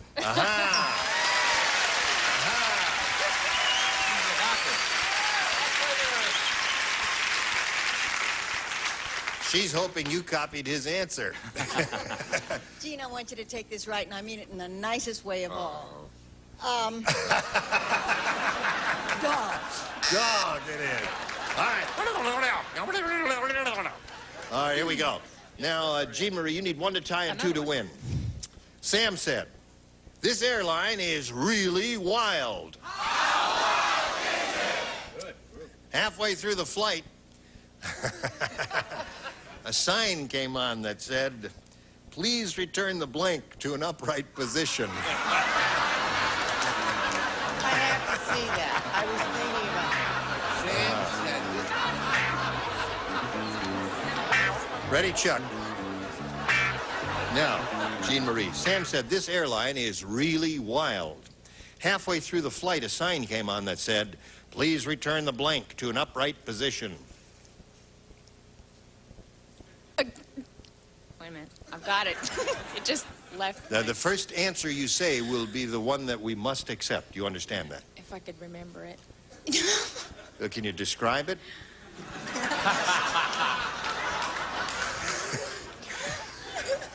Can you draw us a picture? We'll get you one of the pens from over there. Can I look at that again? Maybe Sure. I'll bring it back to my mind. Can you hurry up? I have to go to the bathroom. Going as fast as I can. Read it aloud so that the rest of us have something to do while we're waiting. Sam said, "This airline is really wild." Halfway through the flight, the sign came on that said, "Please return the blank to an upright position." A wild airline. A wild airline. The toilet seat. Oh, no, boy, she drew a blank. She drew a blank. Be kind. She's been married too long. What did she say? Toilet seat. Oh, no. Well, the pilot was there. See? All right, there's a good answer. It's a wild airline. All right, Brett. I don't like you picking on the contestants and using your cranky voice. She wants to do it. Stewardess.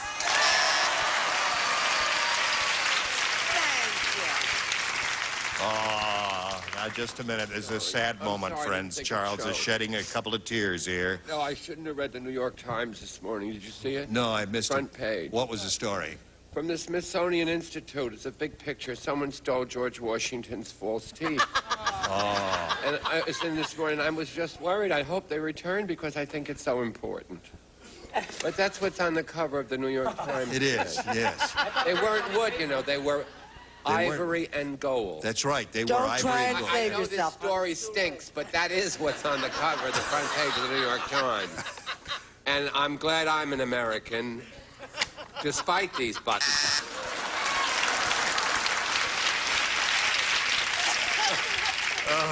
Something has happened since I've been away. That's you know? right, yes. Sign came out and said, please return the blank to an upright position. The old stewardess. Stewardess.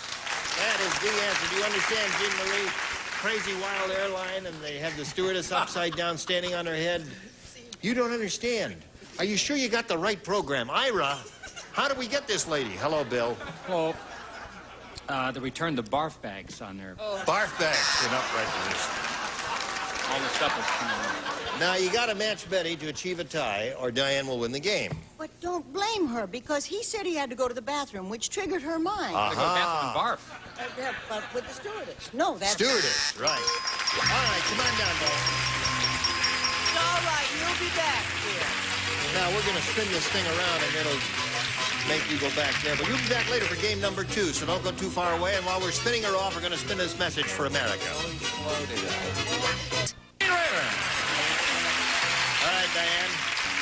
You can win over $10,000 here, and to do that, let's have a go at the big super match here. We polled a studio audience not too long ago and said, write down your best answer to this.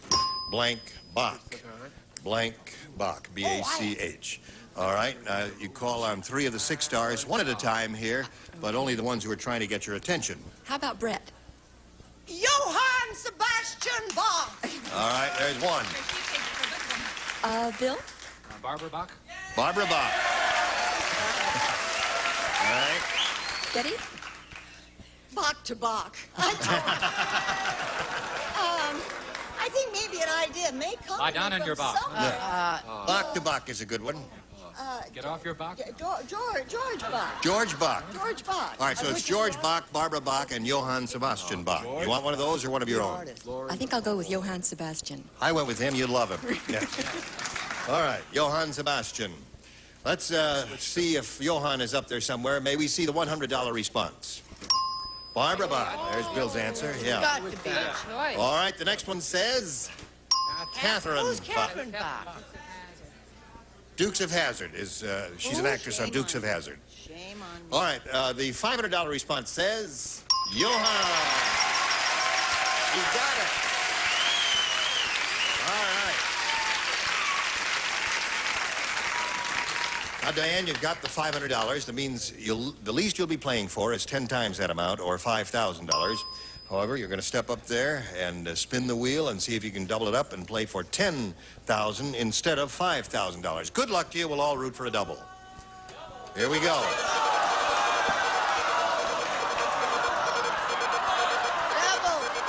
right.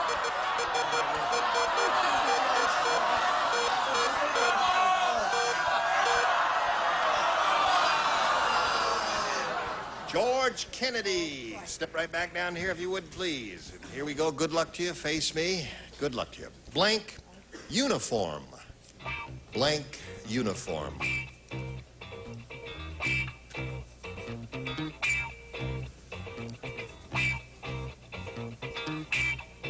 Ooh.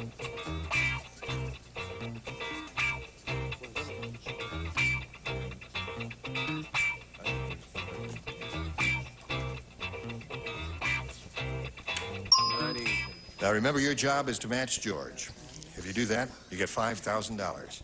Blank uniform. Soldiers. Soldier's uniform. All right. Oh! Gosh! I know. Darn it! Why, George? I had soldiers and I changed it to army. Oh. Oh, that's too bad. But, you know, there are a lot of them floating through my mind. Navy, policeman, and all that. You had a soldier? Soldiers. No, but soldiers are in the Army. Soldiers are in there. Well, the rules say... Yeah, in this part of the game, when you're going for the really, really big money, it has to be an exact match. Those are the rules. But listen, you've got $500, and you have another whack at it with game number 2. So here comes Jean Marie Murphy. As soon as it stops... Welcome back, Jean Marie. Here we go. This is the second and final game, and you go first. B, please. B it is? All right. Big Bertha is so big. You could open a blank in her cleavage. Yeah.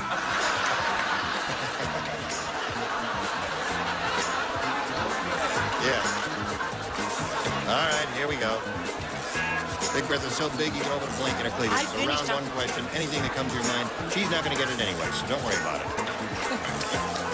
That's psyching somebody out. No, it's not. Nothing.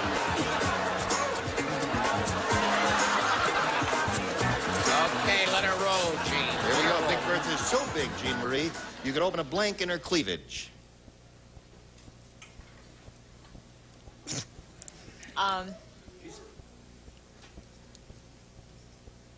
Take your time. Oh. She's quicker this round than the last. A river. A river. Cry me a river. All right, George. How hot was it? Wait, hang in there. Don't worry. I had her opening a car wash. A car wash. See, any ludicrous thing, you know. All right. The river is ludicrous, right. Supermarket. A supermarket. We said the same thing. You did indeed. 2 of those and 1 car wash. We didn't. Her cleavage is so big, I mean, you could open something in her cleavage. The old shopping mall. Shopping the whole mall. thing. I had shopping mall, too. When You had shopping mall. Oh, soulmates, right? You and Barbara. Okay, Betty. Or a Dairy Queen. A Dairy Queen. Dairy Queen. Wonderful answer. All right. Funny. You will have a question for you later. Right now, we have this for you, America. Pound store. Here we go. Where are we going?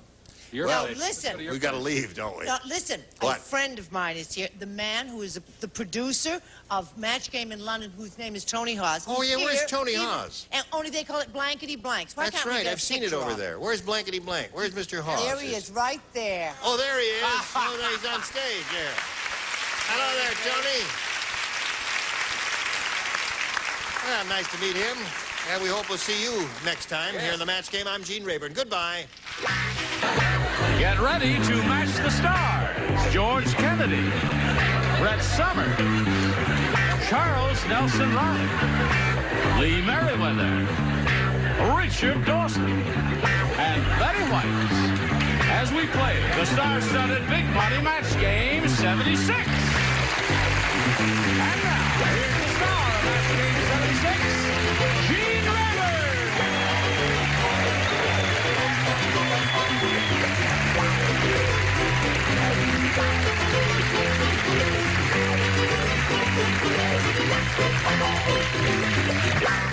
Johnny Olsen. And dear friends and gentlemen. Yes, what? He had a sign up. I didn't see it. Oh, you had that up. George Kennedy held that sign up, pointing the arrow down. Isn't she gorgeous? She is. And she's on a rival police show. Who do you have under the desk, George?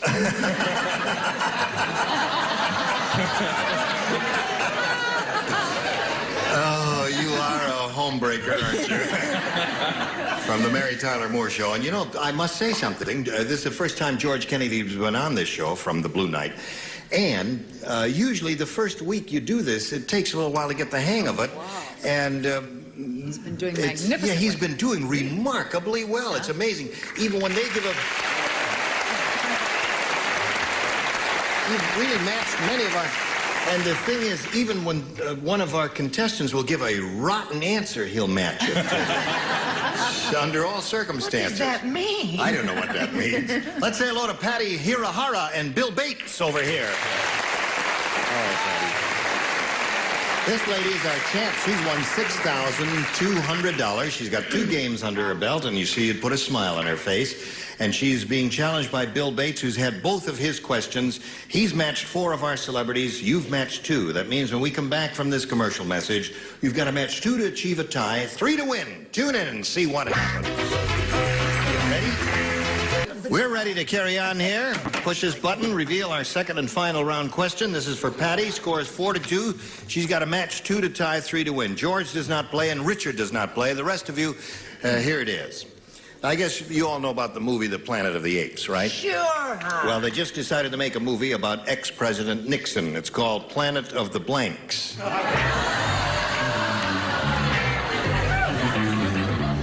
You've heard of the movie Planet of the Apes? Well, they just decided to make a movie about ex-President Nixon. It's called Planet of the Blanks.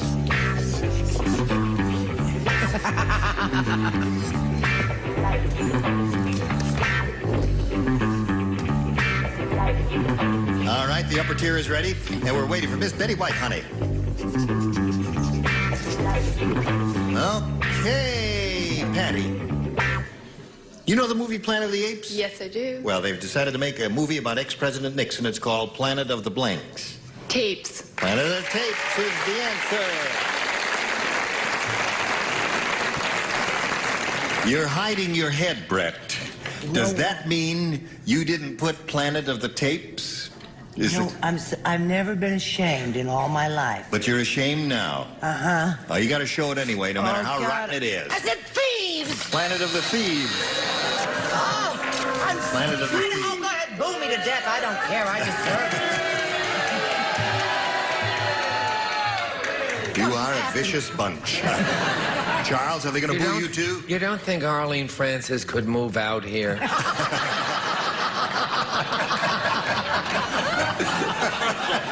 Planet of the Tape. There it is. Score is 4-3. 4-3 the score. 2 to go. What are we going to have here, Lee? Planet of the Tapes is what she's looking for. It's a tie score. That's tapes. Well, that's tapes. Yes. Planet of the Tapes. I draw pictures now. Yeah. It's called Planet of the Tapes, according to her, and if you match her, or vice versa, if she matches you... Just let's not discuss that part. She wins a game. Tony, It's a tie. All right, go. I have never been ashamed of Brett before. This.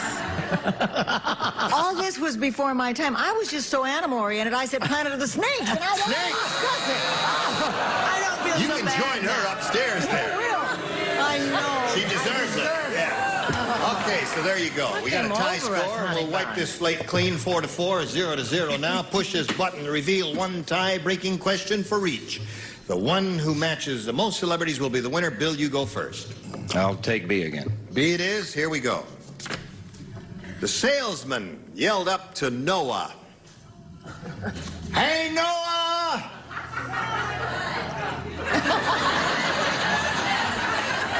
She had a high voice, didn't she? Hey, Noah, with all the animals you got up there in that ark, I bet you could use a blank. Hey, Noah.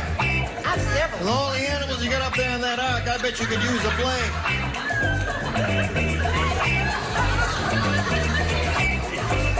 Let me just see what some of the answers are here. I don't understand what that means. May I just take a peek at your answers, With sir? all the animals. Yes, very good. What did you say? Yes, excellent. Okay. Never mind. I can't. Come on, Brett, you gotta think of an answer now. All the animals up there in that ark, I bet you could use a blade. Now we're ready. Wait a minute. Oh, dear me, she writes such a long Okay. answer. There, I Now we'll got call on Bill Bates. The salesman yelled up to Noah. Hey, Noah, with all the animals you got up there in that ark, I bet you could use a... Air freshener.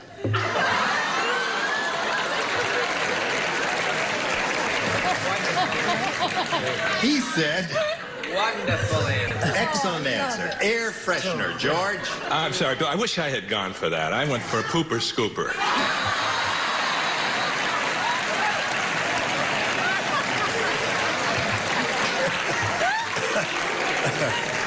Well, I I suppose if you had one of his, you wouldn't need one of his, would you? Brett? Not necessarily.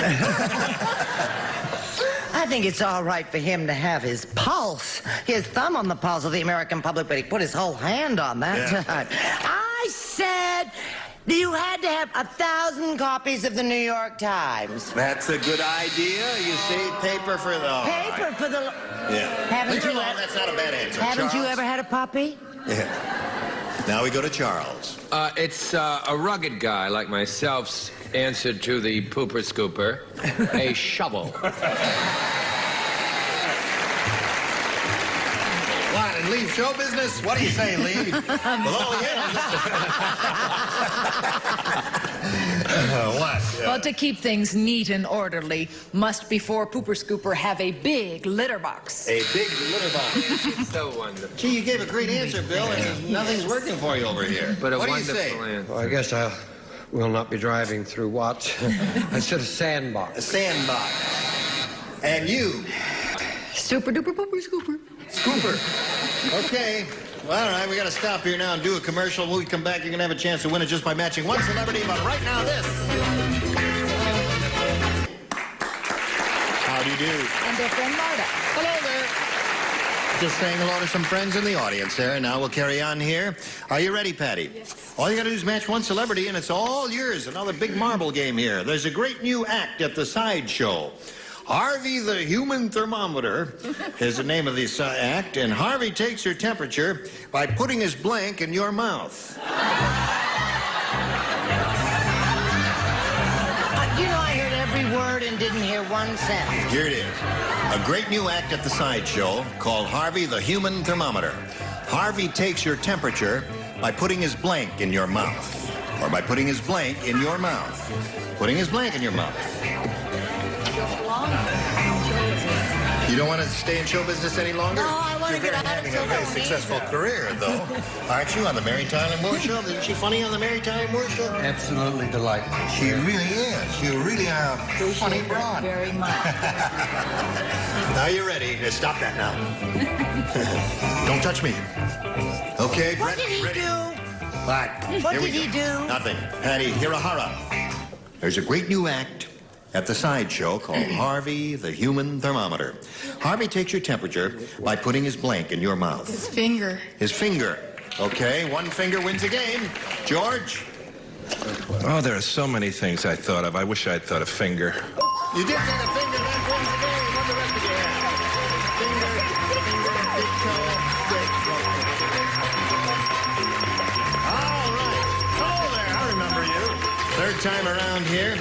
Bill, I'm sorry to see you go. You're a peachy kid. Good kid. So I enjoyed it. I'm glad you had a good time. We've got a lot of gifts for you, together with our thanks for being with us. Bill Bates, ladies and gentlemen. Goodbye. All right, Patty. I can't believe it. You can't believe it? No. You have a chance to win over 5,000 now. You know, you're up to 6,300 already here. You're doing okay. Shall we begin? Yes. All right, Patty. We polled a recent studio audience, and we got their best response to this. Blank shadow. Blank shadow. Now, the answer that bunch gave most often Is that worth- singular? Yes. Singular. Yes, singular, blank shadow.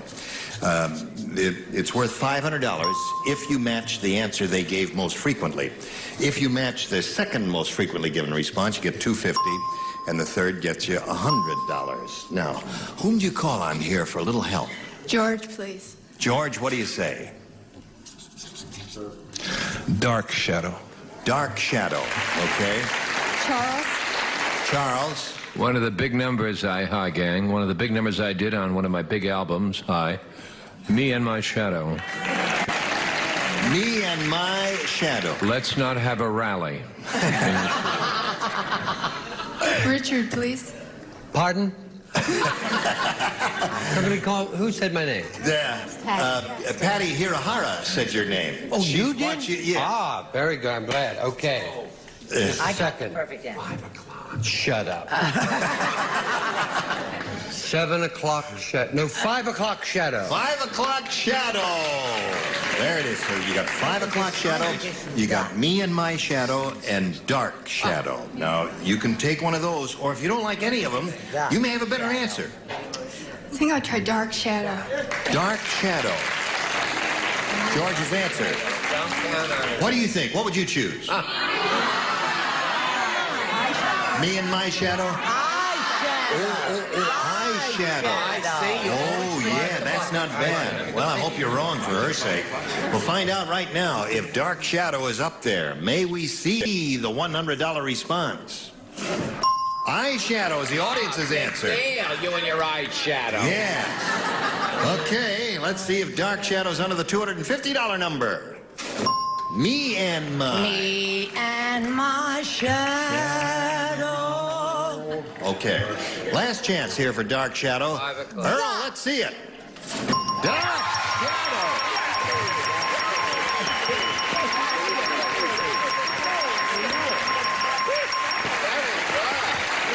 George, did you go to the Goodson-Todman School of Game Shows? You really are amazing for your first time here. Well, okay, you got another $500. You got $6,800. Now you're going to play for $5,000. And to collect, remember, Patty, you got to match one exactly. Which one will it be? It's gonna be George. Okay, George. You face me if you would, please, ma'am. Here it is, worth 5,000 big ones. Race blank. R-A-C-E. Race blank. Race blank.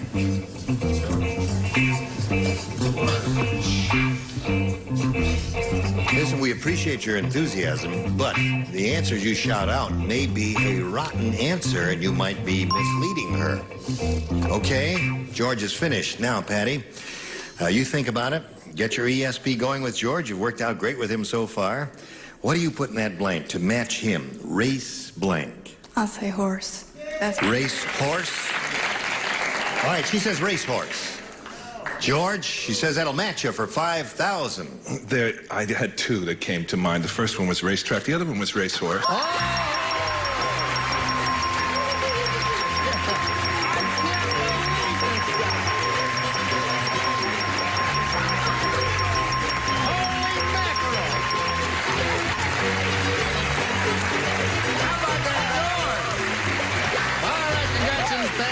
$11,800, and now this message for you.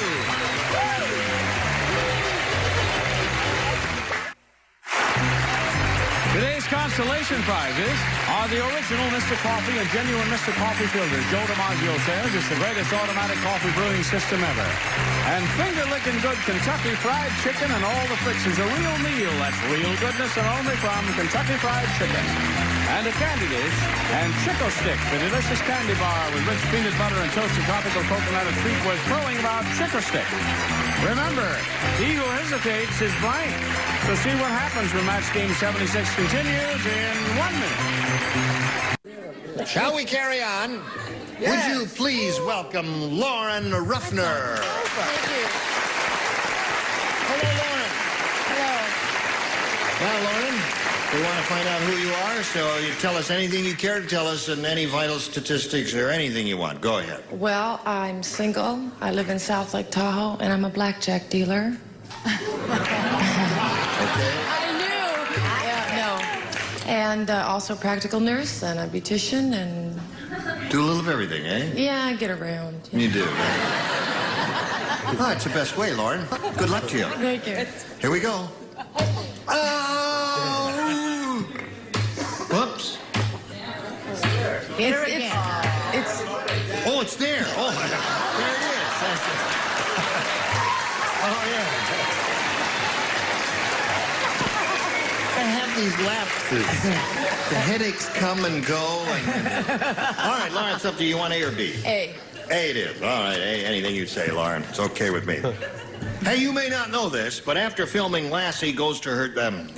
Pardon? I told you not to stop taking your hormones. Take two. Take two, right. What a ploy. You may not know this, but after... Take 3. After filming, Lassie goes to her dressing room, takes off her beautiful fur coat, and then the truth is known. Lassie is really a blank. Oh, well, there's a lot of choices for that. Lassie is really a blank. But I get it. After she takes off her fur coat.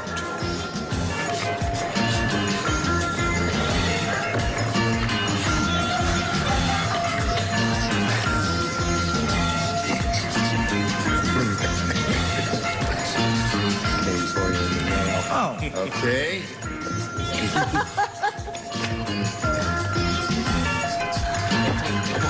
Okay, Charles, come on now. Come on, Charles. Charles. You go, now we're ready. Okay. Lauren Ruffner. Go ahead, I'm in. Shall I read it? Yeah. Will it help any? Yes. It will. You may not know this, Lauren, but after filming, Lassie goes to her dressing room, takes off her beautiful fur coat, and then the truth is known. Lassie is really a... Goat. A goat. Leave her alone. She'll deal you the ace of spades. Is it a good living, dealing?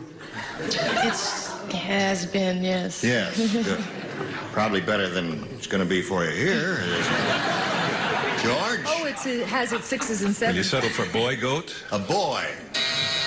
You may not know this, but the truth is, Lassie is a boy. I know that. Oh, you do know that? Yes. Oh, everybody knows. I thought everybody knew it already. No, I guess Don't not. get hostile, Laura. What do you say, Brett?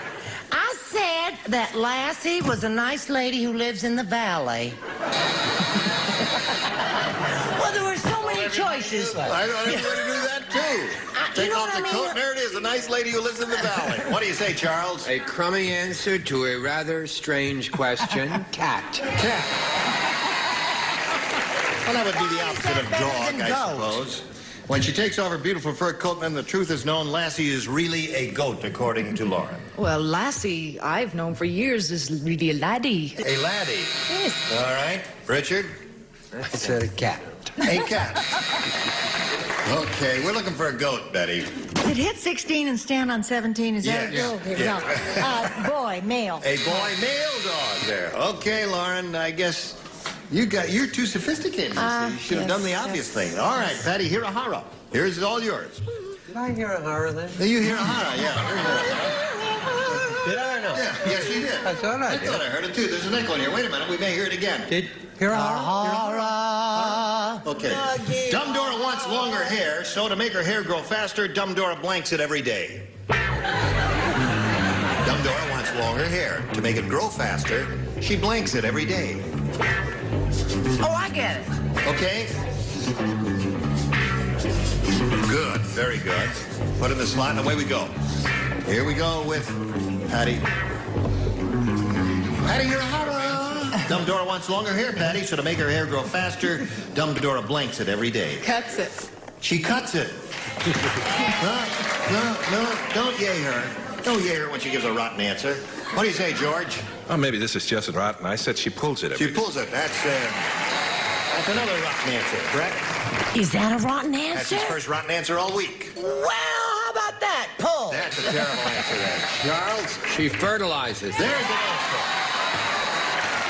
That's an answer. Go ahead, Lee. Charles steals my thunder all the time. Fertilizes it.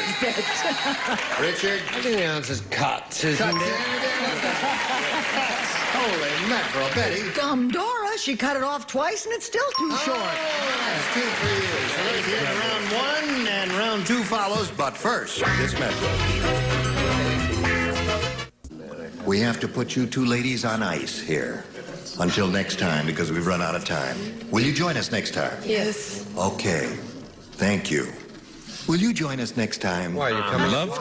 Yeah, what is that? It's a Miss America, but it doesn't tell the year. Oh. It doesn't dare. I'm crazy. Yeah, what is that? Oh, I see. That's the year. That's the year. It was a very good year. Great year. Join us next time for 1976. Goodbye.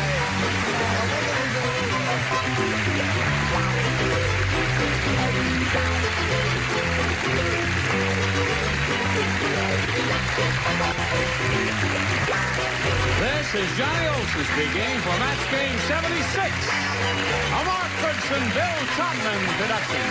Stay tuned for Title Tales next over most of these CBS stations. Get ready to match the stars. From the Blue Knight, George Kennedy. Brett Summers. Charles Nelson Riley. From MASH, Loretta Switz. From Family Feud, Richard Dawson. And from the Mary Tyler Moore Show, Betty White. As we play the star-studded Big Money Match Game PM. And now, here's the star of Match Game PM, Gene Rivers.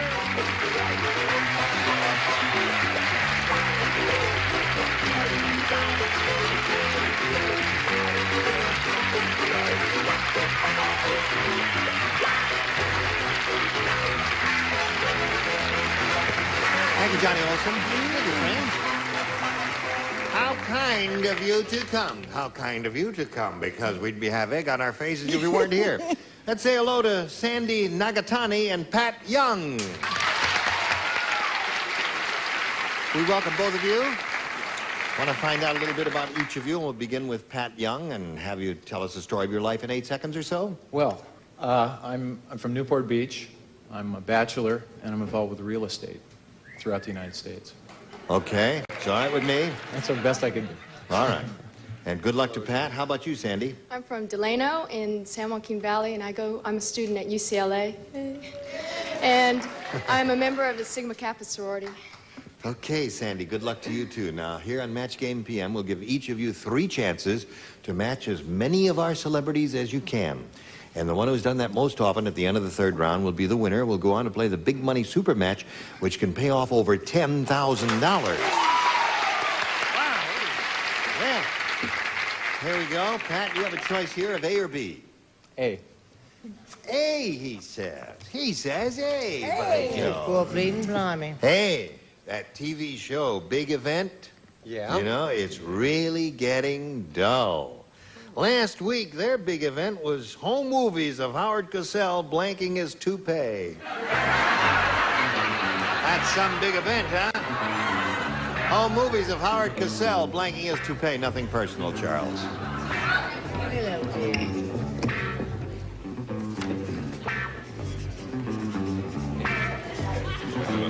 I'm wearing basic blue. May I borrow your pearls? Certainly. Yeah.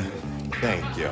They look so nice with that. You Yeah. really enjoy it. They do go well with blue, don't they? Certainly Yes. do. Yes, you hold that for just a second. Thank you very I much. wish I had a nice purse for you, but I left it upstairs. Well, with basic blue, I just forgot my pearls there. All right, here we go. Pat Young. That TV show Big Event is really getting dull. Last week, their big event was home movies of Howard Cosell blanking his toupee. Washing his toupee. Washing his toupee. He says, washing his toupee. What do you say to that? I'm a think I got a match. Cleaning his... Cleaning and washing is a match indeed. Thank you. Oh, Just the effect I needed. Just for a moment there. Now, what do you say to that? He says washing is what he's after. Ethel Merman gave me these. How nice. The pearls, not the others. Right. I said gluing on his toupee. Gluing on his toupee. How about you, Charles? You're the guy that wore the beads earlier? Yeah, that's me. You gonna make something of it? Yeah, you're sissified. I said putting on his. Putting on. Putting on is not washing. No. The big event last week is really getting dull. Home movies of Howard Cosell blanking his toupee, and he said washing. Combing? Combing. Not washing. Nice answer, isn't it? But I matched someone doesn't out match there. Pat Young. Match someone, some weirdo in the Thank audience you. there. Then. How about you, Richard? Well, I guess I matched one of the ding-dongs up there. I said gluing. Gluing. Yeah. That is an emotional experience to watch him do it. Yes. Glues, yeah. He takes a tube, squeezes it right on there, doesn't he? Yeah. Boom. Yeah. How about you there, Betty? Well, close. What do you got there? Brushing. Brushing, yeah. You had the I-N-G, so Pat Young, that's Close one brush. for you. At least you're on the scoreboard. Sandy, are you ready for yours? Yep. Shirley said, my husband, the movie star, is a movie star 24 hours a day. Even on our honeymoon, he brought along a blank. What? My husband, the movie star, is a movie star 24 hours a day. Even on our honeymoon, he brought along a blank. Okay. These pens off because they don't work, so they put them right back in again. Isn't that clever on them? Well, do you need another one? Here, I'll get Yes, you now one. maybe this There's one. the spare. Oh, this one. That one works. Thank you. Is that the one that doesn't work? Let me take Neither them. of them. Well, let me take those and I'll throw those away. Oh, They wonderful. don't work. Thank you. You're Right. a marvelous human being. These don't work. They're all worn to a frazzle. Oh, that's too bad. That's a shame. You're Ready? so neat. Here we go. Sandy. Shirley said, my husband, the movie star, is a movie star 24 hours a day. Even on our honeymoon, he brought along a blank. Script? A script. What'd she say? She said a script. What'd you say, George? No. A script? I thought he might have needed a little direction. A director. That's a very cute answer. George, what do you say? All I can say is what Jack brought along on ours. Worked like magic till he left. Charles? I said a camera. A camera. Okay.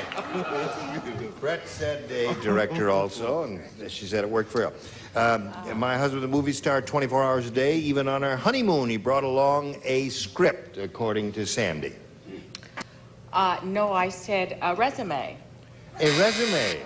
That's what actors do. They carry these resumes around. Well, Yes. first I wrote Starlet, and then I thought that wouldn't be what Starlet didn't know. Starlet would have been cute, though. But a big star never goes anywhere without a stand-in. A stand-in. That's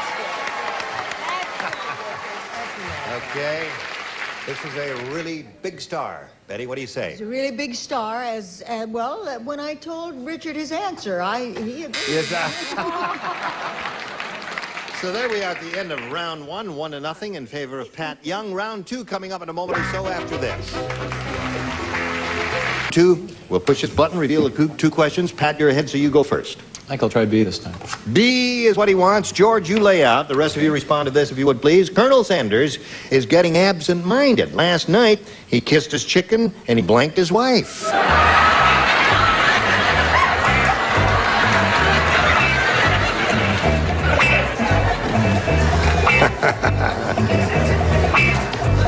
Okay. Now, here we go with Pat Young. Pat, Colonel Sanders is getting absent-minded. Last night, he kissed his chicken, and he blanked his wife. Plucked. He plucked his wife.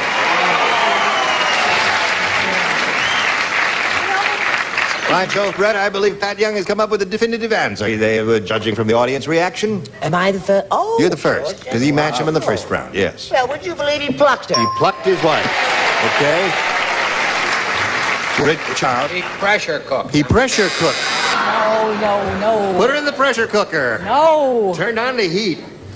Kissed his chicken and he Deep fried his wife. deep fried his wife. There. What do you say to that, Richard? Just plucky, I guess. Yeah. So that's up to 3. What have you got on that card? So close. Fried. Fried. Okay, so he's up to 3 now. And Sandy, listen carefully now. They're getting easier, aren't they? Oh, yeah. Harvey the Undertaker used to be a dog trainer. And that's why he teaches all the corpses to blank. Harvey the Undertaker used to be a dog trainer, and that's why he teaches all the corpses to blank. Don't look at my card, Richard. You tell him, fat lady. Don't look at my card.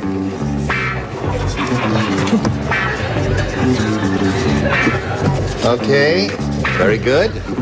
Good. Here we come. Oh, how interesting. I'll trade you. I like yours better. Now, Sandy, Harvey the Undertaker used to be a dog trainer, and that's why he teaches all the corpses to... Roll over and play dead? There it is. Now, that little girl's come up with the perfect answer, I believe. Yeah, but I didn't have it. I taught him to bark. Bark, really? Okay, what do you say? I say, let's all go find ourselves a coffin and play dead. Play dead, that's 1 for her. Charles? Play dead. Play dead, that's 2 for her. Score is now 3-2. He's catching up to you, Pat Young. He used to be a dog trainer. That's why he teaches all the corpses to... Roll over and play dead. Roll over and play dead. Heard that word. 3-3. A corpse doesn't have to play dead, does it? Isn't that kind of redundant? It is. It's a little... A really smart undertaker. Yes. Teach them to dig.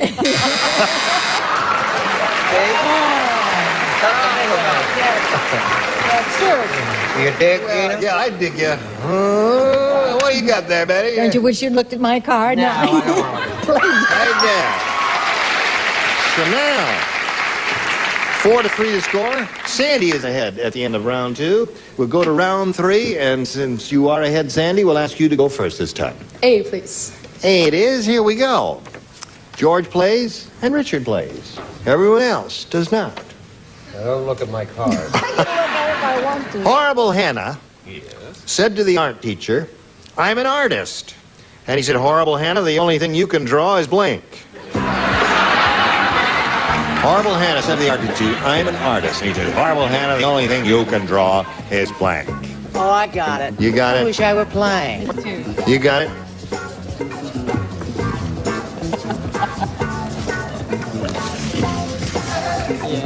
Right. Better. Ready? Yeah. Here we go. Better. Okay. Yes, indeed. Horrible Hannah said to the art teacher, I'm an artist. And he says, Horrible Hannah, the only thing you can draw is... A line. I don't know. You drew a blank on it, so you have to say something. What did you say, a line? A line. Well, Sandy... Do you have a good answer in your mind? All right, if he says your answer, applaud. Is that at fly? Fly. Have you heard of the expression, all you can draw is flies?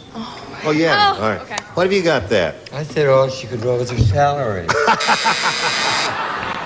Okay. Or salary. Now, Pat, you know what you have to do? You have to match 1 to tie and 2 to win. Here we go. Charles? Yo. Ready? Here we go. The captain of the firing squad said, that last condemned man was strange. Instead of putting his hands over his eyes, he put them over his blank. I can understand that. When you get nervous and everything. That last condemned man was strange. Instead of putting his hands over his eyes, he put them over his blank. First you have to wake up, sweetheart. I'm thinking. Why don't you tell us about Ethel Merman's pearls again? Are you ready, Loretta, my dear? Yes, you are. And Betty is ready. And Charles... Betty is ready? Betty is ready. It's baby talk. Oh. Okay, Charles. The captain of the firing squad said that last condemned man was strange. Instead of putting his hands over his eyes, he put them over his... Loins. Loins. Or a reasonable fence. That's right. Charles, he said loins. Ears. Ears is good. Yours is good. Ears is a good But response. it's not a match. Loins is good too, but it hadn't occurred to me. Loins? Yeah. Well, it had occurred to me, but I didn't know how to say it. Yeah. What did you say? You gotta read between the loins. Read between the loins? It occurred to me too. I said mouth. Mouth. Now, you must match Betty to stay in the game and achieve a tie. Let's see if it happens. Betty? No, I don't wish I had looked at your card, but I'm sorry I can't. I said ears. Ears. So that means Sandy Nagatani wins the game.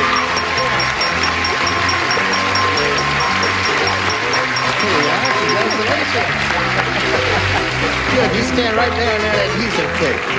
Pat, it was a pleasure to meet you. It was a pleasure.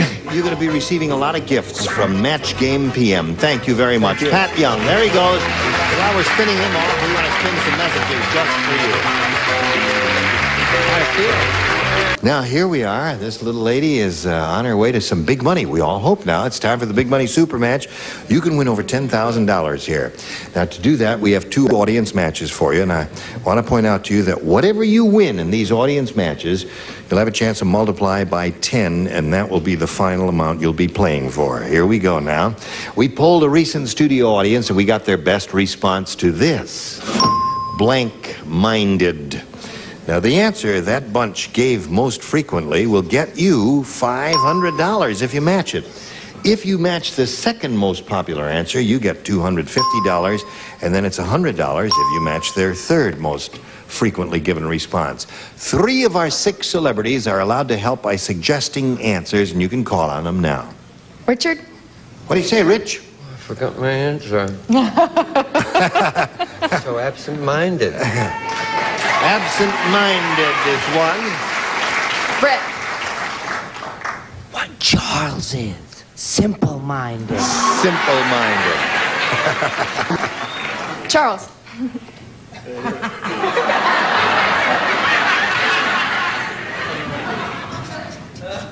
Oh, I'm not going to give you a straight line like that. He's thinking, friends. What Brett is? Feeble-minded. Now you have feeble-minded, you have simple-minded, and you have absent-minded. Those are the 3 the celebrities have given you. You may choose one of those or give us one of your own entirely. How about absent-minded? Absent-minded is a good one. The one that Richard gave you. Let's find out if it's up there. And if it is there, where is it? That's the question. Let's begin down at the bottom, and we'll reveal the $100 response. Simple-minded. All right, that's the one that Brett gave you. That's off to a good start, I hope. Let's take a look at the $250 response. Narrow-minded. That's not bad now that I see it. All right, last chance for absent-minded. Slide it, Earl. Yes! Congratulations! Good girl. Now, you've got $500 there, which means the least you'll be playing for is 10 times that amount, or $5,000. Stand on the adhesive tape. That's it. And we're going to see now, Sandy, how much more money you'll win with this second audience match. Go. Blank squad. All right? Let's see what good answers we'll get from our celebrity. Richard? Absence. Oh, The Mod Squad. Mod Squad. Betty? Well, I've some of my best friends, the Vice Squad. The Vice Squad. Charles?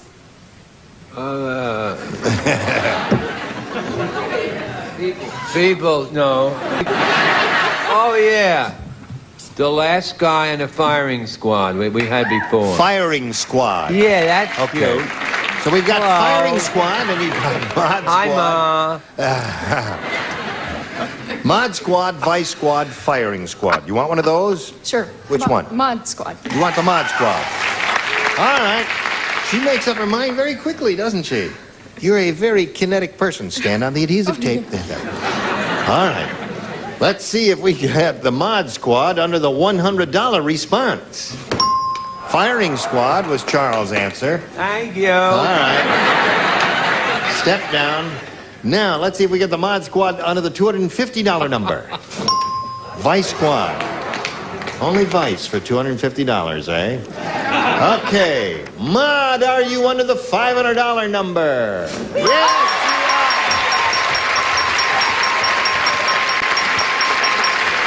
Holy mackerel. Good girl. All right. You won another 500. Multiply that by 10, makes another 5,000, and add that to the previous 5,000. You've got a pot of $10,000 to shoot for.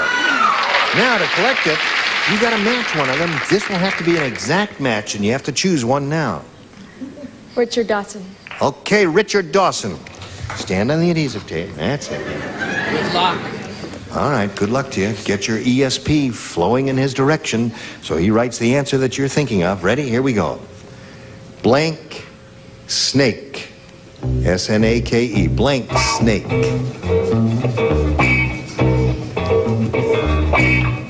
All right, he's finished, Sandy. What answer would you like to give us now, which you think will match his? Get you the $10,000. Blank snake. Blank snake. Blank snake. All I can think of is cobra. Cobra. Well, she thought of that because we got so many of them around here, especially around CBS. What do you say to that? She says cobra will match you for $10,000. What do you say to that? Rattlesnake. Rattlesnake. That's the great American snake. Well, Sandy, I'm sorry you didn't win the $10,000, but you did indeed win $1,000, and that's pretty good. Thank you very much, Sandy Nagatani. We'll be back in a moment, right after these messages. Listen, I hope to see all of your beautiful bodies on this stage on another occasion in the near future, because you were just dandy. So George, thank you. With the pearl. Look forward to seeing George Kennedy on The Blue Knight, and this pretty lady on MASH, Loretta Swit, is marvelous in that part.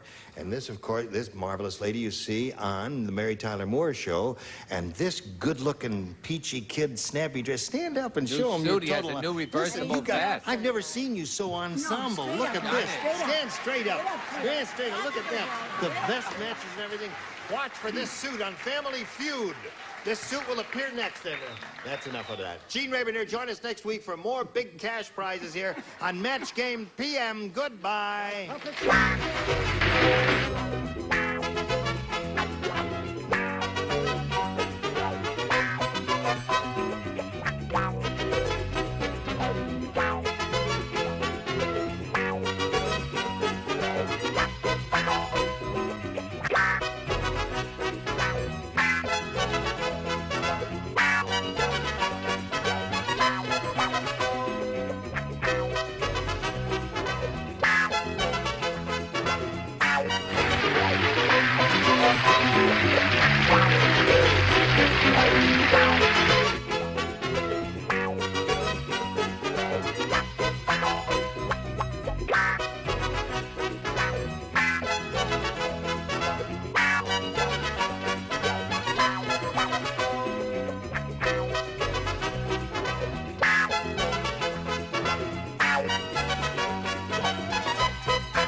Get ready to match the stars. George Kennedy. From Ladies' Man, Betty Kennedy. Charles Nelson Riley. Phyllis Diller. McLean Stevenson. And from Harper Valley PTA, Fannie Flagg. As we play the star-studded big money match game. And now, here's the star of match game, Gene Rayburn.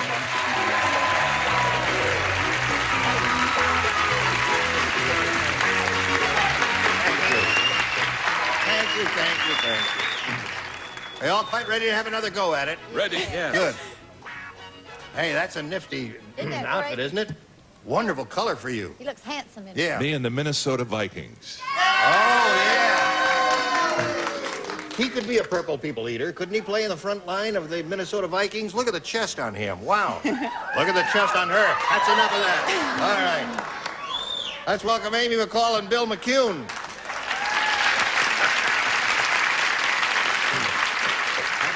You remember Amy McCall? She's a college student, and she's excited to be here, but she can't think of any answers.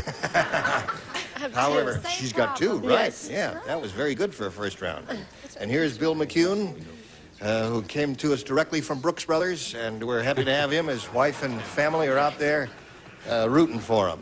And we're in the middle of round one, and that means, Bill, you have a shot at this one. A or B? Is A. Oh, A, all right. Oh, that's very alert of you. Muggsy said, my high school is so tough. How tough is it? Much better than the group we had here yesterday. Here's how tough it is. In shop class, they teach us how to make blanks. That's how tough it is. Shop class, yes. See? You finished? Oh, yes. Yeah. Good for you. I feel there's only one answer for that one. Really? Only one. Let me just see what the only one coming. Really? Never even crossed my mind. You're kidding. No. Then you're sick. That's right. But the whole world is sick. Remember that. We know that. Bugsy said, my high school is so tough in shop class, they teach us how to make blanks. Brass knuckles. Brass knuckles. Very good. This actually has a better sense of humor than I do. Brass knuckles is an excellent answer. I think he mesmerized me into There's saying. one for him.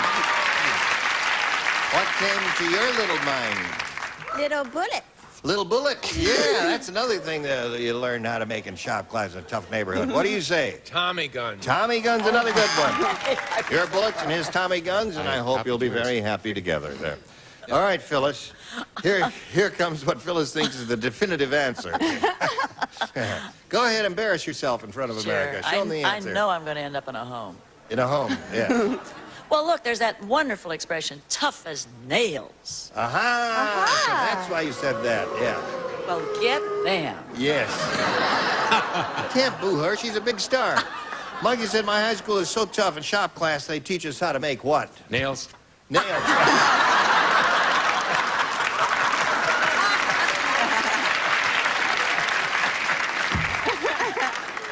All right, now we're going to hear a good answer.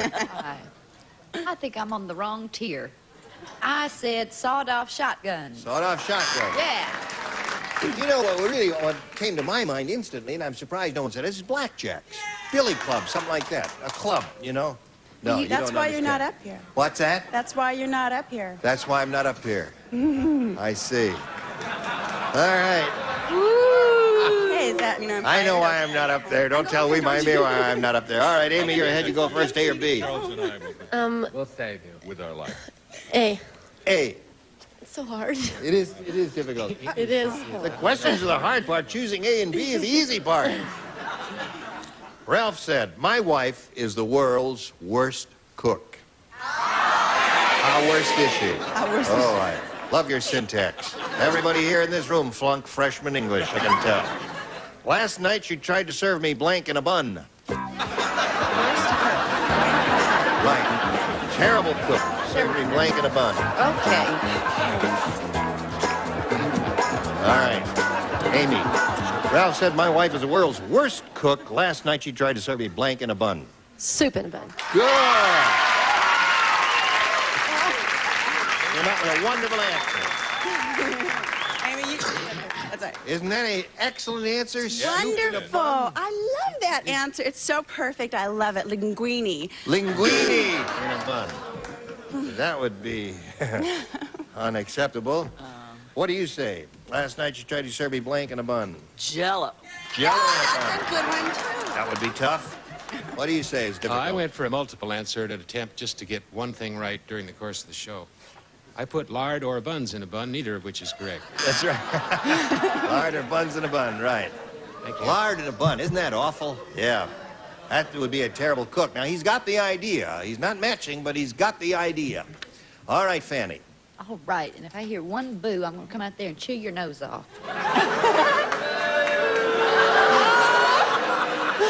I think you've turned him on. I'm going to go out there and chew your nose off. Give the soup. I thought you did better with that, but it's really good. All right, Bill, here we go. You need 2 to tie and 3 to win. Dumb Donald is really dumb. He tried to build a tree house in a blank tree. Oh, I love this. I feel terrible because Gene wants me to keep reading this question like this so he can stand next to that girl the whole time. And I didn't want to say anything. Just write your answer down. Write your answer down. I feel funny about it. We just get $10 a show if I would just keep reading it. No, he didn't. Now, you know you don't play this round, George. I know, I'm just writing. Oh, yeah. I'm lonesome. Right. All right. Here we go, Bill. Dumb Donald is really dumb. He tried to build a tree house in a blank tree. And I'm practically blank. Oh, really? Coconut. Palm tree. Palm tree. Now, I guess he missed the point. There are two what I consider quite good answers here. Do you have one of them? Of course I do. Christmas tree. A Christmas tree. They liked it. Well, if we include that, there are three wonderful answers here. What do you say? Shoe tree. Shoe tree What's a shoe tree? is one of the wonderful answers. Phyllis, dumb Donald tried to build a tree house in a blank tree. Well, now, even if it were the wrong answer, this time I was going for great printing. Great printing. Yes. Oh, that's nice. We like neat. Shoe tree. Beautiful. Well, great things come in threes, which is often one too many. I put shoe. Shoe tree. And you put Ming tree. a Ming tree, whatever that is. Oh, really? All right, Amy, come on down here and take your place on the little blue dot there, if you would. Right there, ma'am. And we'll say goodbye to Bill McCune, but he's leaving here. He's not too unhappy because he has $500. Bill, it was a pleasure to meet you. Same here. Bill McCune. Goodbye, Bill. While we spin him off, I'm going to spin this message for you. Hurry back. Here we go, friends. Are you ready? Mm-hmm. Okay. All right. What do you want to do? Play. Oh. So I can do it good. Oh. What? Are you blushing? Get a real tight job. Aw, she's blushing. Charming, she's blushing. I think it's a beautiful sight. It's rare that you don't see this nowadays anymore. Yeah, you're seeing it now. All right, Amy, good luck to you. I hope you win a lot of money. You could win over $10,000 here. We polled the studio audience not too long ago, a nice, smart bunch like these. And we said, write down your best answer to this. Blank the band. Now look over the stars and see which ones you want to call on for a little assistance here. Any three, one at a time. George. Strike up the band. Strike up the band.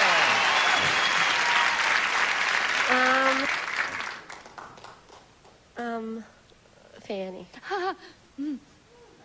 Sober up the band. No.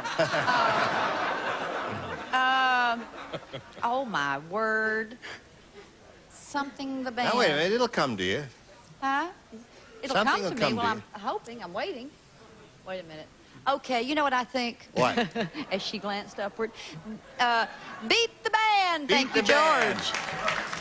All right, that's two George has given us. Thank you, George. That's all right, George. She was drawing a blank, and she needed a little help. Nothing wrong with that. Helping your fellow man, is there? Okay, go. Yeah, just a minute. I'll get right back to you, Amy.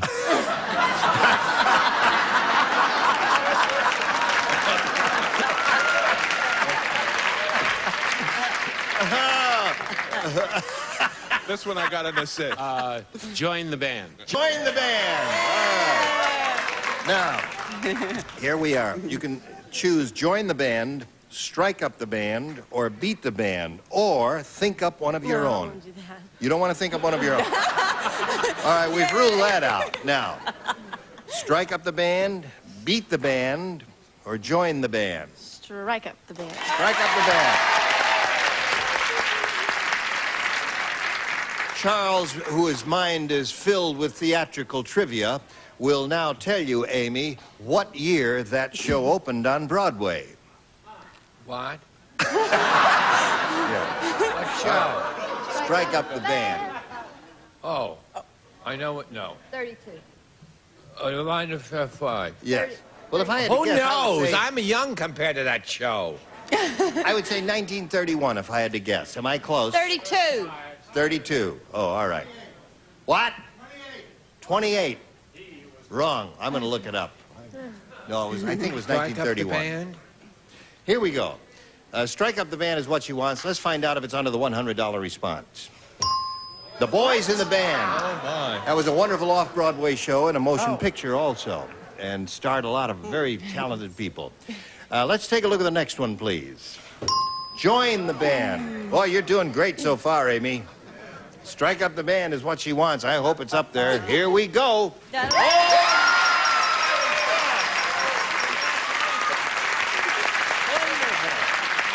George gave me the answer.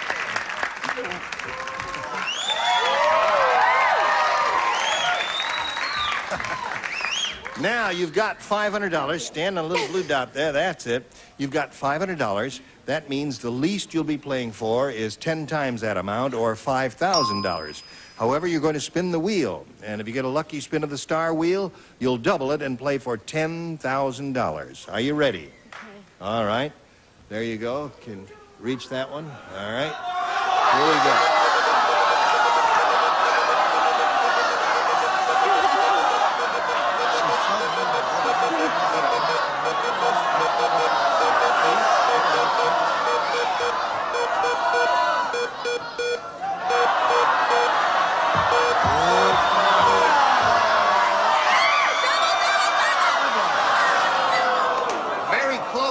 Amy, very close.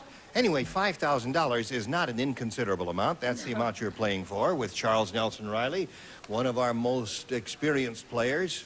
Now, if I let you look at him when he's writing, it might give you a clue, so you better just face me like that, all right? Okay. Good luck to you. Here it is. Blank prayers. Blank prayers. Or blank prayers.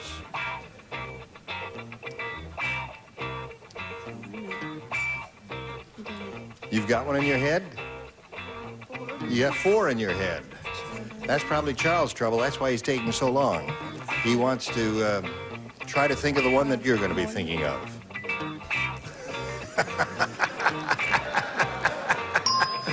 All right. Now, here we go. Blank prayers. It's up to you to match Charles. If you do, you get $5,000. What do you say? Silent prayers. Silent prayers? Silent prayers. I said evening prayers. Evening prayers. Say your prayers. How about say your prayers? I'm gonna. You're gonna say your prayers now? Yeah. All right. Well, listen, you've got $500, and that's not bad. We congratulate you for that, and Amy Call, we thank you very much for being here. Now we've got a little message for America. Thank you.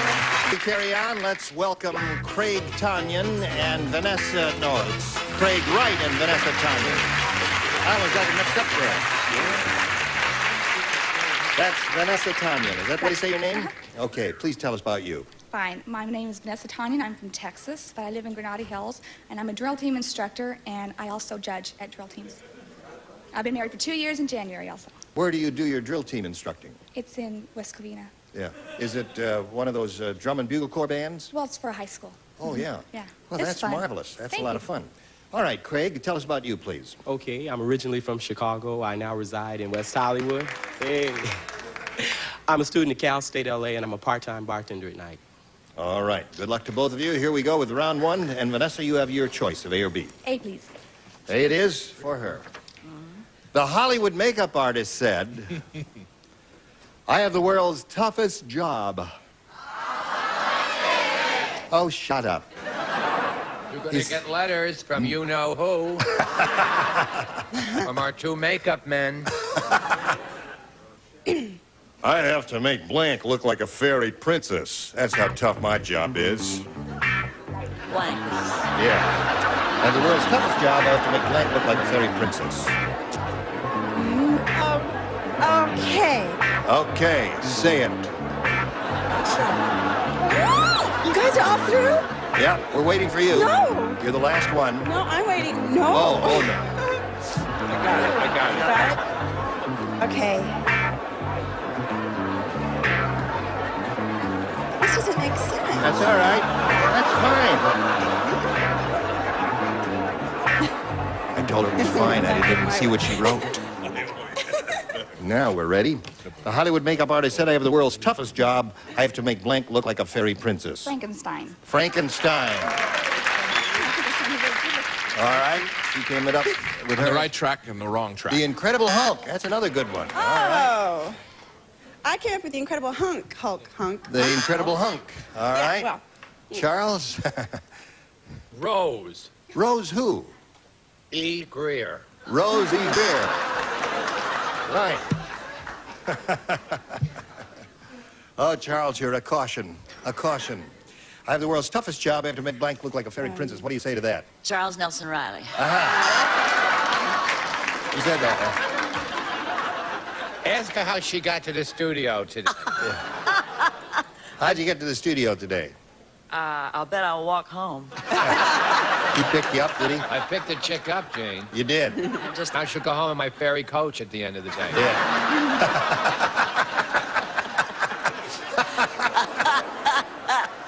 And I hate mice. Yeah. Somebody's tires are going to be slashed. All right, McLean. I said the Incredible Hulk. You said the Incredible Hulk. That's what I said. Why'd you say that? Because those people up there must have been peeking, I guess. Oh, right. All right, Fanny. I said Ernest Borgnine. Ernest Borgnine. Now we come to Craig's round one question, which reads as follows. Larry said, have you heard about the new game show for sadistic housewives? Oh, good. Well, I'll tell you about it. It's called Beat the Blank.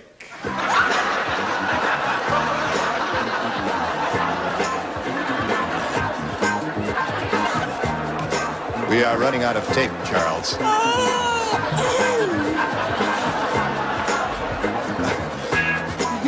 Now we're ready. Larry said, have you heard about the new game show for sadistic housewives? It's called Beat the Blank. Children. Beat the children. It's a revolting thought, but... Beat the husband. Beat the husband. Beat the kids. Beat the kids. There's one. I try to rhyme it like we do. I said beat the sock. Beat the sock, yes. Well, it's a play on beat the clock. He said beat the sock. Oh. All right. Phyllis, a game show for sadistic housewives called Beat the... Kids. The Kids. Two for Craig. Some of these are funny, but I don't think people should beat their kids. I But that's agree what with I that. know. We must Just get like I that don't perfectly think... clear. He's a father, too, of a lovely, lovely daughter. Yes. Jennifer, is that her name? No, Yes. Miss Jennifer. Yes. Is she watching? I would hope not. Either that or she should be in school. Oh, all right. What do you say, Fanny? I'm sorry. I said beat the husband. Beat the husband. Well, I'm glad no one said beat the host, because it would give you ideas. So where are we? End of round one, 3-0 to score. Little message for America, then we'll get back to you. Watch this if you please. Listen, we're only kidding about Beat the Kids. We don't want to put any ideas in anybody's heads. That's terrible stuff. Listen, anybody have any final parting shots they'd like to say? We have a few seconds here. No? Well, you're not a very voluble bunch, are you, there? Well, I'm Gene Rayburn, and I have this to say. Join us tomorrow for the match game. Goodbye. Get ready to match the stars. George Kennedy, Brett Summers, Charles Nelson Riley, from Barnaby Jones, Lee Merriweather, from Family Feud, Richard Dawson, and from the Betty White Show, Betty White, as we play the star-studded Big Money Match Game, PM. And now, here's the star of Match Game PM, Gene Rayburn.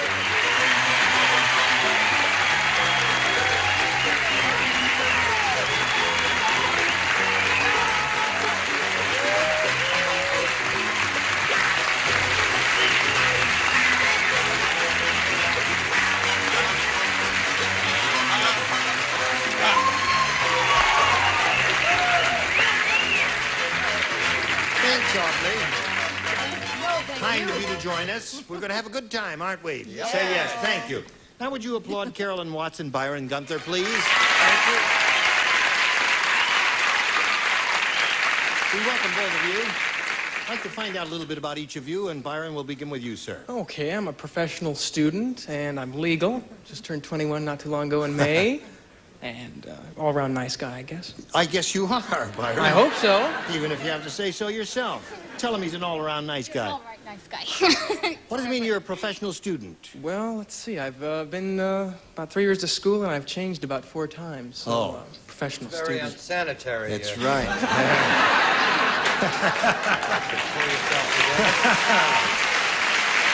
Okay, now, Carolyn, what's the story of your life? Well, I've been living in California for about a year. I grew up in Kentucky, and I work for major airlines now, which has made me move from Kentucky to New York to Dallas to California, and I love it here.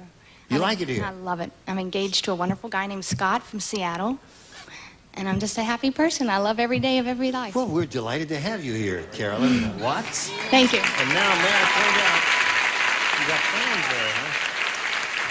Here on Match Game PM, you'll each have 3 chances to match as many of those creatures as you possibly can.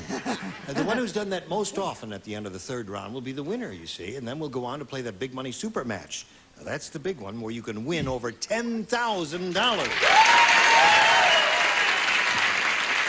Okay. Byron, you may have a choice here of A or B. Ooh, let's take B. You want B? B. This B. This is the one, the funny one here. That's the one. Okay, B, you got it. Sitting Bull said. That's what he said. Me no care if Holiday Inn is full. Clerk let me in, me got blank.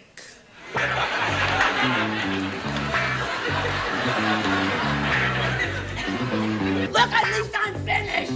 I'll say. You certainly are. Sitting Bull said, me no care if Holiday Inn is full. Clerk let me in, me got blank. Reservation? Atta boy!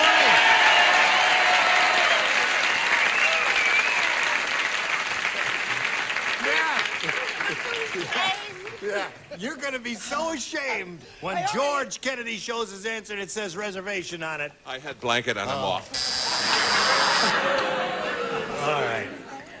Show us your reservation. Oh, I'm so ashamed. I said try. Try.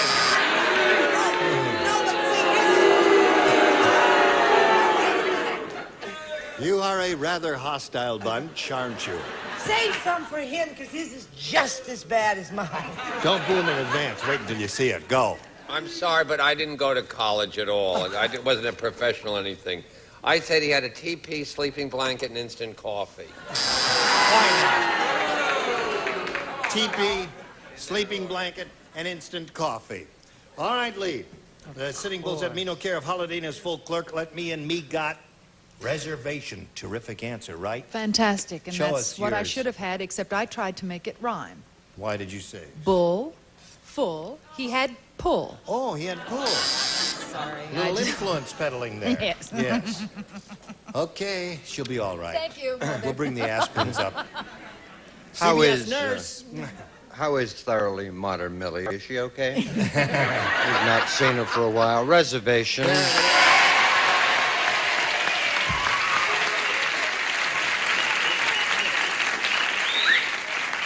Now, Miss Betty, honey, you know what you have to do. You have to say reservation.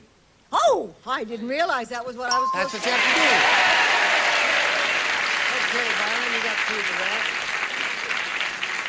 that. Now, Carolyn, here we go with you. Now, listen to this, folks. I made it rhyme. It's an interesting story. When the star is speaking, you mustn't speak. Sorry, but he was Because I'm already never going to kiss you again. I was not saying anything. Here we go. Yes, he was. A bottle washed up on shore with this message in it. Yeah. I'm stranded on a desert island with the most beautiful girl in the world. Don't rescue me, just send blank. Oh, I like this one. How does it anything? You know what? What? See how quickly I'm doing it? Good I've for you. decided not to think it through after all. It doesn't work. Trust your first instinct, yes. All right, Carol. You ready, my dear? Bottle washed up on shore with this message in it. I'm stranded on a desert island with the most beautiful girl in the world. Don't rescue me. Just send... A bed. A bed? It's okay.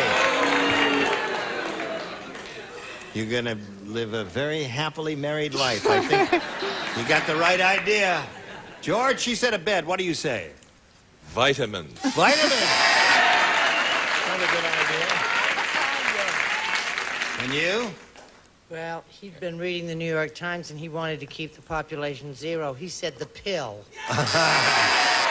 Just send the pill. Good answer so far. I said money. Just send money. What's he gonna do with money on the desert island? There were no stores.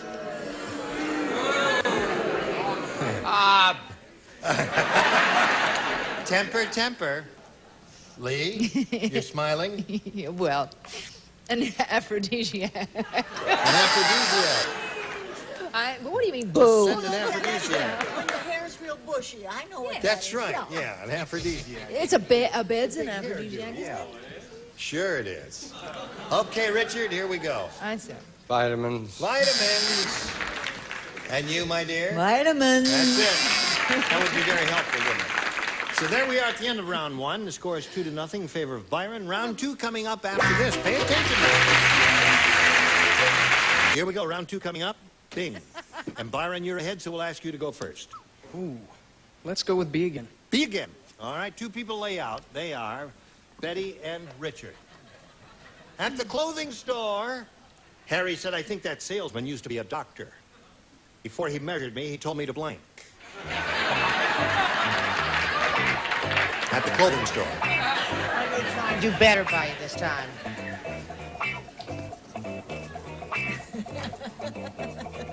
Before he measured me, he told me to... All right. All right, here we go. Byron, at the clothing store, Harry said, I think that salesman used to be a doctor. Before he measured me, he told me to blank. Cough? Cough? Yeah.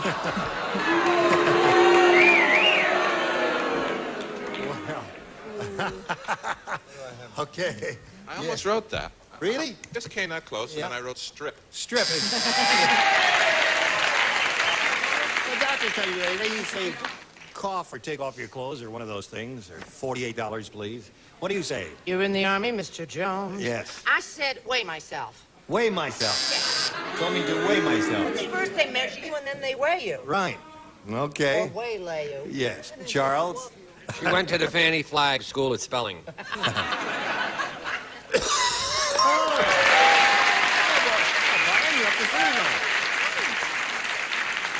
Did you cough for him? Okay, she did. 4. That's it. All right, Carolyn, you got a little catching up to do. Let's see if you do it. Here we go. Everybody plays. Tim said, I keep having this terrible dream that my boss is a dog and I'm a blank. This terrible dream that my boss is a dog and I'm a blank. All right, she's Terrible thinking. dream. I keep having this terrible dream. I mean, it that couldn't be worse. Right. Oh, Tim said I keep having this terrible dream that my boss is... Oh, I get it. I get it, hon. I get it. Okay. Carolyn, Tim said, I keep having this terrible dream that my boss is a dog and I'm a blank. A bone. A bone. Yes. Bone is not bad. George, you said bone. What do you say to that? I'm sorry, I had to go for something else. A fire hydrant. Fire hydrant. I like that one. A bone or a fire hydrant? I thought I finally had it. Boy, this time I can't miss. I said fire hydrant. I'm sorry. Well, that's good, all. That's good. Nothing wrong with that. Very good, Charles. I live in the country, Gene. I have large dogs. So I chose tree rather than a tree. Now, she's looking for a bone, Lee. Throw her a bone. I wish I could. I said fire hydrant also. So we got 4 of those so far. Did that thought cross your mind? No. No. Oh, 5. 5 so far.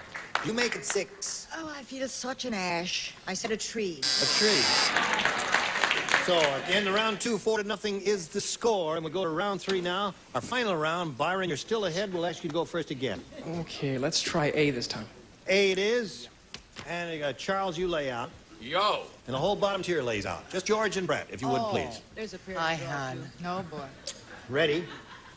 I'm putting my glasses on for this. Yes, pay attention. 102-year-old Mr. Periwinkle said, today, I can do the very same things I did when I was 20. He wishes. Only now, I need blank.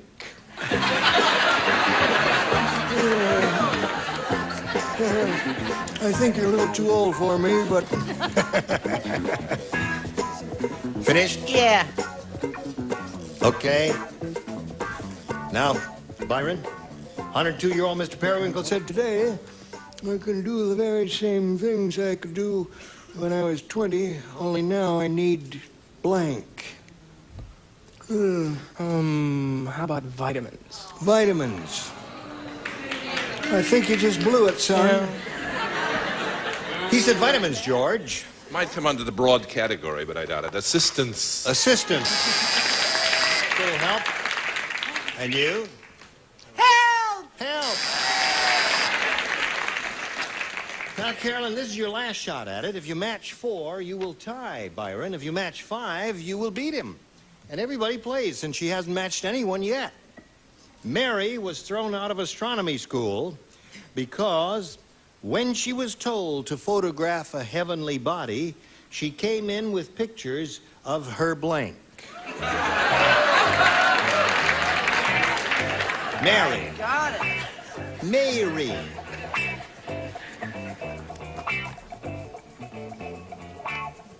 Are you ready? Got an answer? You got an answer? You want to hear it again? Mary's thrown out of astronomy school because she was told to photograph a heavenly body. She came in with pictures of Self. of herself.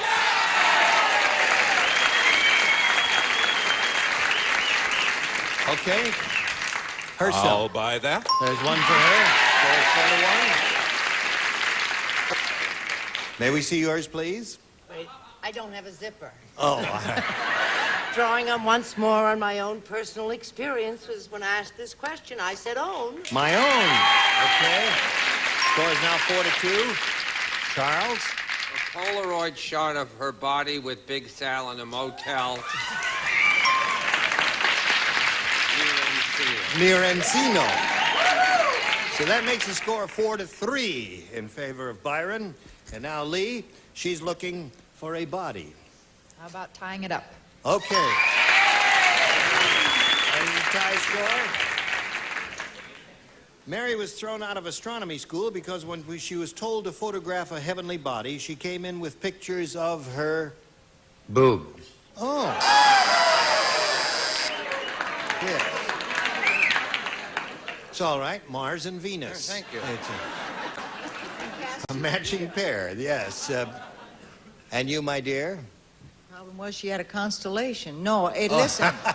I think I was going to say her Aunt Maud, who was deceased, but that's not it. Self. Self wins the game.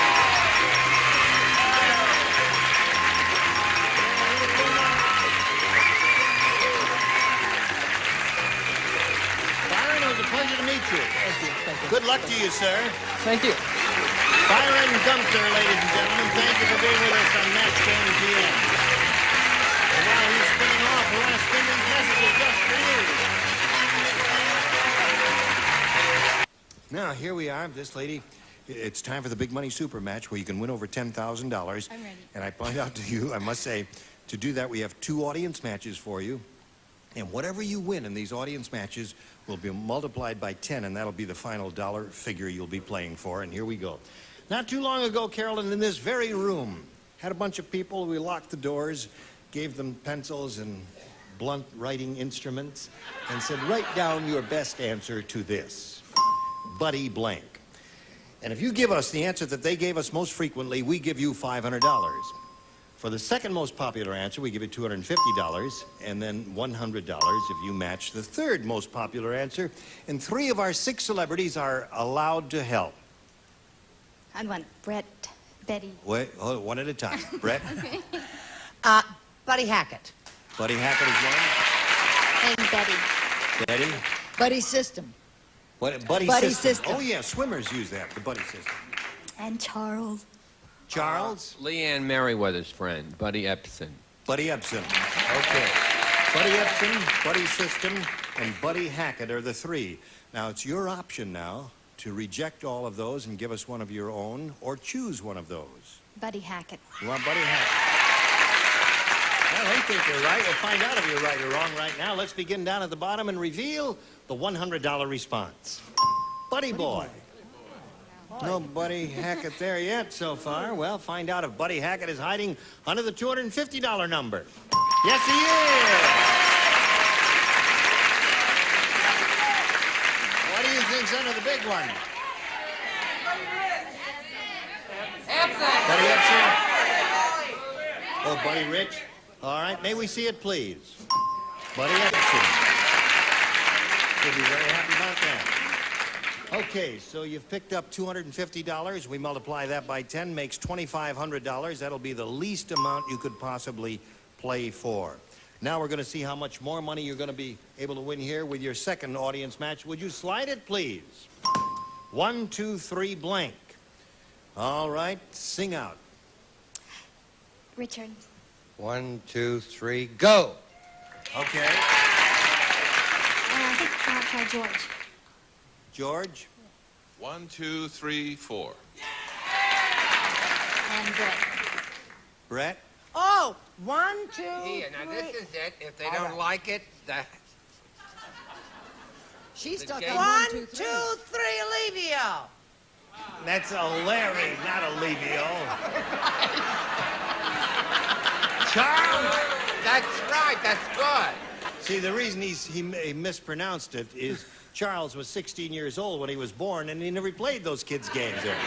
It's 1, 2, 3, a Larry. Don't you remember when you bounced the ball? 1, 2, 3, Larry. All right, 1, 2, 3, a Larry. 1, 2, 3, 4, and 1, 2, 3, go are the three. Remember, it's your option now to choose one of those or give us one of your own. I'm going to try 4. 4. You get lukewarm response from your friends out there, but we'll find out whether you're right or wrong. May we see the $100 number? 1, 2, 3, O'Larry. Terrific. Bravo, bravo, bravo. All right, may we go up the ladder now and find out what's under the $250 number? 1, 2, 3, go. Now you got 2 out of the 3 the celebrities they've given you so far. I think that's a good omen. We'll all keep our fingers crossed as we slide the big one. 4.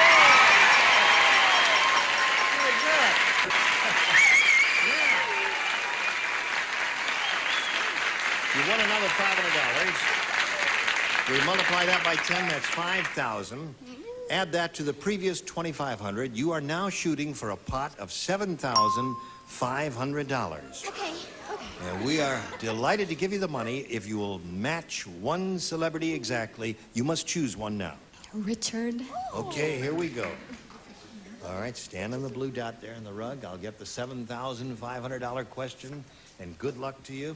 Get your ESP going over to him. Here it is. Blank of the game. Blank of the game. Blank of the game.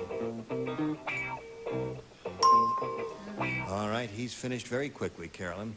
Now, you give us the answer that he gave us. We give you $7,500. What do you say to this? Blank of the game. The star of the game. I can't think of it. Oh, star I of the couldn't game. think of it. She kind of drew a blank, and she said something, which is better than saying nothing, isn't it? Star of the game. Richard, what do you say? It says the name of the game. Name of the game. Everybody out there was thinking about it. I'm sorry you didn't think about it. But Carolyn, I'm glad you had a good time. You're a nifty sport. You've got $750, and we'll come right back after this message. Don't forget to watch Richard on Family Feud because it's a wonderful show. And the Betty White show stars guess who? John Miller. James Earl Jones is playing the country as Paul Robeson. In Yes, and it's a wonderful production. James Earl Jones as Paul Robeson. You will love it if it comes to your community. Be sure to see it. And that leaves you, doesn't it? Not doing much. Well, I turn down work. It's my job not to work. I must tell you, Brett has written a wonderful play that's going to be a big hit on Broadway. I guarantee it. Oh, you sweet Love thing. you. Join us next week when we'll give away a lot more money. Have another wonderful bunch like these here on Match Game PM. Gene Rayburn here. Tally ho! Contestants will receive a big, tough, dependable Maytag dishwasher. Giant capacity with 3-level washing action that gets big dish loads really clean quietly. Now it's Maytag's turn to do your dishes. And the Amana Touchmatic Radar Range with Cookmatic Power Shift that allows complete control of cooking speeds before or as you cook. Remember, if it doesn't say Amana, it's not a radar range. And Zenith Miniway, excitingly styled modular stereo with AM stereo, FM radio, 8-track recorder, precision changer, and Allegro tuned port speakers. At Zenith, the quality goes in before the name goes on. And next party mixed with the best. Canada Dry Mixers. Enjoy long-lasting carbonation smooth taste. Canada Dry Mixers, famous for quality. And Mr. Coffee, revolutionary 10-to-2-cup coffee saver. Joe DiMaggio says great coffee tastes without coffee waste. Plus, genuine Mr. Coffee filters. And Bardol Oil Supplement. Its exclusive polar attraction formula bonds to critical surfaces, reducing friction and wear in your car's engine. Bardol, run with us.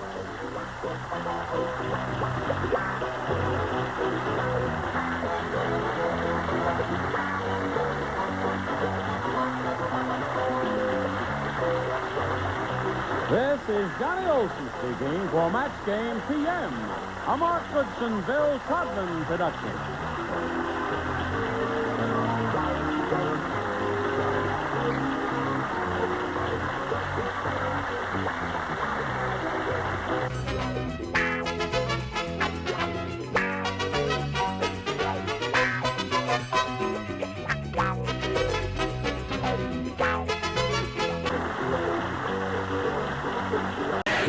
Get ready to match the star. George Kennedy, Brett Summers, Charles Nelson Riley, Loretta Switz, Richard Dawson, and Betty White as we play the star-studded big money match game 76. And now here's the star of match game 76, Gene Raymer.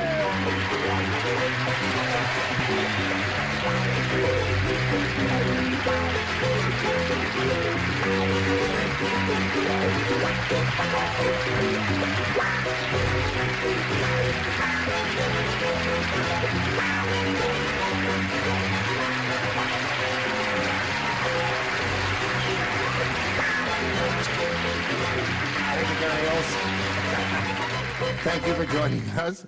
I haven't seen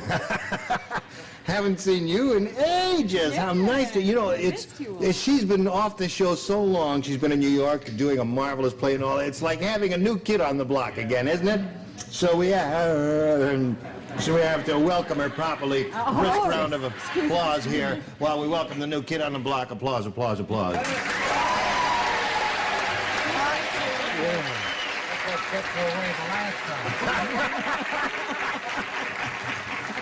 You know what he said, this rascal? He said, that's what kept her away last time. You know.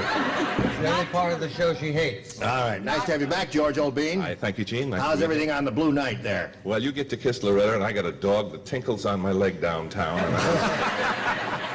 Now let's say hello to the current champ, Deborah Mitchell. Whoa. How are you? Now, Deborah's won one game. She has $200 to her credit, and we were into the audience match, the first part of it, and she will be playing for $1,000 on that super match, and we'll see if she'll collect that money in a moment or so, but right now let's see about this. This lady's just ready to have a go at it now. She won the $100. It means she'll be playing for 10 times that amount, or $1,000. But Deborah, in order to give you the money, you've got to match your one celebrity exactly, and you have to choose one now. Betty. Betty? It's you, Betty. It's you. You are the one, my dear. All right, stand on the tape and face me. You're on the tape. Face this way here. I'll get the one that's worth $1,000, and it reads as follows. Organ blank. Organ, O-R-G-A-N blank.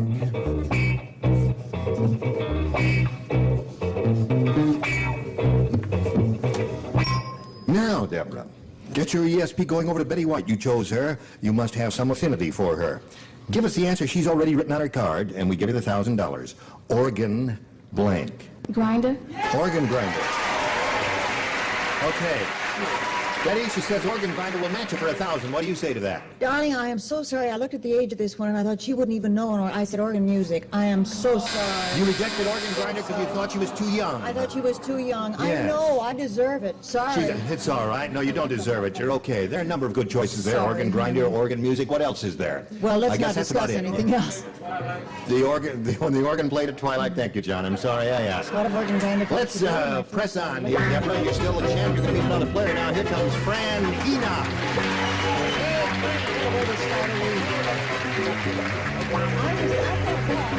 You know this lady? So you're Fran Enoch. I am. It's 2 words. She made 9 syllables out of those 2 words. Where are you from, Fran? Originally from Memphis, Tennessee, and I live in Potomac, Maryland now. Uh-huh.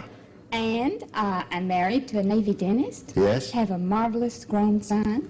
And I'm thrilled to be here. We're thrilled to have you, Fran. I hope you win some money. Thank you. Shall we begin? There it is, Fran. You may have A or B. I will take A, please. Okay, Fran. Isn't she a polite lady? Sweet. I love Southerners. Polite? I do. Eddie Bob said to the Northern, he says, I'll tell you how scarce women are in these here parts. Over in the next holler, Zeke just married his blank. That's how scarce women are. Where are they? What happened? Eddie Bob said to the Norther, I'll tell you how scarce women are in these parts. Over in the next holler, Zeke just married his blank. Where are they? Up in the Kentucky mountains or somewhere? That's right. That's a big, good place. It's a good place to do. Fran wants you to got repeat it. You didn't hear it, Fran. Well, I sure am going to repeat it for you 2-3 times. Thank you. Eddie Bob said to the Northerner, he says, I'll tell you how scarce women are in these here parts. Over in the next holler, Zeke just married his blank. Don't say anything yet. Think about it. I'll tell you how scarce women are in these parts. Over in the next holler, Zeke just married his blank. Ready over there? Just okay, a second. Charles. Okay, Charles, we're ready. Now we're ready for your answer, Fran. Do you understand the question? Would you read it one more time? The idea is, one guy is saying to another guy, I'll tell you how scarce women are in these parts. Over in the next holler, that would be like in the next valley, Zeke just married his blank. Zeke just married his dog. Dog. I know, Gene. Did you buy a one-way or a round-trip ticket from Just married his dog. No. No? I had him marrying his mule. Married his mule? Well, the same idea you had, Fran, except it's a different animal. Mule is an animal. What do you say? Oh, give us another chorus. No. She's so cute. I love Southerners. There's something about New Englanders and Southerners. They always get on. I'm sorry, I didn't say dog. I said pig. Now it's got 4 legs. Right. Thank you, darling. Well, the animals, I really didn't expect all those animals to appear. Charles, what'd you say? I said Zeke married his brother Clement.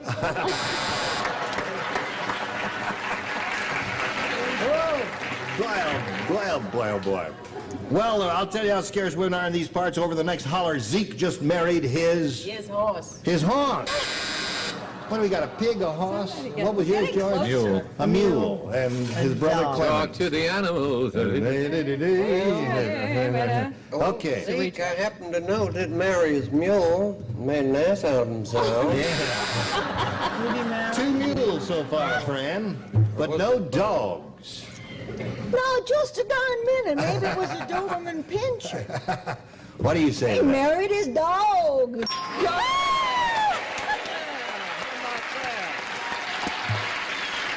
Good for you, Fran. So there's your first rounder. Yours will belong later. Right now, we've got this just for you. Here we go, second half of round 1. Deborah, your question. Listen carefully. Fred said, Yeah. in my neighborhood, if a teenage girl is on the pill, she's called progressive. If she's not, she's called blank. Oh, I got a good one. I'm sorry I'm not playing. Okay.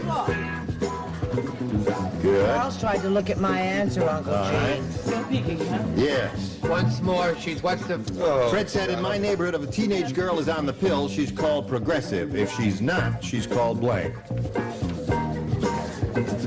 Gotta take a shot at that. All right. We'll scroll over here to Deborah Mitchell. Cute. I love it. Ready, Charles? Here we go. Fred said, in my neighborhood, if a teenage girl is on the pill, she's called progressive. If she's not, she's called blank. Pregnant? All right.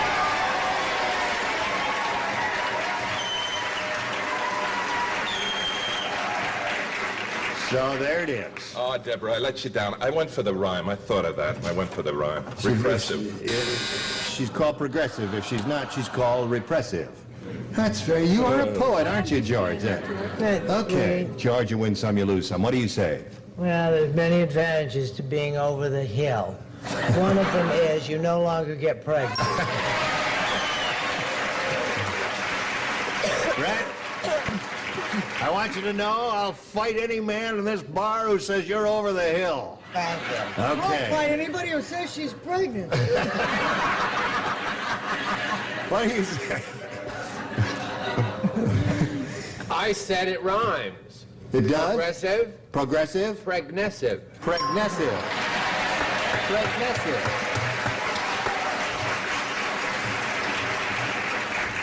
He made an adjective out of whatever that. What do you say? I gave her a nickname. I said Preggy. Preggy, of course. That's 3 for her. Yes, it does count. All right, Richard. Well, I didn't say pregnant, so would you read the question? Yes. Fred said, my neighborhood, if a teenage girl is on the pill, she's called progressive. If she's not, she's called... Several times a day. I said with child. With child. That's another one for her. 4-1 the score. Now, Miss Betty, honey. Listen, I've got to make it up to Deborah some way. I said pregnant. Just plain plain pregnant. Amazing. It's really tough to do that in a first round question. And now, Fran, again, you have a choice of A or B. Do you think I might do better if I changed to B? I don't know, honey. Do you want change? Yes, I'll You change can have to anything B. you want. All Thank right, you want B, you got B. Don't take it. Long John Periwinkle. Would you repeat that again? Yes. Long John Periwinkle, the 102-year-old pirate, is too old to go yo-ho-ho and a bottle of rum. So instead he goes yo-ho-ho and a bottle of blank. Got it. That is it. You lay out this round because you matched her. No, you can play Can I with just her. play with my... Yes, of course. Naturally, yes. My card, I'm going to play with here. All right. Everybody got it up there. Here we go with Fran Enoch. Long John Periwinkle, the 102-year-old pirate, is too old to go yo-ho-ho in a bottle of rum. So instead he goes in a bottle of... Geritol. Okay.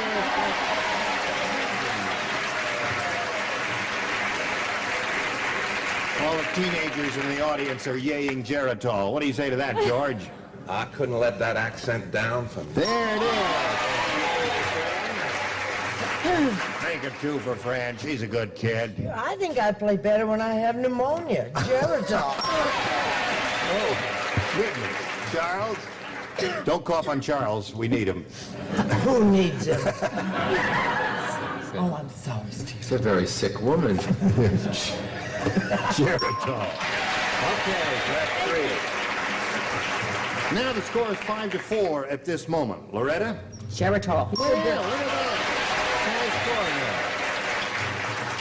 now. You wouldn't let that little lady down, would you? No, I wouldn't. Would you repeat the question? Oh, yes. No, not that question. The question. Oh, Geritol.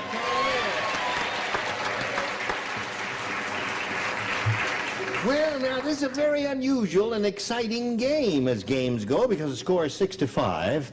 There's one person you have to match. That's George Kennedy. Oh, if you do that, you get a tie. If not, then Fran Enoch will have won the game. And here it is. The Bionic Woman said, today the Bionic Man is entered in the Bionic Olympics. So to make him run faster, I'm going to blank his ball bearings.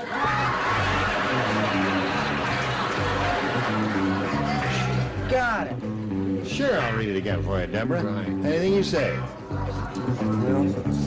All right, I'll read it while he's writing his answer. You know who the Bionic Woman is, don't you? All right. The Bionic Woman said, today the Bionic Man is entered in the Bionic Olympics. So to make him run faster, I'm going to blank his ball bearings.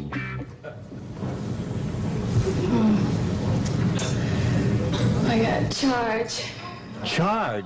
You can't. Recharge his ball bearings. Now, George must say recharge his ball bearings in order for you to achieve a tie here. If he doesn't say recharge his ball bearings, then Fran will have won the game. Okay, George, it's show and tell time. Does my expression give you a clue? I had grease. Grease your ball bearings. That's what you do to it. Congratulations, Fran. You won the game.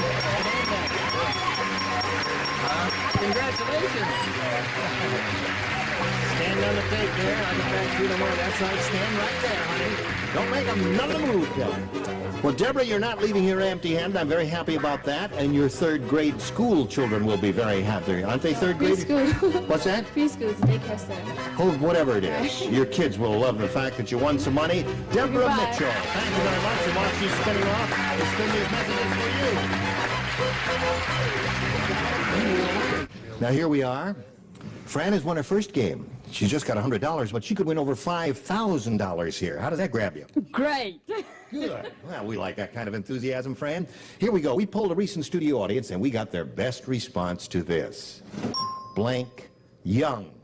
Now, the answer they gave most frequently will get you $500 if you match it.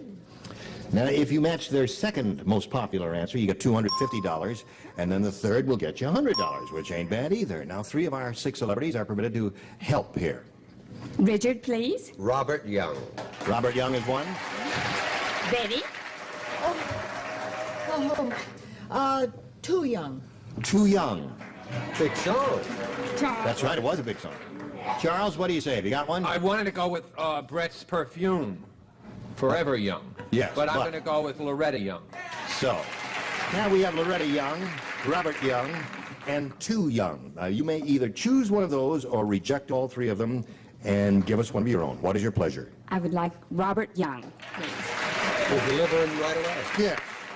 I'll bet he's like you What too. time do you want him and where do you want him? We'll arrange it for it. Anytime? Okay. Let's see if we got a Robert Young on the premises. May we see the $100 number? Neil Young. Who's that? I'm sick of those names coming out that I don't know. You're sick of those names you never heard of, right, Who Brett? are they? I don't know who Neil Young is. Who is Neil Young? Brigham Young's brother. A big singer. Oh. A big pop singer. Rock and roll type singer? I'm sorry, Neil Young. I never heard of you. But, you know, I'm nothing personal. We want Robert Young. That's what we want. May we see the $250 Young? Go ahead. Slide. Loretta Young is up there. That ain't bad. Okay. Last chance for you, Robert Young. Slide it, Earl. Yeah! Very good. Yeah. Very good. Congratulations. Now you got $600 altogether. Isn't that grand? And you're going to play for 10 times that amount, $5,000. And we'll give you the money after you match somebody. Yes. Who do you think you got some luck You with? know I'm going with Richard. No.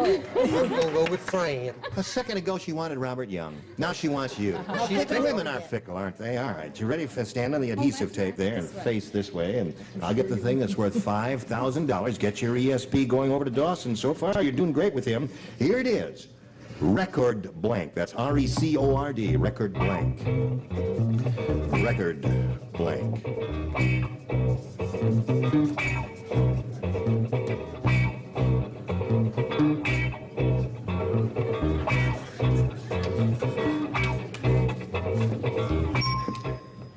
He took a long time with that, didn't he? Yes, he did. Well, I hope you've got an answer that will match his. Oh, I do. And if you do, then you get the $5,000. Oh, That's simple. great. That'd be great. So there it is. Record blank. Player. Record player. They like it.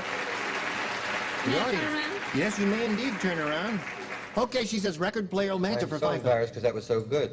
I thought of record company and record breaker, and I said record album and record player. Record album is good. Record player is good too. There are 2 good we ones were in there. the same That's car. right. You're in the same ballpark. I'm sorry. I'm thrilled. Don't.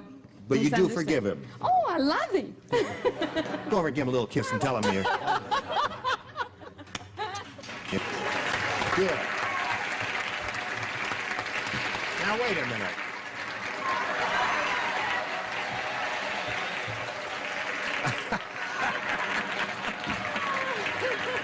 Wow. Always a bridesmaid and never a bride. Okay, Fran, you got your $600. Let's bring out another player now. Welcome, Hal Hatfield. Ready, Fran? Okay. Final Lord, Hal, you know Fran? We welcome you, sir, and we want to find out a little bit about you. Well, I was raised in Los Angeles. Yeah. The past 4 years, I was living in North Dakota, where I met my wife. We've been married a little less than a year. We're now back up here, and I'm a pilot. You're a pilot? Yes. Instrument rated and all that? All that. Got them all. You fly commercially? Yes, I do, and we're... Yeah. Yeah. And you have blue eyes. Boy, does he have blue eyes. I think I'm in love with you, Hal. But you know, it's show business. You know how show That's business right. folk are. Well, listen, Hal, good luck to you. We can't start playing now, but we will later. First, this message. Well, I'm sorry, we don't have time to do another question here, or the opening round question, but we will. That'll be the first order of business when we get together next time, and we'll look forward to seeing you, as we will look forward to seeing each and every one of you. I didn't say MASH, did I? Did you? No, I didn't say it. Oh, it's a big hit CBS show, and it's just marvelous. And this gal is just great in it, isn't she? Man, CBS. And we hope you'll join us next time here for Match Game 76. My name is Gene Rayburn. Thank you very much. Goodbye.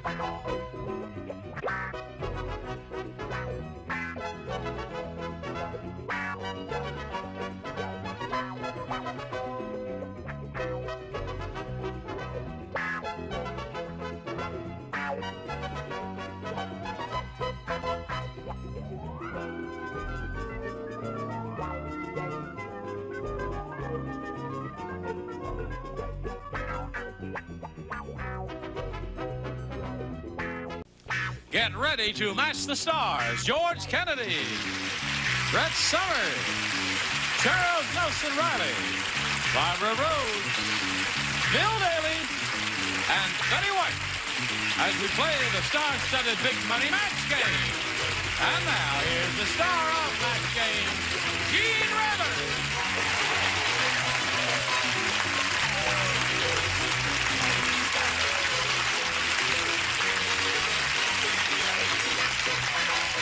Thank you. Stunning. Really? Lovely. Yes. Should have quit with the red. That was very good. Yeah. No, I think this is rather handsome. Let me look, guy. I didn't see. Put it together pretty well with the Like two-tone. blah. I rather like that. You I rather like that. Good. I'm sorry you're not my size because I could help you out there. I know you need the money. If you ever want two of those, you can have one of mine. Now, Why listen, didn't you choose the red underwear? I am a 40. I'm a 42 long. Oh, You yeah. certainly are. Yeah. No, what are you, just for the heck of it? 50 extra long. 50 extra long? Honey, he's a big guy. You kidding? Stand up, George. Now look, when we're standing side by side, look at this. I mean, he is a big man.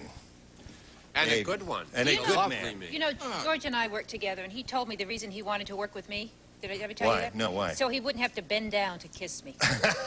That's true. Show us how you Barbara did and I that worked scene. on the Blue Night together. Yeah, show us. You were in the Blue Night? Oh, you were also in the choir boys. And I have my Oh, that's right. Never happened. That's right. You got high heels on too. Yeah. Isn't that super? Right now, how'd you Can we kiss stay her? here for the rest How'd of you kiss her? Like this? You just went like that. Oh, like that? I see. Oh. Wait a minute. Where are you going, madam? Oh, pardon me. I was going to take a chair to stand on.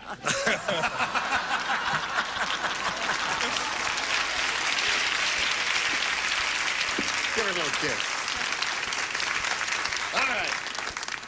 Now back to What Paul the hell Moyers. was all that about? No, just the time. Paul Moyers killer. over here and Margie Barron. You remember Paul Moyers? Tell us about yourself again briefly, Paul. Well, just briefly, as you said, Paul Moyers. In 1966, Gene, I rode across the United States horseback. Myself did? and two other fellas, yeah. All the way across. And Betty, being an animal lover, it was cruel to the animals. I'd never do it again. Yeah. But it was a beautiful trip. It took us 121 days. 121 days. 4 months. 4 months. Oh. Mini saddle sores. Oh, I'll bet so, yeah. I don't want to see him, Paul. Okay. All right. And you remember Margie here? Margie Barron from Los Angeles? Well, not originally. No? Originally from Philadelphia, and my parents and sister Monica are back in New Jersey, Beach Haven, New Jersey. Yeah, that's pretty there. Yeah, but my husband and I live in Los Angeles now, and we have our own PR firm. Okay, Margie. Now, here we go. We're going to the second round of the first game. And Margie, since you're ahead, you have to go first. All right, since this is an A1 show, A. Thank you. Here we go.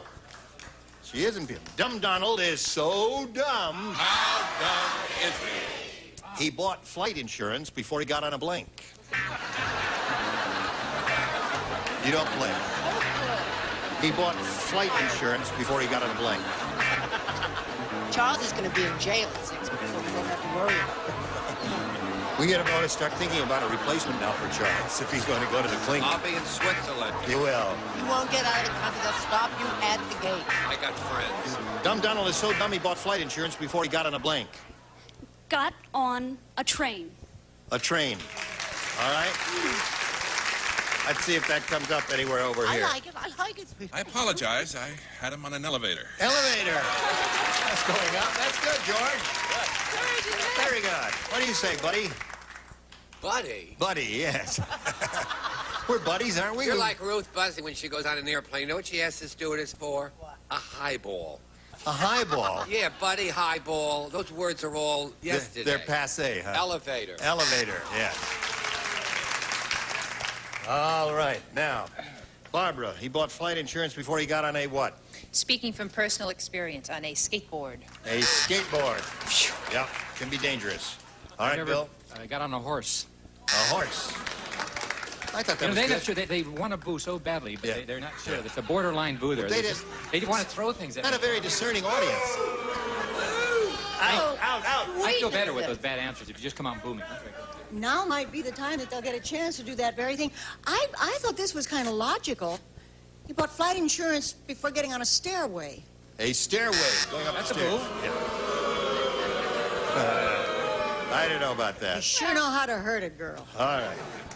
I Now, think that's that's one the for first you. time Betty's ever been booed. Yeah. Yes. 9 years. Just shows you what kind of terrible people are there. Now, Paul, you need 1 to tie and 2 to win. All right? Here we go. Everyone plays. Me too. Oh, hello. Ken said, you know you've had too much to drink when you try to take your blank off over your head.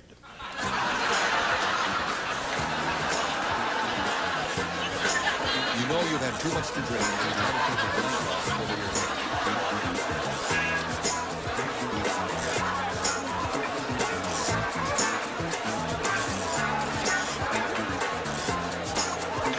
I mean, stairway and flight, and you go up a flight of stairs. Sure, I didn't close think enough. that was that bad. Ken said, you know you've had too much to drink when you try to take your blank off over your head. Pants. Pants.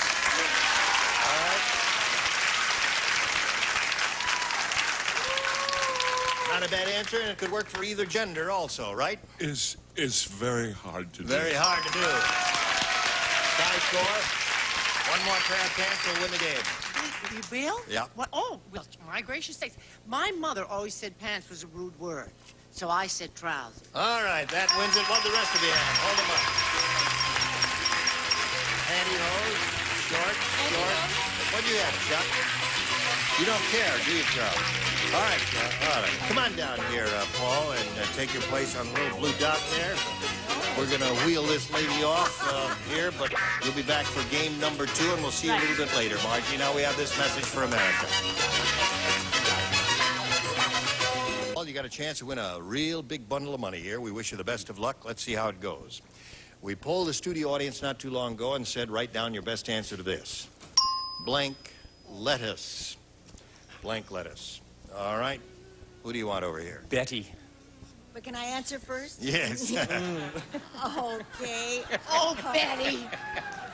Well, there are so many kinds. Let's say bib lettuce. Bib. Charles. My mother said lettuce was a terrible word, but she thought it was naughty. We always used to use endive. A governess at least taught me that word rather than lettuce. Endive. No, No? You've already given your answer. No, I No, you haven't. can change. Answer? You're from America, lady. Answer? No, it's a... No, that's... Tomatoes and lettuce. Oh, no. Want to bet it's there? It's not going to be there.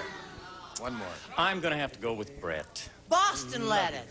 No, that's Let's have Boston lettuce, bib lettuce, tomatoes and lettuce. Head of lettuce. And Head of lettuce. now you Go have with a that. choice of choosing one of those or thinking up one of your own. Iceberg lettuce. Head of lettuce. iceberg. I'm going to have to go with leaf lettuce. Leaf lettuce? Leaf lettuce. I haven't heard a good answer yet. Romaine. Head. Romaine. Don't you want... All right, let's see if we have leaf lettuce up there, and if so, where? May we see the bottom one, please? Romaine is there. That was mine. Is that yours? All right. Yep. All right, $250 response says iceberg. There now. Oh. Iceberg is head lettuce, yes. All right, last chance for his answer, leaf lettuce, go. Head off. A head of.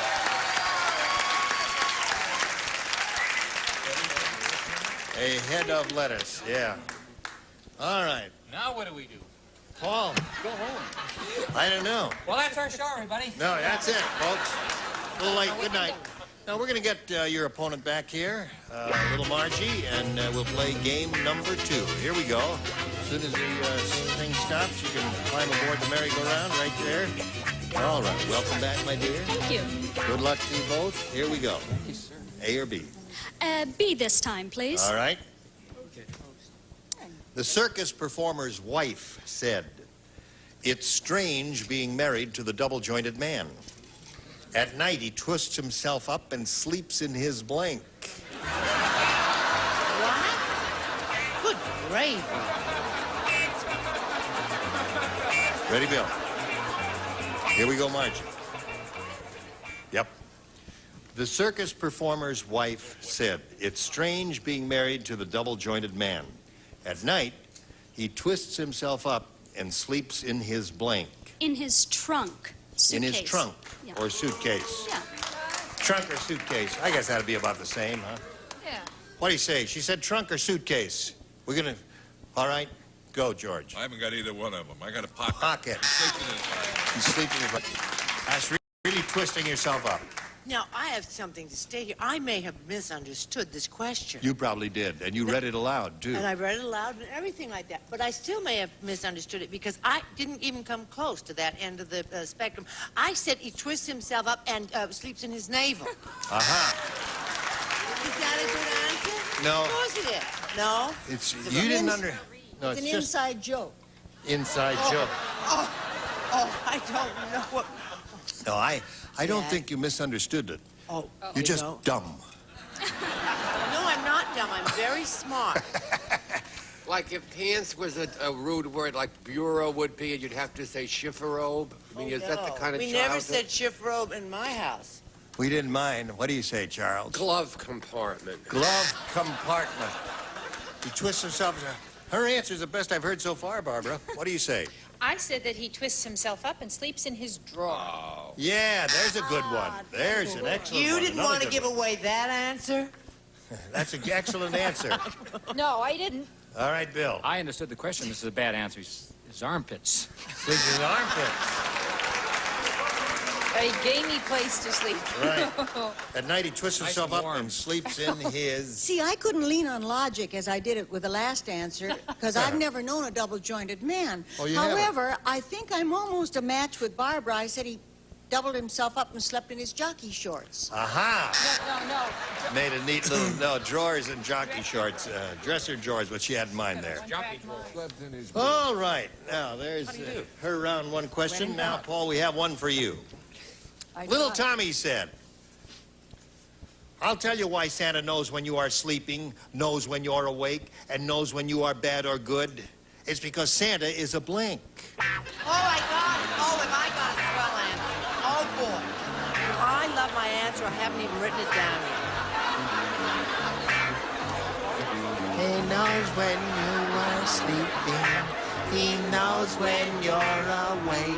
He knows when you've been bad or good, so be good for goodness sake.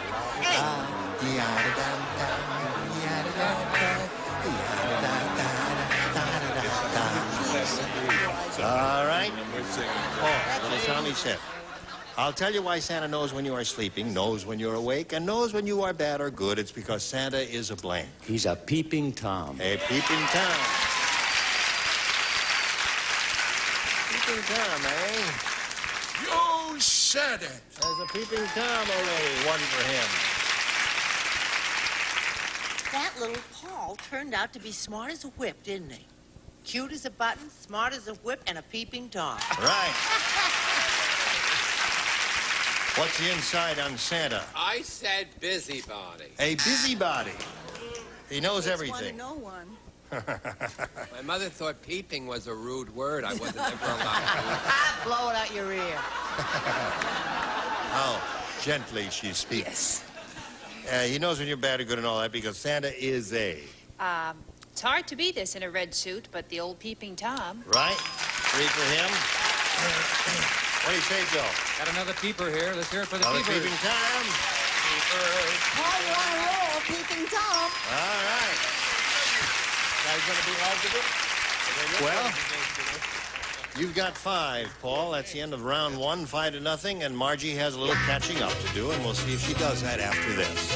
Of our show, Gene Rayburn. Thank you very much. So we go to round 2. This is the final round of the final game. And, Paul, since you're ahead, you go first. I'll stick with A, Gene. Seem to be doing All pretty right, good. one person plays. Who is that? Chuck. Charles. What do you say, Chuck? Brain. Jelly. Only you. Get it. You are the one. Hurry up, because there's a plane to Switzerland late this afternoon. All right. Jim said, my wife, the nurse, is a nurse through and through. Yesterday, she came home and tried to stick a blank in the goldfish. Don't look at me, sweetie. You got it. That's it. Whoops. Drunk again, dear? No, I didn't. Is he looking for me?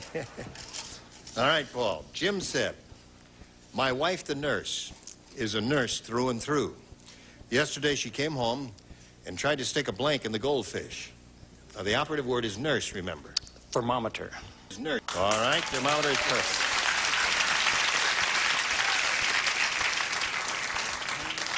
Let's see what old Chuck said. What a goose. Oh, what a surprise. A thermometer. All right. Now, Margie, the best you could do here is to achieve a tie. Otherwise, we're going to have to send you lots of those wonderful gifts like a mosquito bite, a third-degree sunburn, and all those lovely things. A salami that glows in the dark, right. Gloria said, it's strange being married to a fencer. Does everybody know what a fencer is? You know, it's a sport. On guard. You're very agile for an older Listen, person. I used to be on the high school fencing team. Oh, he was one of those Yeah. guys that dug post holes. When they built the high school fence. You hear what George said? When they built the high school fence. Barbed wire. It's strange being married to a fencer. He even says touche when he blinks.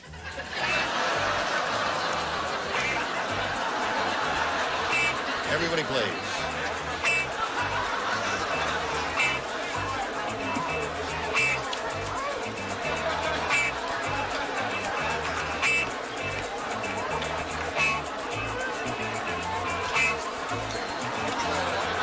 All right.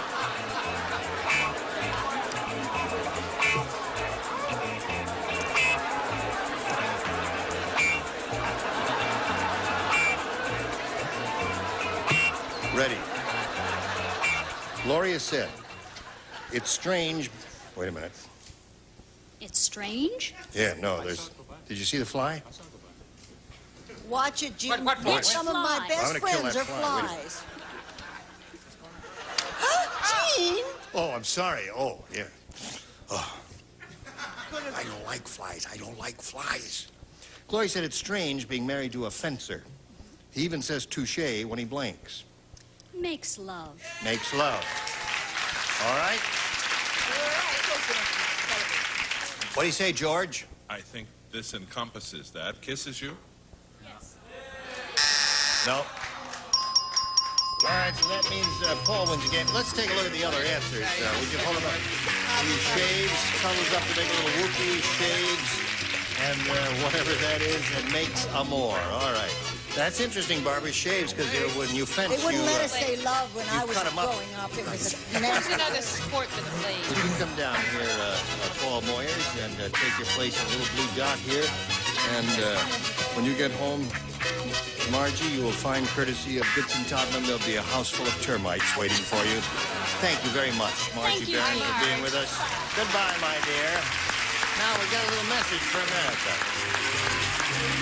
Film, or you did another movie of the week? No, it was a special, Carol Burnett special. It's a very serious play on the family. Tell us the whole Family. story from the beginning to the end. It goes over 20 years, so this may take a while. It starts before they're married, In the beginning, goes God during their marriage, and then it goes after they're divorced, and goes after Mama dies, and they come home from the funeral. And but of course, the first act opens with Carol coming in, and she's, let's see, she's about 23 years old, I'd say. Carol, And she wait a minute. walks in Carol Burnett plays a 23-year-old? and wins. Uh-huh. Uh-huh. Well, we'll look forward to seeing that. That's going to be on one of the networks, is it? Sometime this fall? Yes, CBS. Well, I'll be going to Switzerland in the fall, so try to have it on before I go. No, We'll what turn are we up going to the arrange? sound. Ship it to You can send him a videotape of it, can't you? Yes. She'll send you a I'll be videotape. at the Zurich Ramada Inn. You No would? flies? I've stayed there. It's very nice. It's Why near, would you stay near at a the Ramada American Inn in Embassy. It Zurich? really is a nice place there. No What? flies on Why me. would you stay at a Ramada Inn in Zurich? Why Just to wouldn't you keep run- the minute and a half going that we have to. The Holiday Inn is at Interlochen. What do you have tell to them say? about us? No. What we did last week? No, you tell him. Oh. Well, we played a game together. Oh, yes, you and who? Sure, Gene and I. Just the two of us. Where were you? Password. We're on Password. See you later. Where? Oh, you aren't passing. She was wonderful. So was Gene. Thank you. Gene Rayburn, join us next time for the match game. Goodbye. Get ready to match the stars. George Kennedy, Brett Summers, Charles Nelson Riley, Patty Duke Aston, from Family Feud, Richard Dawson, and Patty Deutsch, as we play the star-studded Big Money Match Game PM. And now, here's the star of Match Game PM, Gene Rayburn.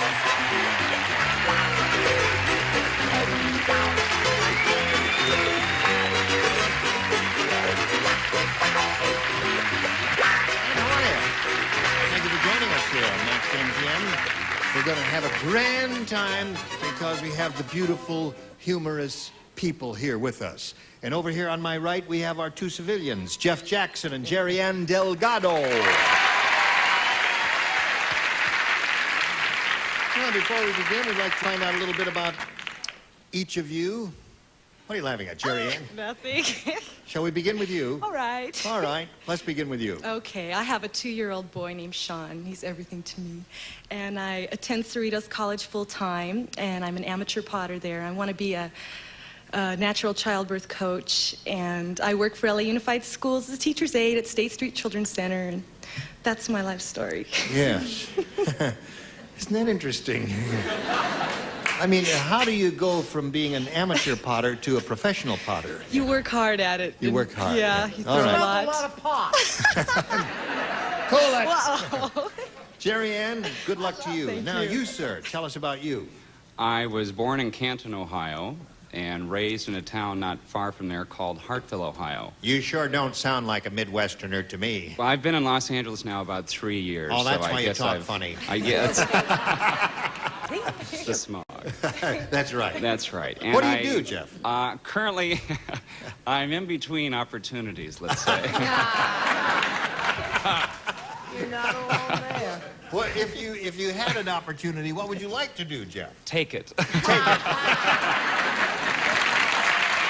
Well, I hope it happens for you. Thank you very much. Now, here on Match Game PM, each of you will have 3 opportunities to match as many of the creatures from the Dark Lagoon as you possibly can. And the one who's done that most often at the end of the 3rd round will be the winner. Go on to play the Big Money Super Match, which can pay off over $10,000. All right, here we go. Jerry Ann, you may have A or B. B, please. Jerry Ann says she wants B, and this is it. 102-year-old Mr. Periwinkle is so old he even gets winded when he plays blank. 102-year-old Mr. Periwinkle. He's so old he even gets winded when he plays blank. I love my answer. I love my answer. Oh, there are a couple of good ones that I've thought of for this one. Here it is. 102-year-old Mr. Periwinkle is so old he even gets winded when he plays blank. Shuffleboard. Shuffleboard. Oh, don't. That was... I don't know. You I couldn't know think of it. Mr. Periwinkle, but I just... Gosh. All right. Now, some good answers are going to come up over here, Jerry Ann. Listen carefully, and it'll give you some Any guidance. satisfaction to you, this isn't one of them. The This is- television set. Well, that's okay. No, I think that's a good answer. Anything that requires no exertion or energy Or would no be a good intelligence. answer, you see. What do you say? I said he even gets exhausted when he plays doctor. Don't you love it? You rascal.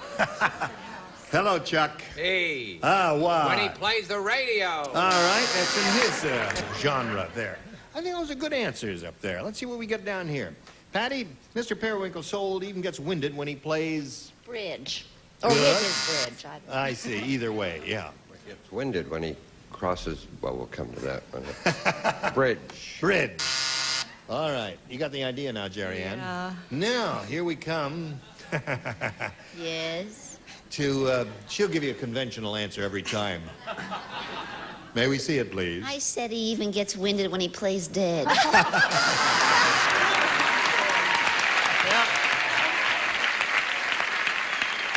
Okay. All right, Mr. Opportunity, here it is. After it was run over by a steamroller, Norman was able to slip his blank under the door.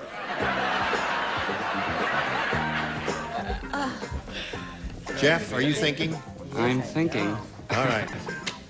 After it was run over by a steamroller, Norman was able to slip his blank under the door. Foot. Foot. Well, at least we've got a matched pair, haven't we? I have a lot of opportunities to come this way. Just is not recognized. Well, that's like Jerry Ann's question. That's 100,000 answers. It could have been foot. I got head. All right. Slipped his head under the door. That's okay, Brett. Oh, I got it all on his whole body. His whole body. Okay. What do you come up with I here? think I put this good outfit on for this. Arm and hand. Arm and hand. That's your good outfit?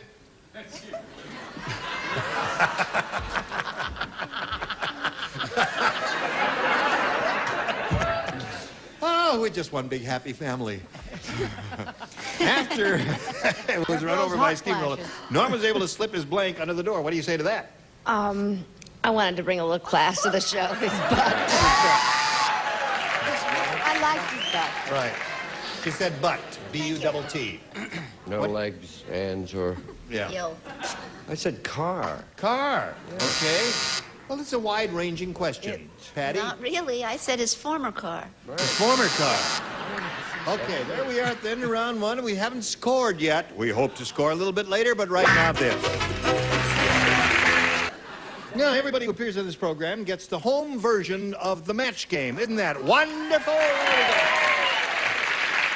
Okay, we'll go to round two. Now, Jerry Ann went first last time, so Jeff will ask you to go first this time. I will pick A, please. All right, you've got it. Marge said to the psychiatrist, "Doc, my husband's got a problem. He keeps going round and round and round. He thinks he's a blank." Got it. Marge is speaking to the psychiatrist. She says, "Doc, my husband's got a problem. He keeps going round and round and round. He thinks he's a blank." All right, while Charles is writing, you finish, Charles, yes. Marge said to the psychiatrist, "Doc, my husband's got a problem. He keeps going round and round and round. He thinks he's a blank." A merry-go-round? A merry-go-round. George, show us yours. A carousel. A carousel is a merry-go-round. That's one for Jeff. What do you say? What is that? Knock, knock. That's opportunity knocking. Oh. Merry-go-round. Oh. Thank you. I was going to put Sonia Henny doll, but no one would understand it. Merry-go-round. Well, things are looking up for Jeff. Patty? No, they're not. No? Record. A record. Another good choice. That's it. Yes.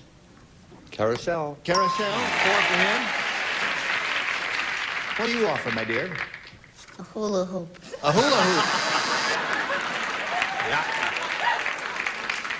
I remember those. So there you are. Hey, you did very well with your round 2 question. Now let's see how Jerry Ann does with hers. Jerry Ann Delgado. Isn't that a pretty name? Gorgeous. During the operation, the surgeon said to the nurse, "This patient has obviously eaten an overdose of hot peppers. As you can see, his blank is melting." The surgeon is speaking to the nurse during the operation. said this patient obviously has eaten an overdose of hot peppers. As you can see, his blank is melting. Could you repeat the whole? Sure, I'll repeat the whole thing slowly for you. Do not respond until I tell you to, all right? Because some of them may still be writing. I won't. During the operation, the surgeon said to the nurse, "Nurse, this patient has obviously eaten an overdose of hot peppers. As you can see, his blank is melting." Don't say it. Finished, Brett? I'm finished, hon. Okay, say it. Stomach. Stomach? All right. Not a bad answer. He could have been performing a simple laparotomy. And, That's a gotcha. laparotomy, yeah. That's one for her. Oh, I'm sorry. I thought those hot peppers went straight for your liver. Liver? What do you say? All right. Stomacho. Stomach. So that score is now 4-2. Patty Duke. Eating an overdose of hot peppers, you can see his stomach is melting. Yes. It is indeed. 4-3. Show us your stomach. Okay. Speak Use about the medical term. Innards. innards. Oh, come on now. Wait a minute now, hold on. Innards, I think innards could refer to everything. No, I swear. It could refer to the gallbladder and to the lungs and the liver and to all that stuff there. What did I write? What's that? The pancreas and the spleen, too, could get Well, in up the your act. pancreas, and I hope you fall on your spleen. Now let's go to your answer. Patty Deutsch. Huh? You. Oh, me. You have a turn. Yo, I said Blue Cross card. Blue Cross card. Blue Cross card. All right. 4-3. We go to round 3. This is the final round. Jeff, you're ahead. We'll ask you to go first. I will pick A again, please. You will. All right. Anything you say, Jeff. Let's see. Who plays? Yes. I don't. Chicken I in do. red. Oh, yeah. The lady in red and the lady in silk. Are you ready? Bob said that new judge sure gets confused easily. At the end of the murder trial, he told them to hang the blank. I like that one. New judge sure gets confused easily. At the end of the murder trial, he told them to hang the blank. I've got a perfect answer for that one. I wish I were playing.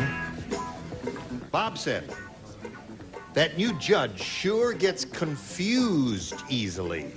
At the end of the murder trial, he told them to hang the blank. Jury. Says jury.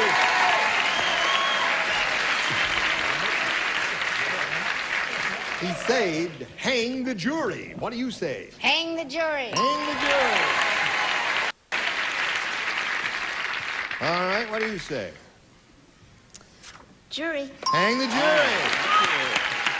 Ho, ho, ho. Now, Jerry Ann, you got to match the 3 remaining ones you haven't matched so far to achieve a tie and stay in the game. That's Brett, Richard, and Patty Deutsch will play. Kate said, "My husband thinks he's a dog, and I'm beginning to believe him. Last night he brought home a blank."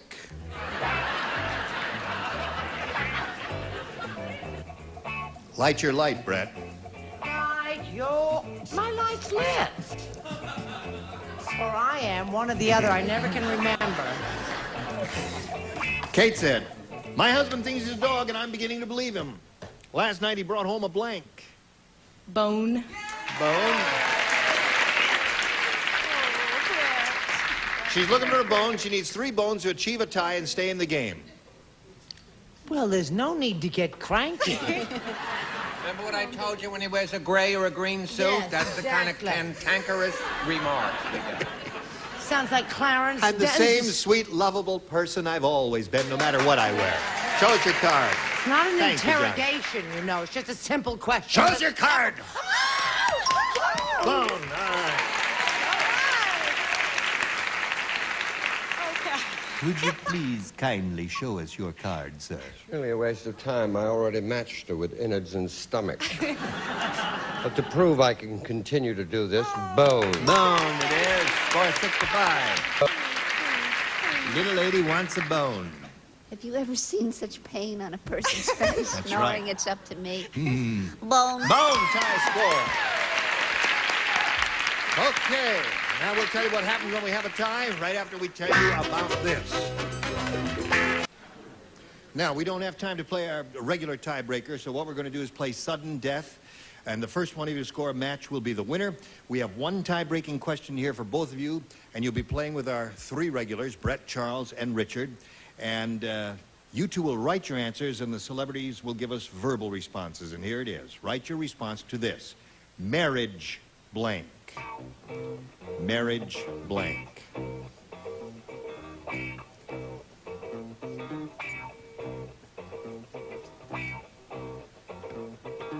All right, got them in the slot there. And here we go. Now, if you hear your answer over here, jump up and down and sing Dixie or something like that. Brett, what is your response? Marriage blank. The whole world needs marriage counselor. Marriage counselor. Do either one of you have that? No. Nope. Charles, what is your response to this?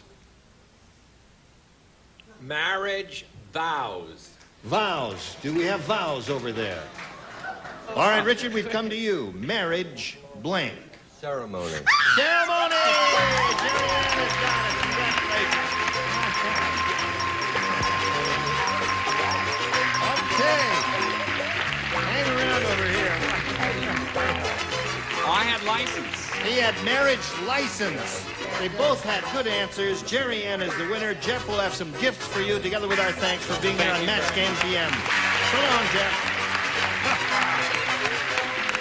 Just hang around here, because here it is. We've got an opportunity here for you to earn over $10,000. Now, to do that, we're going to have two audience matches for you here. And I want to point out to you, Jerry Ann, whatever you win in these audience matches will be multiplied by 10, and that'll be the final dollar figure you will be playing for. Here we go. We polled a studio audience not too long ago in this very room, and we said, write down your best answer to this. Blank my back.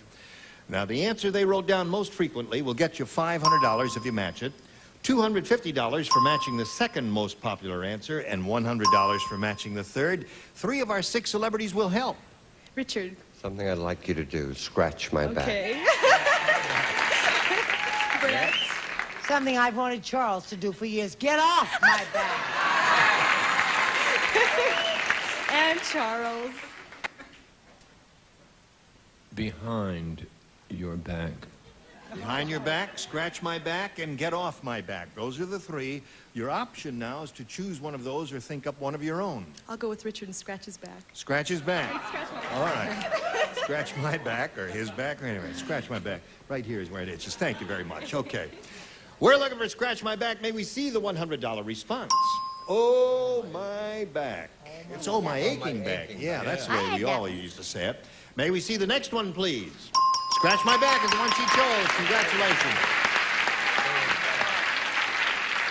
What do you think's under the big one? Get off my back. Slide it, Ori. Get off my back. They were right. Oh, thank you. All right, that's the one Brett gave you. Get off my back. Now, you've won $250, which means that the least you'll be playing for is 10 times that amount, or $2,500. Now, let's see how much more you're going to win, Jerry Ann, with our second audience match. Go. Garlic blank. Garlic blank. Richard. Bread. Garlic bread. George. What was the first one? Garlic bread is what Richard said. Garlic breath. You say garlic breath. That's a good one, too. Yeah. Patty. Oh. Yeah, wait a minute. Something might come from above. You get an idea. Garlic clove. Clove. So you have the 3 there. Garlic clove, garlic bread, and garlic breath. Again, you have a choice of choosing one of those or giving us one of your own. Bread. You want garlic bread. All right, was Richard's answer. Let's find out if it's up there, and if so, where. May we see the $100 response? Garlic salt. Yeah. Not a bad answer. Yeah, that is interesting. Very interesting. We're looking for garlic bread. Slide it, please. Garlic breath. Very good. Come on. Getting close to bread, aren't we? Is the bread up there? Show us your bread. You got it. Yeah.